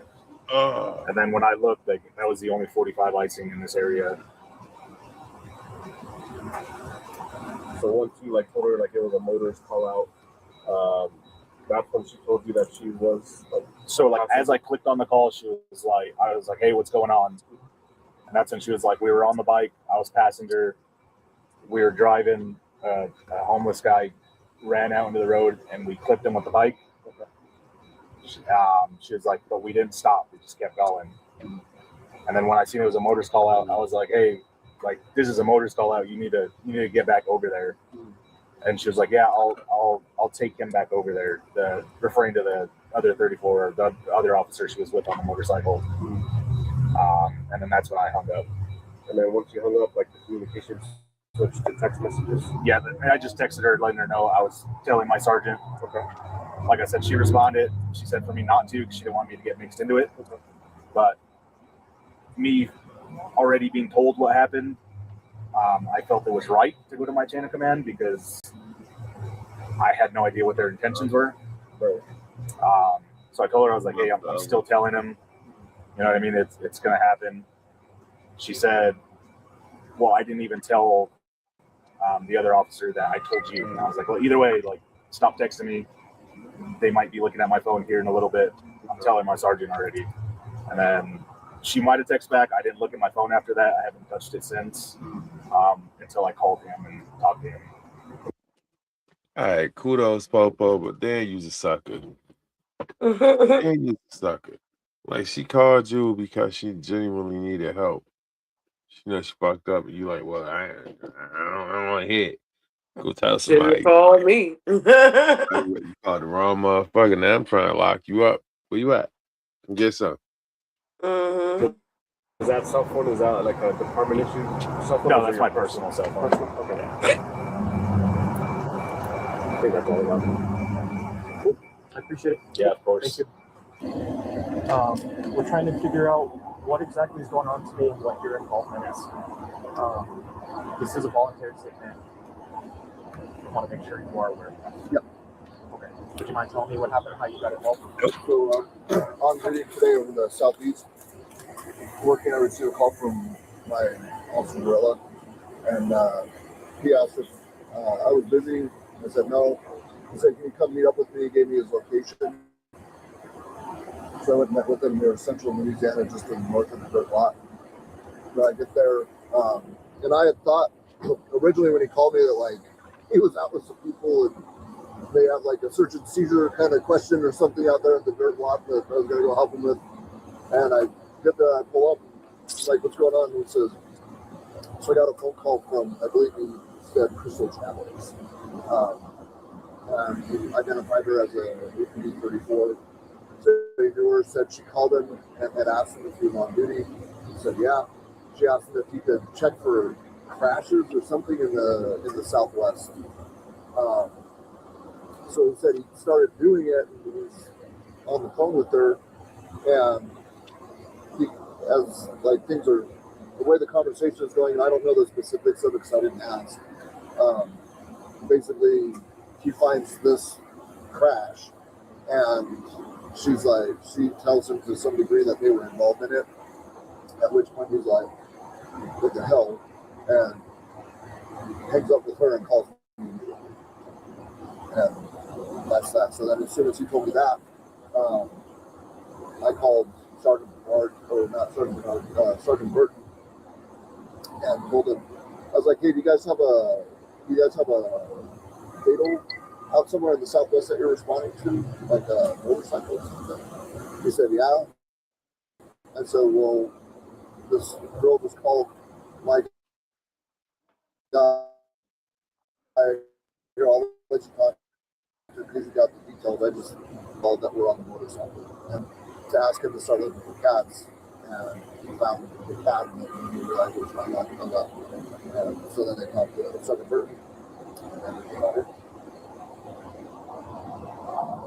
Did you ever have any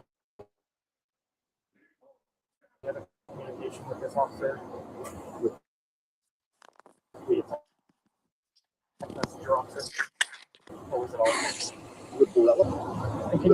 I just called him one more time when we were coming out here because I called the union rep and told him to meet up with us. I didn't want a PCM officer alone coming in here by himself. And then Lieutenant Monty called me and said to secure all his shit, so we just parked his car. Holy shit. I took his radio off him and secured it in my vehicle along with his laptop. And drove him down here and we've been here ever since. Okay. Can you spell your first name for me? Michael, M-I-C-H-A-E-L. And your last name? Shook, S-H-O-O-K. Whenever he asked you to go meet up with him at Central Louisiana, remember what time that was? I can tell you. Okay.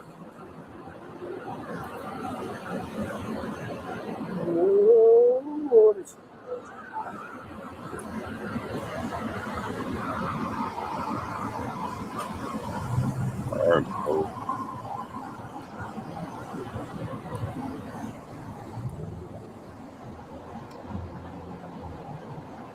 believe 2026. What time do you think you guys ended up on this side of town that were right here? Oh man. So on my way at 2110. Lieutenant Monty called me at 2113, and I was just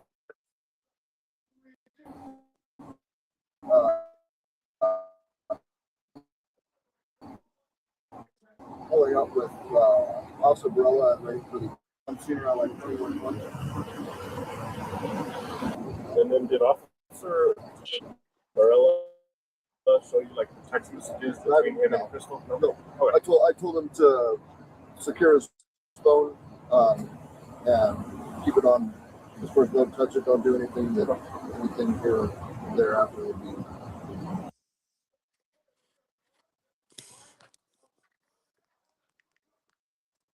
Everything and driving down here, but I didn't look at anything. I seen nothing. No call. All right. That's all I got. All right, we're gonna go to sub.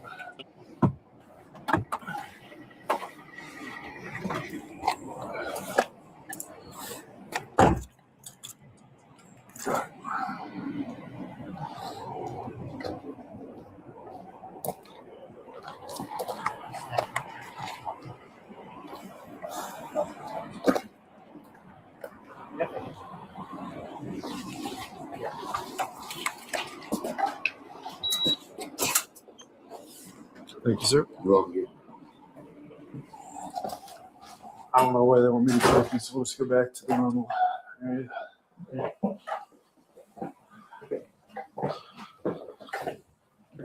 So anywhere you want them, sir? Just taking my order for now. Gotcha.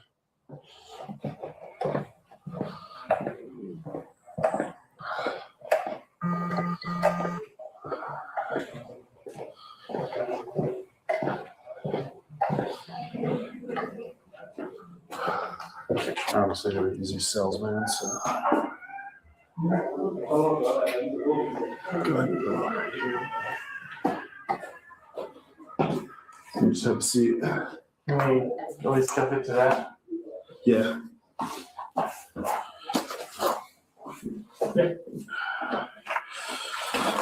Spread your feet out.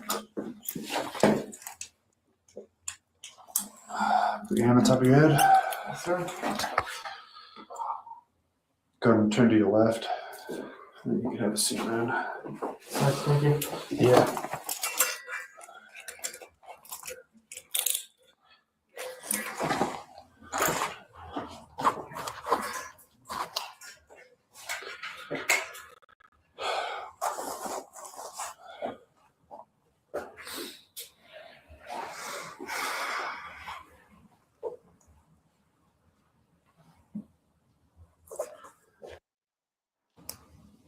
You know what I mean? Okay. He was listening to it, but at any rate, I'm just so I can kind of get intel on my end to get our hires out. It'll come out in the wash eventually, you know.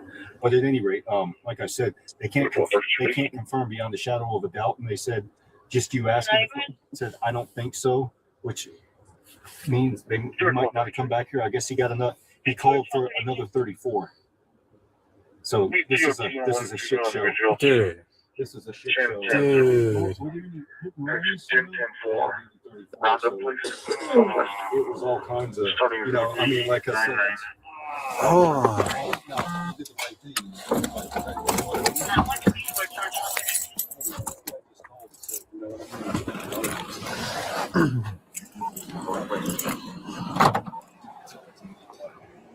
But at any rate, garage door opens, call for 82 and challenge him, keep it physically from leaving. You know what I mean?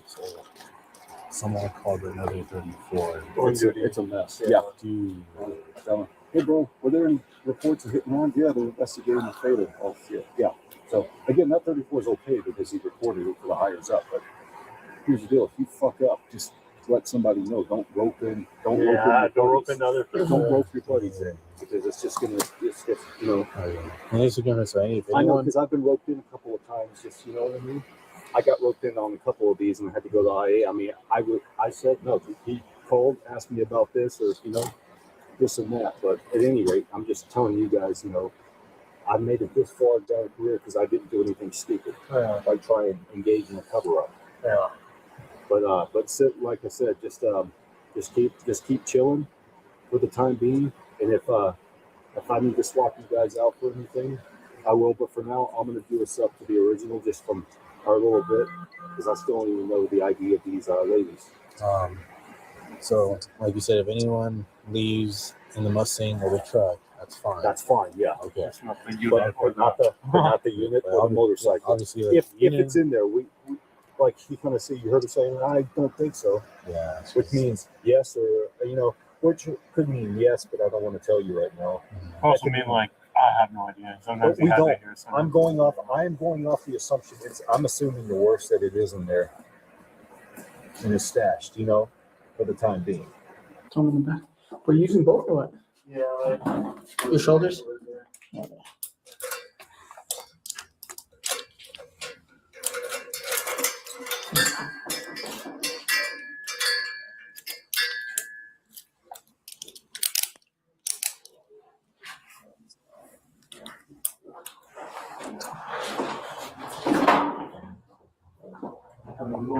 Well, thank you for your help today. Yeah, for sure.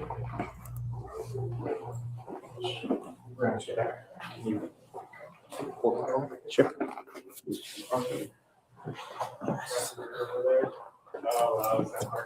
Straight back.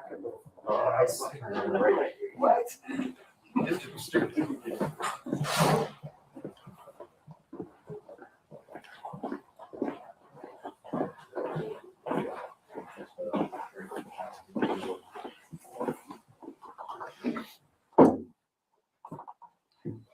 Here, you have a seat. Proceed. I'm gonna slide you forward, okay?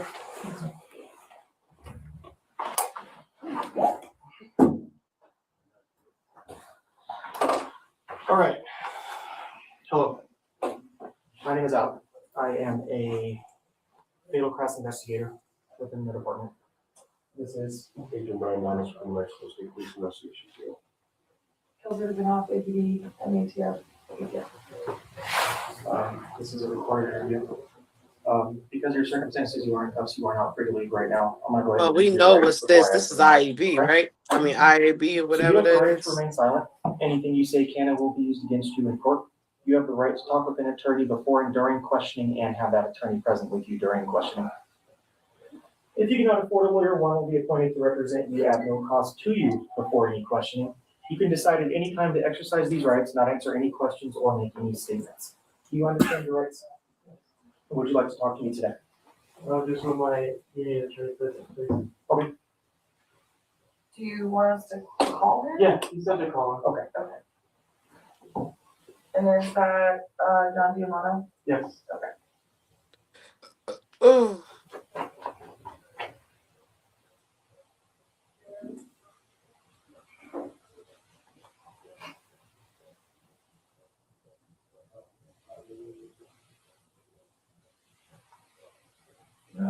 I'll just give you his number. Okay. And have him stay strict on. Okay. Why don't you call?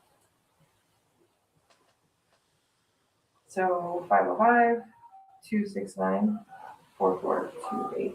You don't want to fast forward through this?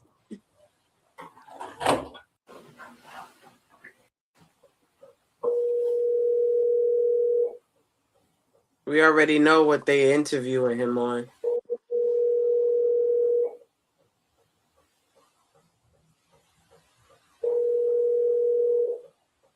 Hi, this is John DeMato. Sorry, I missed your call.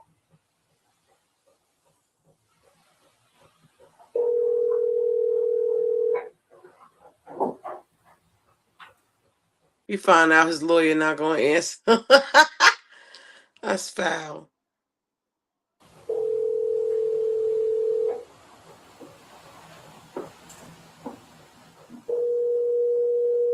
Your call has been forwarded to the automated voicemail.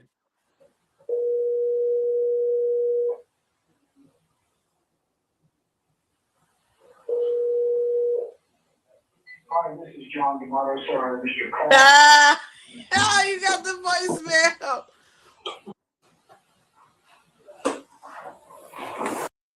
He probably knocked the fuck out.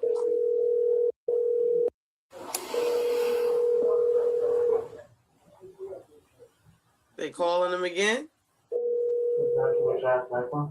Hi, this is John DeMato. Sorry, I missed your call. Not that it won't only matter.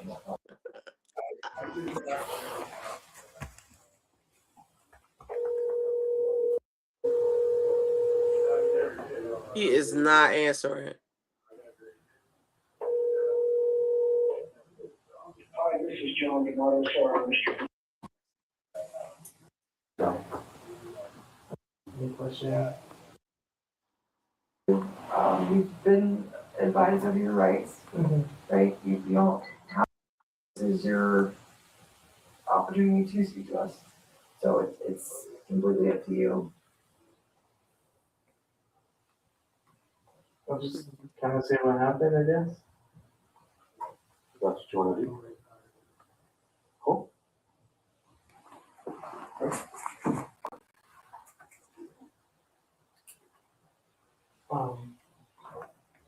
The lawyer tell him to call him, and he called him, and he didn't answer. Right up on the intersection of William Central.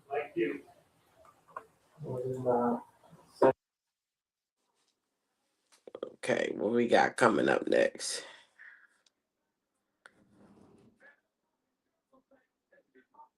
Officers urgently respond to a movie theater where reports came in of a group fight with a gun involved.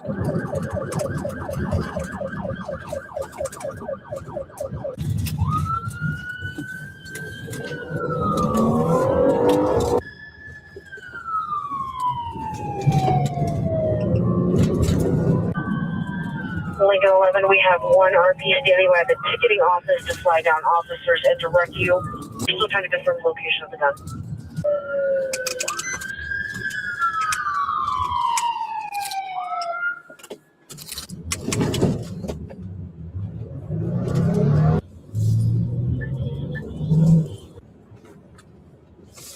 It said car in a way, like we ain't see that. Like, why do we care about this?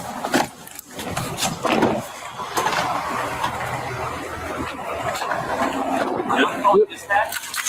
I'm going to call dispatch leader 11. He has the clip of his right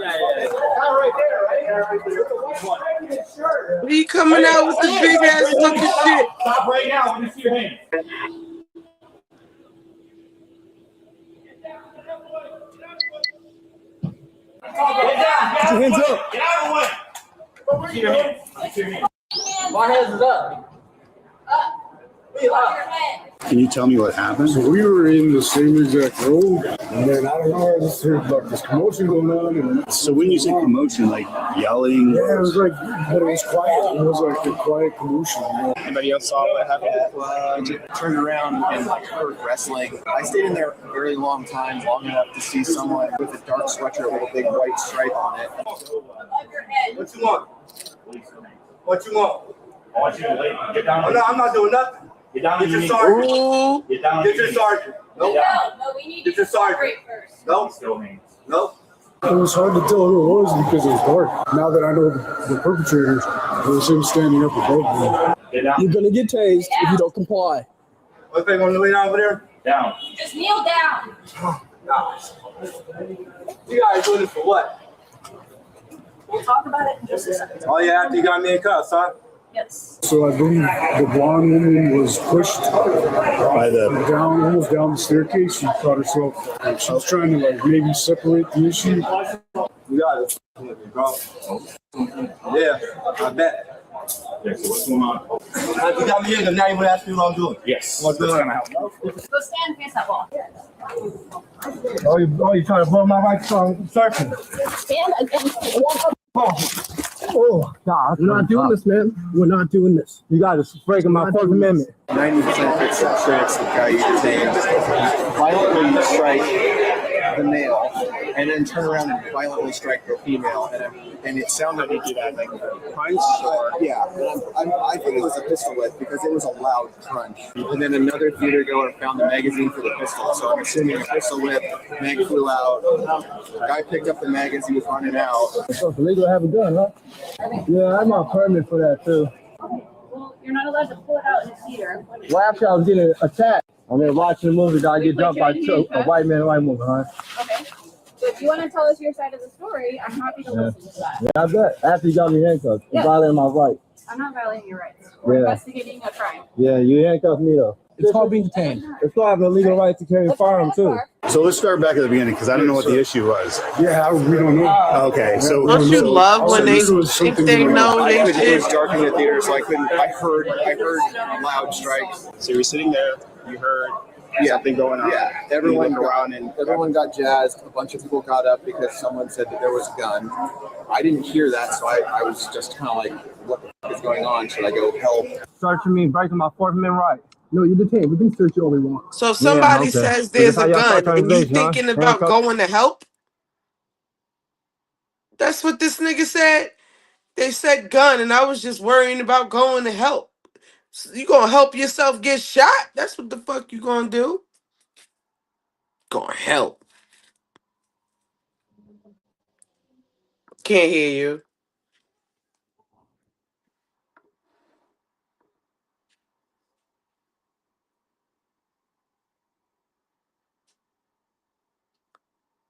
Can't hear you at all.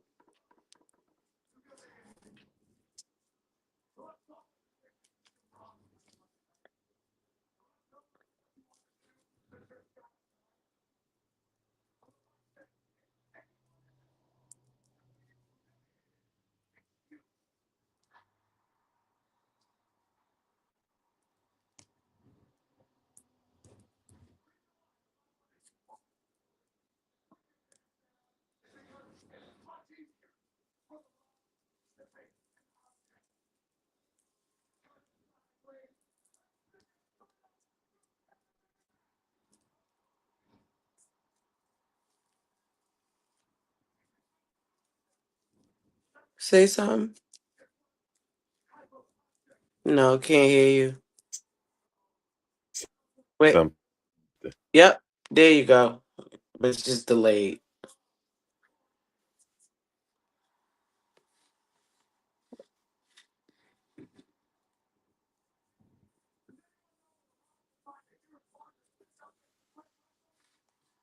You hear me now? Yeah. All right.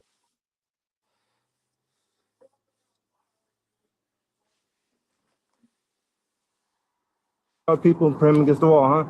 So if you stop talking for a minute, I'll explain to you what the. Yeah, Yeah, after you got me handcuffs and paid me against the wall, right? So we got a call that you had a gun. You were identified by several people No. here. So if that's not the case, then we'll sort that out. But for our safety and everybody else here, we have to handcuff you. Oh, really? So right now you're being detained until we investigate it further. Okay, well, your partner's hurting my elbow. He's out like I'm trying. So it's illegal for black people to possess firearms out there? He said he has his permit. Yeah. I believe him. I resist. You already got me handcuffed, bro. What are you doing? Well, you were resisting. Yeah, you had my elbow in uncomfortable way. I'm trying to push it off. You already got me handcuffed. What else you want me to do? At first, we didn't know it was a fight. Based on everyone like running out of the theater, we were like, okay, this isn't something medical. This is a fight. Point did you see the man violently strike the male and then violently strike the female at same Right before we left to try and go out the fire exit. This was in the back corner of the theater still. I mean, it could have just been his fist, but it was a very loud crunching sound. Sorry you have to experience all of this. Okay. I mean, just glad that no one got critically injured. Correct. Gotcha. Y'all have a good night, okay? Get my wallet. That's my permit. Get my wallet. I ain't going nowhere. Stop being all scary. I know. Get my wallet. Relax. Y'all over here lying. Stop swinging me around. Stop swinging me around. Stop swinging me around like I'm going to work. And dropping my phone. Get my phone. Liar, bro. You guys trying to make it seem like you get the off me. Hey, real. They gonna take your ass to the ground. You guys are thinking me around. Damn, all y'all couldn't hold him.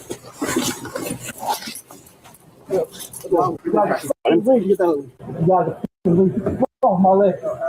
You got PC for 2 counts of felony harassment. Stop touching my hand, dude. Look, man, you're gonna sit in the back of the patrol car. I'm gonna try and get him in the back of this car here. Minute rolling. Let's see, because she hasn't been. Sit up. Sit up, man. Sit up. That's funny. Okay. Let's go. Let's see. Idiots. Report to the How do you get the report in there, okay? Jump here, lean forward. Lean forward. Drop that. Come on. Okay. You got it. Line up. So there was something going on, and the guy that we got in the car, he was kind of standing over those two. Yeah. And they were kind of verbally something going on. Something was going on. It was like a quiet, like, commotion. He probably was one of the only black people there. Okay. And so the suspect was standing over the couple, and then what happened then? So I believe she may have stepped in to try to like stop whatever he was trying to do to the other gentleman. Okay. And he must have pushed her. All I saw was her fall down, grab a chair, and just cut yourself a little bit, and it just went off. And he started attacking his friends. Okay, so when you say attacking, what did he do? He started just wailing. Just wailing. So she's hitting him with a fist? Yeah. Like, could you see where he's hitting him? Not necessarily. Did he had him on the ground and he was punching him? He may have been sitting, it may have been on the floor. He did get to the floor eventually. So, okay, so started attacking him, and then he was on the floor attacking him. Yeah. Okay. And then I heard clicking noise, but I thought it was his fist, which was a weird sound for a fist. And now that I know the whole situation, I'm assuming that it was his gun and he was hitting him. Okay. Oh, so he's hitting him with a gun? That's what I believe. Yeah. You didn't see him hitting him with a gun? It sounded like a pot. It didn't sound like a fist hitting someone. Okay, so it sounded like he was hitting him with something. Yeah, exactly. Okay. In the struggle, she almost fell down the stairs. She was pushed and almost fell down the stairs. Then he turned his attention to the guy. I'm assuming. And then that's when he was like started hitting him, and they got into a thing, and you heard the clicking sound. Yeah, so I started hearing, in my knowledge, it was an object hitting you, like metal object. All right, well, thank you very much. I appreciate it. So hopefully your neck gets better. Yeah, that was pretty well. Are you going up to that theater right now? I'm going to number 13. Okay. And this happened in 11? Okay. Just make sure there's nobody still up there.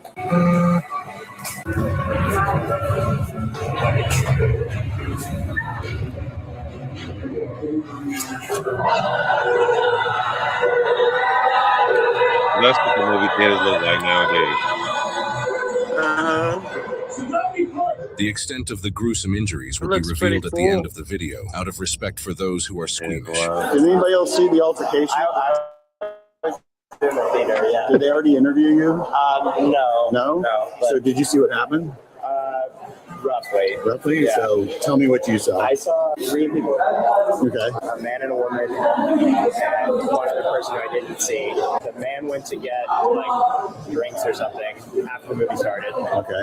Came back. I think it's the guy who's injured. And then the movie started getting kind of loud, but you could hear like heated discussion in the background. Were you sitting I was sitting in front. They were in the last row. They were in the last Very back. Okay. Was it loud? Were they getting loud? They were getting louder and louder. And then I turned around and they were like full blown fist fight. Like all 3. All 3 of them were? Yeah. Well, I think, you couldn't, there was popcorn flying everywhere. And I didn't see any gun at this point. Okay. And I was sitting next to my girlfriend who's in the puffy vest over there. She turned to me and she was like, "Can we go?" And people were leaving at this point. Okay. So then we left, and then as we walked out, you could hear stuff like falling down the stairs because they were up above the stairwell. When we got outside of the movie theater, Lucas, who was already interviewed, was holding a magazine.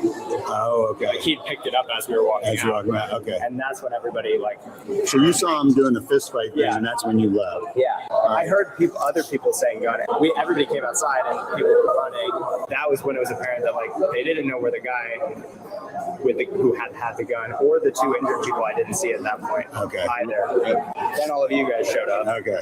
Yo, no bullshit. I guarantee you, as soon as he walked in that motherfucking theater, he was already a target. He was Yeah. already a target. It looked like you're the only black man that's there. I didn't see the guy who started the fight. Okay. Well, I saw the people arguing, but I couldn't make out who the third person was. The man and the woman were together. Right. When they came out, I recognized that. Okay. And then But you just saw 3 people I fighting, saw 3 kind of. people Okay. swinging. Yeah. All right. Couldn't actually see who it was. Okay. Thank you very much. I appreciate it. He probably didn't even start the fight either. You know who started the fight? Who? She did it. She did it. She did it. But the I other guarantee dude you went she to started. go get drinks. Yep, and then she probably said something to him about something that she wanted to say, but the dude told her don't say nothing. Probably he smelled like weed or something. Mm-hmm. And then she said something to him like, "Ooh, your odor is really bothering me." He was like, "Shut up, bitch." And then the dude came up like, "What the fuck you say to her?" And he's like, "You heard what the fuck I said? I told that bitch to shut up." And she was like, "Oh, you're gonna let him talk to me like that?" And then he hit him with a "Hey, buddy," and then he got hit him with a "Listen, pal," and then he was like, "Shut the fuck up and get fuck what you talking about. I paid my money here just like everybody else," and blah blah blah, whoop whoop. And then she swung on him. Either she swung on him or she convinced her boyfriend to get beat up. I mean, to swing on him. You said it right the first time. You said it right the first time. She gave that motherfucker a Duracell when she should have gave him an Energizer. Yep, like you gonna let him talk to me like that? That's all the pride need to come to the front, and all the shit that you think you need to do to protect her need to come to the front. That shit need to go somewhere and hide. Oh, You done fucked shit. up at that point. Right. Let's see what But they you know, talking black about. people carry guns. If I was white, I would not get into an altercation with a black person. Like what the Sorry. fuck you saying? Hold on, wait. I'm white. I don't fight. You're a Mhm. lawyer. Hold on. Officer was approached at the scene by the 2 main victims, Liam and Elena. Liam immediately stated, "That guy wouldn't let us leave." The officer then noticed Liam was bleeding heavily from the left side of his face. Liam turned, and the officer observed approximately half of his left ear had been ripped off and was dangling. The officer What the also fuck? observed Elena was bleeding from a laceration at her hairline. After the officer requested for medical assistance, Liam then Pissed proceeded with to tell both the their officer ass. the whole story. A verbal altercation ensued when Liam asked the suspect approximately 20 times to move his legs that were up on the seat in front of him. After the suspect continuously refused, Liam's girlfriend Elena stood up and approached the suspect to ask why he wouldn't let Liam through. At this time, the suspect then stood up and pushed Elena, instigating a fight between all 3 of them. Bullshit. Liam stated the suspect began to punch both him and Elena numerous times. Bullshit. He hopped up and said, "Shut up, bitch." And then she swung on him, and that's when he opened up his cans of whoop ass. And pulled Elena by the hair. The suspect then said, "I have a gun and I'm going to shoot you." Liam said the fight No, he continued and other parties got involved throughout. After a few minutes, Liam stood up and observed the three of them were the only people remaining in the theater. Liam and Elena then attempted to leave, but the suspect chased after them and managed to block their exit. The suspect then accused Liam and Elena of stealing his phone and wouldn't let them leave. They were eventually able to get past and go down to the lobby where they met with officers. Another witness stated he heard the suspect say, "I've got a gun, I'll shoot you, and I'm gonna shoot everyone." The suspect was charged with 2 counts of felony harassment and 2 counts of assault. He is innocent unless proven guilty in a court of law. Cat. Paranoia is like gasoline. Cat. What? Gasoline. That's cat. What? You said something about gasoline. No. The black Counts of cop. assault. He is innocent unless proven guilty in a court of law. Paranoia is like gasoline on fire. It can make every glance look hostile and every word sound like a threat. And when someone Oh, okay. I don't know what he was talking about, dude. I just thought he was talking about something different. He said gasoline. I was like, oh, all right. Yeah. So this is where I come to the end of this because I can't stop yawning. So something tells me I am tired. Yeah, something tells me I am tired. So it might not be something that you like to do, right? But they got this channel. I don't know the channel, but I'm gonna try to find it for y'all. Still looking at my search. All right. So it is the carpet cleaning. You can get 3 hours worth of it. Right? You get 3 hours worth of carpet cleaning. All you gotta do is type in carpet cleaning.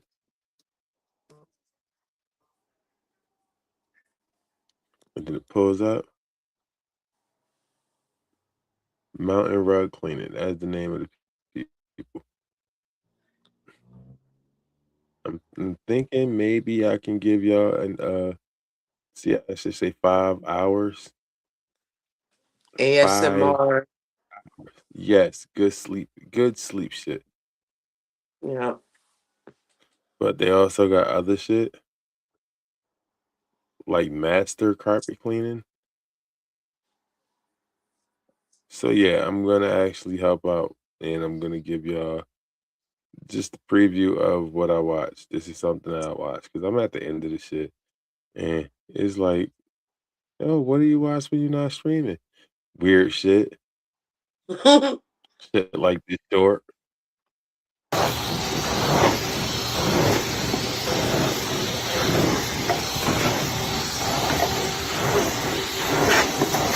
Isn't it so satisfying? Yeah. But boring at the same time.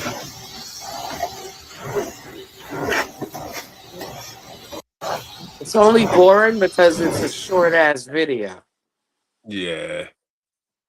So I'll do myself the favor of watching this video here. It also helps with stress. It helps you realize that your life's not that bad. Your carpets don't look like that.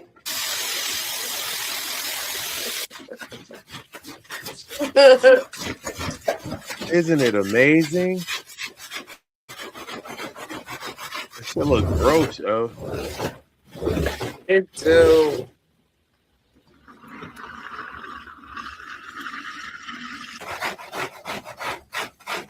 You put strawberry milk on it.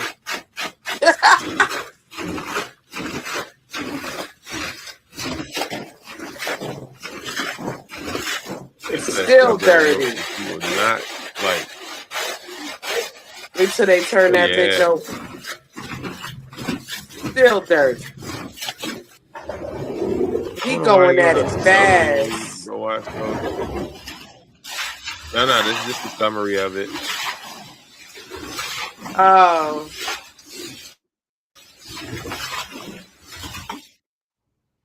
No, this is it from the beginning. All right. Commentary on the rugs. It's fucking filthy. It's disgusting. It's matted. That's Yeah, what it matted looked with like. mud. They did it. They did that. It looked like it.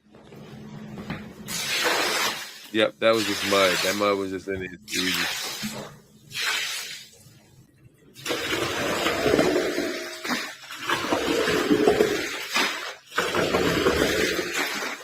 They probably go around asking people for their mud, for their rugs. Take a rug, put it on the ground in the backyard. They probably, and just start they running probably, machines across it. they're probably movers, and they go in their people's houses and be like, "Yo, I like this rug. Can I pay you such and such so I can fuck this shit up?" And they clean it. What? Or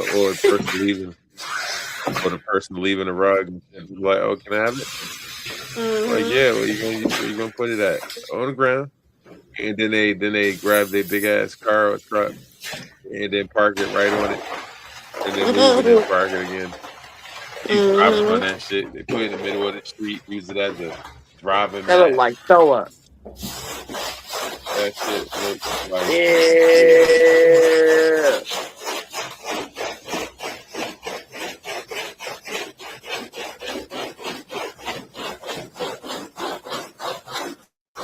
it's so satisfying. You just get hypnotized. I know. You're just gonna sit there. Just found the log.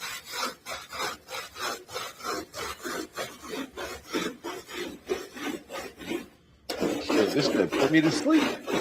Can I pet that dog?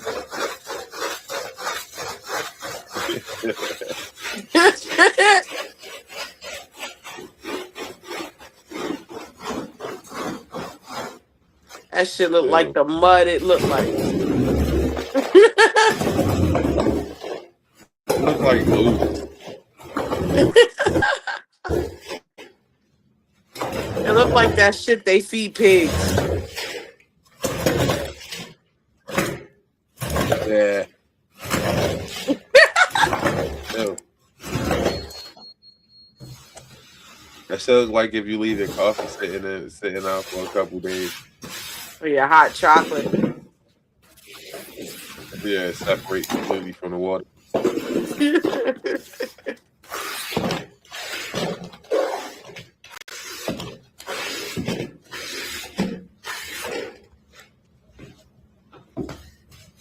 That shit looked like Nova's doo-doo. Yeah. After she got in the garbage. After, yep.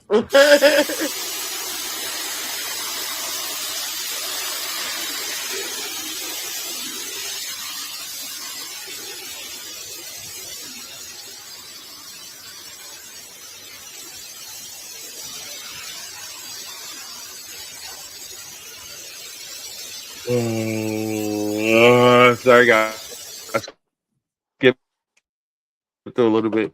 It's gonna put me to sleep. Put me to sleep.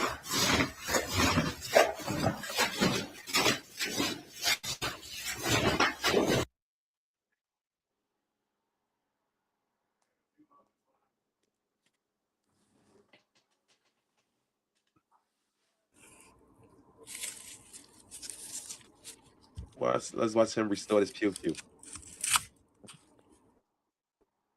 Pew pew.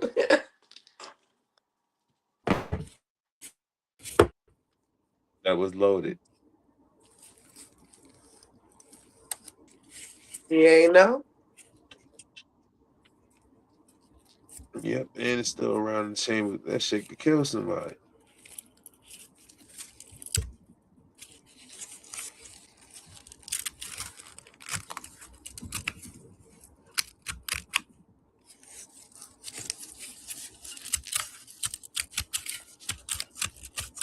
It's jammed. Damn.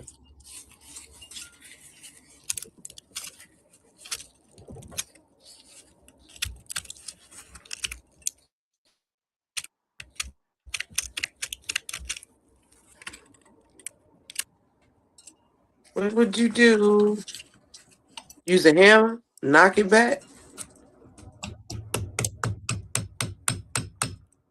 Break it.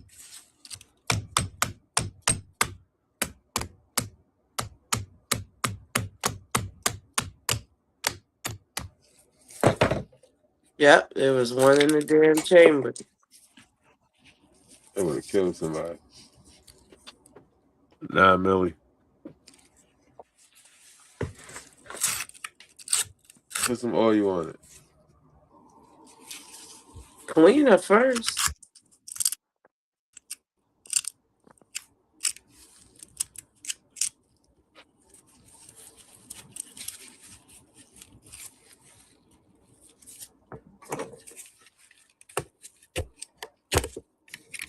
And pop it out.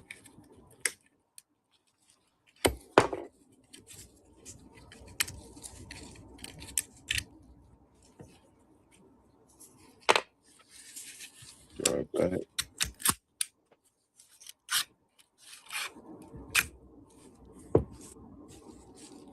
Damn. Yep, that's how my BB gun get it. All I gotta do is change the top slide on it, and it's the actual gun.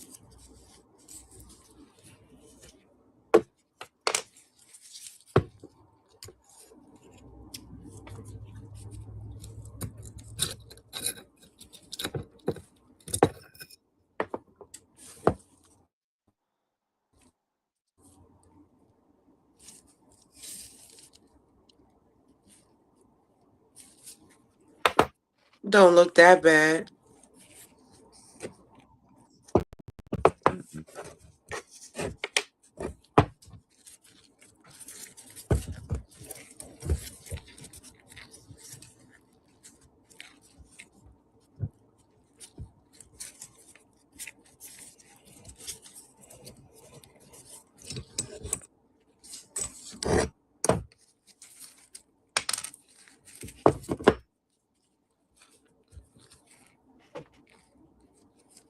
You broke it.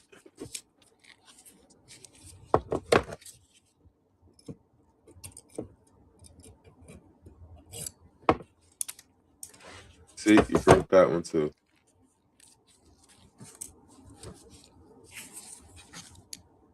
It's like no matter what we watch, you dozing off. Just go to bed. Nah. See, fortunately, this is like the end of it. Nobody's gonna be watching this part.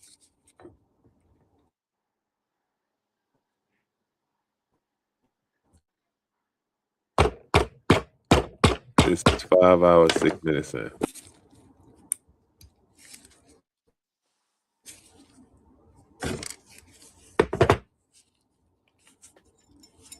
Want to see how this shit looks?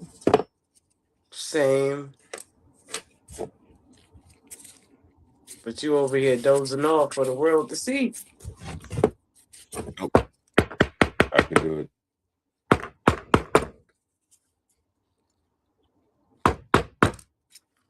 I don't think it's no weirdos out there that's gonna watch the whole 5 hours, 6 minutes.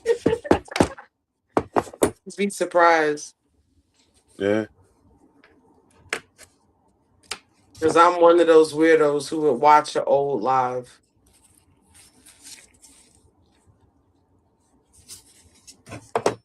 It's about the content. Yeah.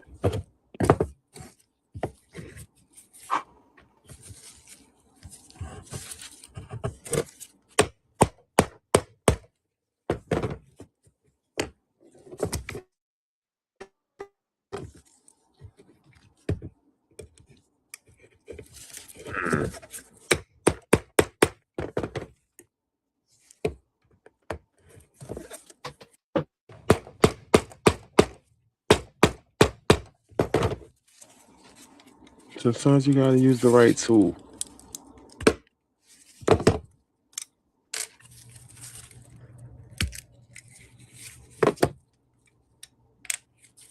You know what's weird? What? Most of that gun is made out of plastic. Really? Yeah, that's all plastic. Wow. The bottom receiver is plastic. Once you take that part right there out, the rest of it is plastic. Damn.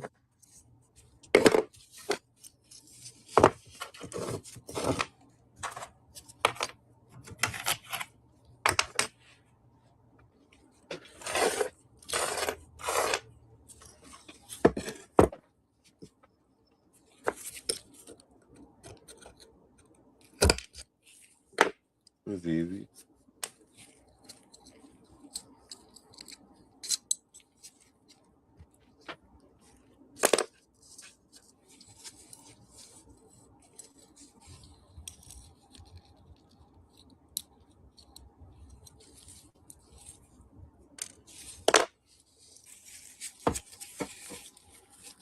Integrated labels. Ooh.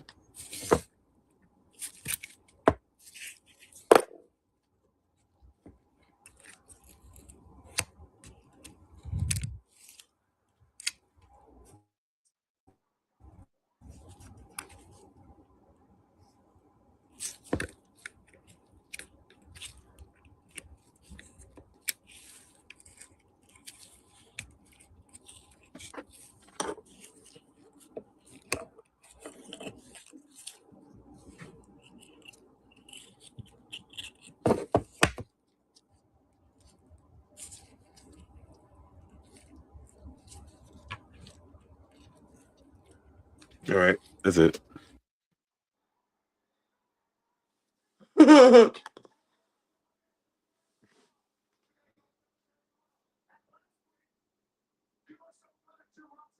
Yeah.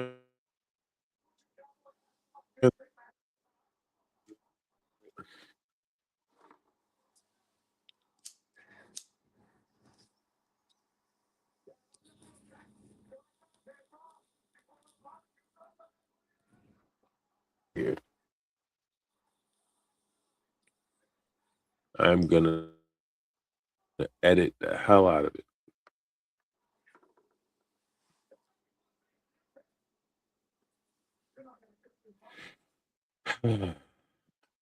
All right, hey people. 210, 2800. Until next time.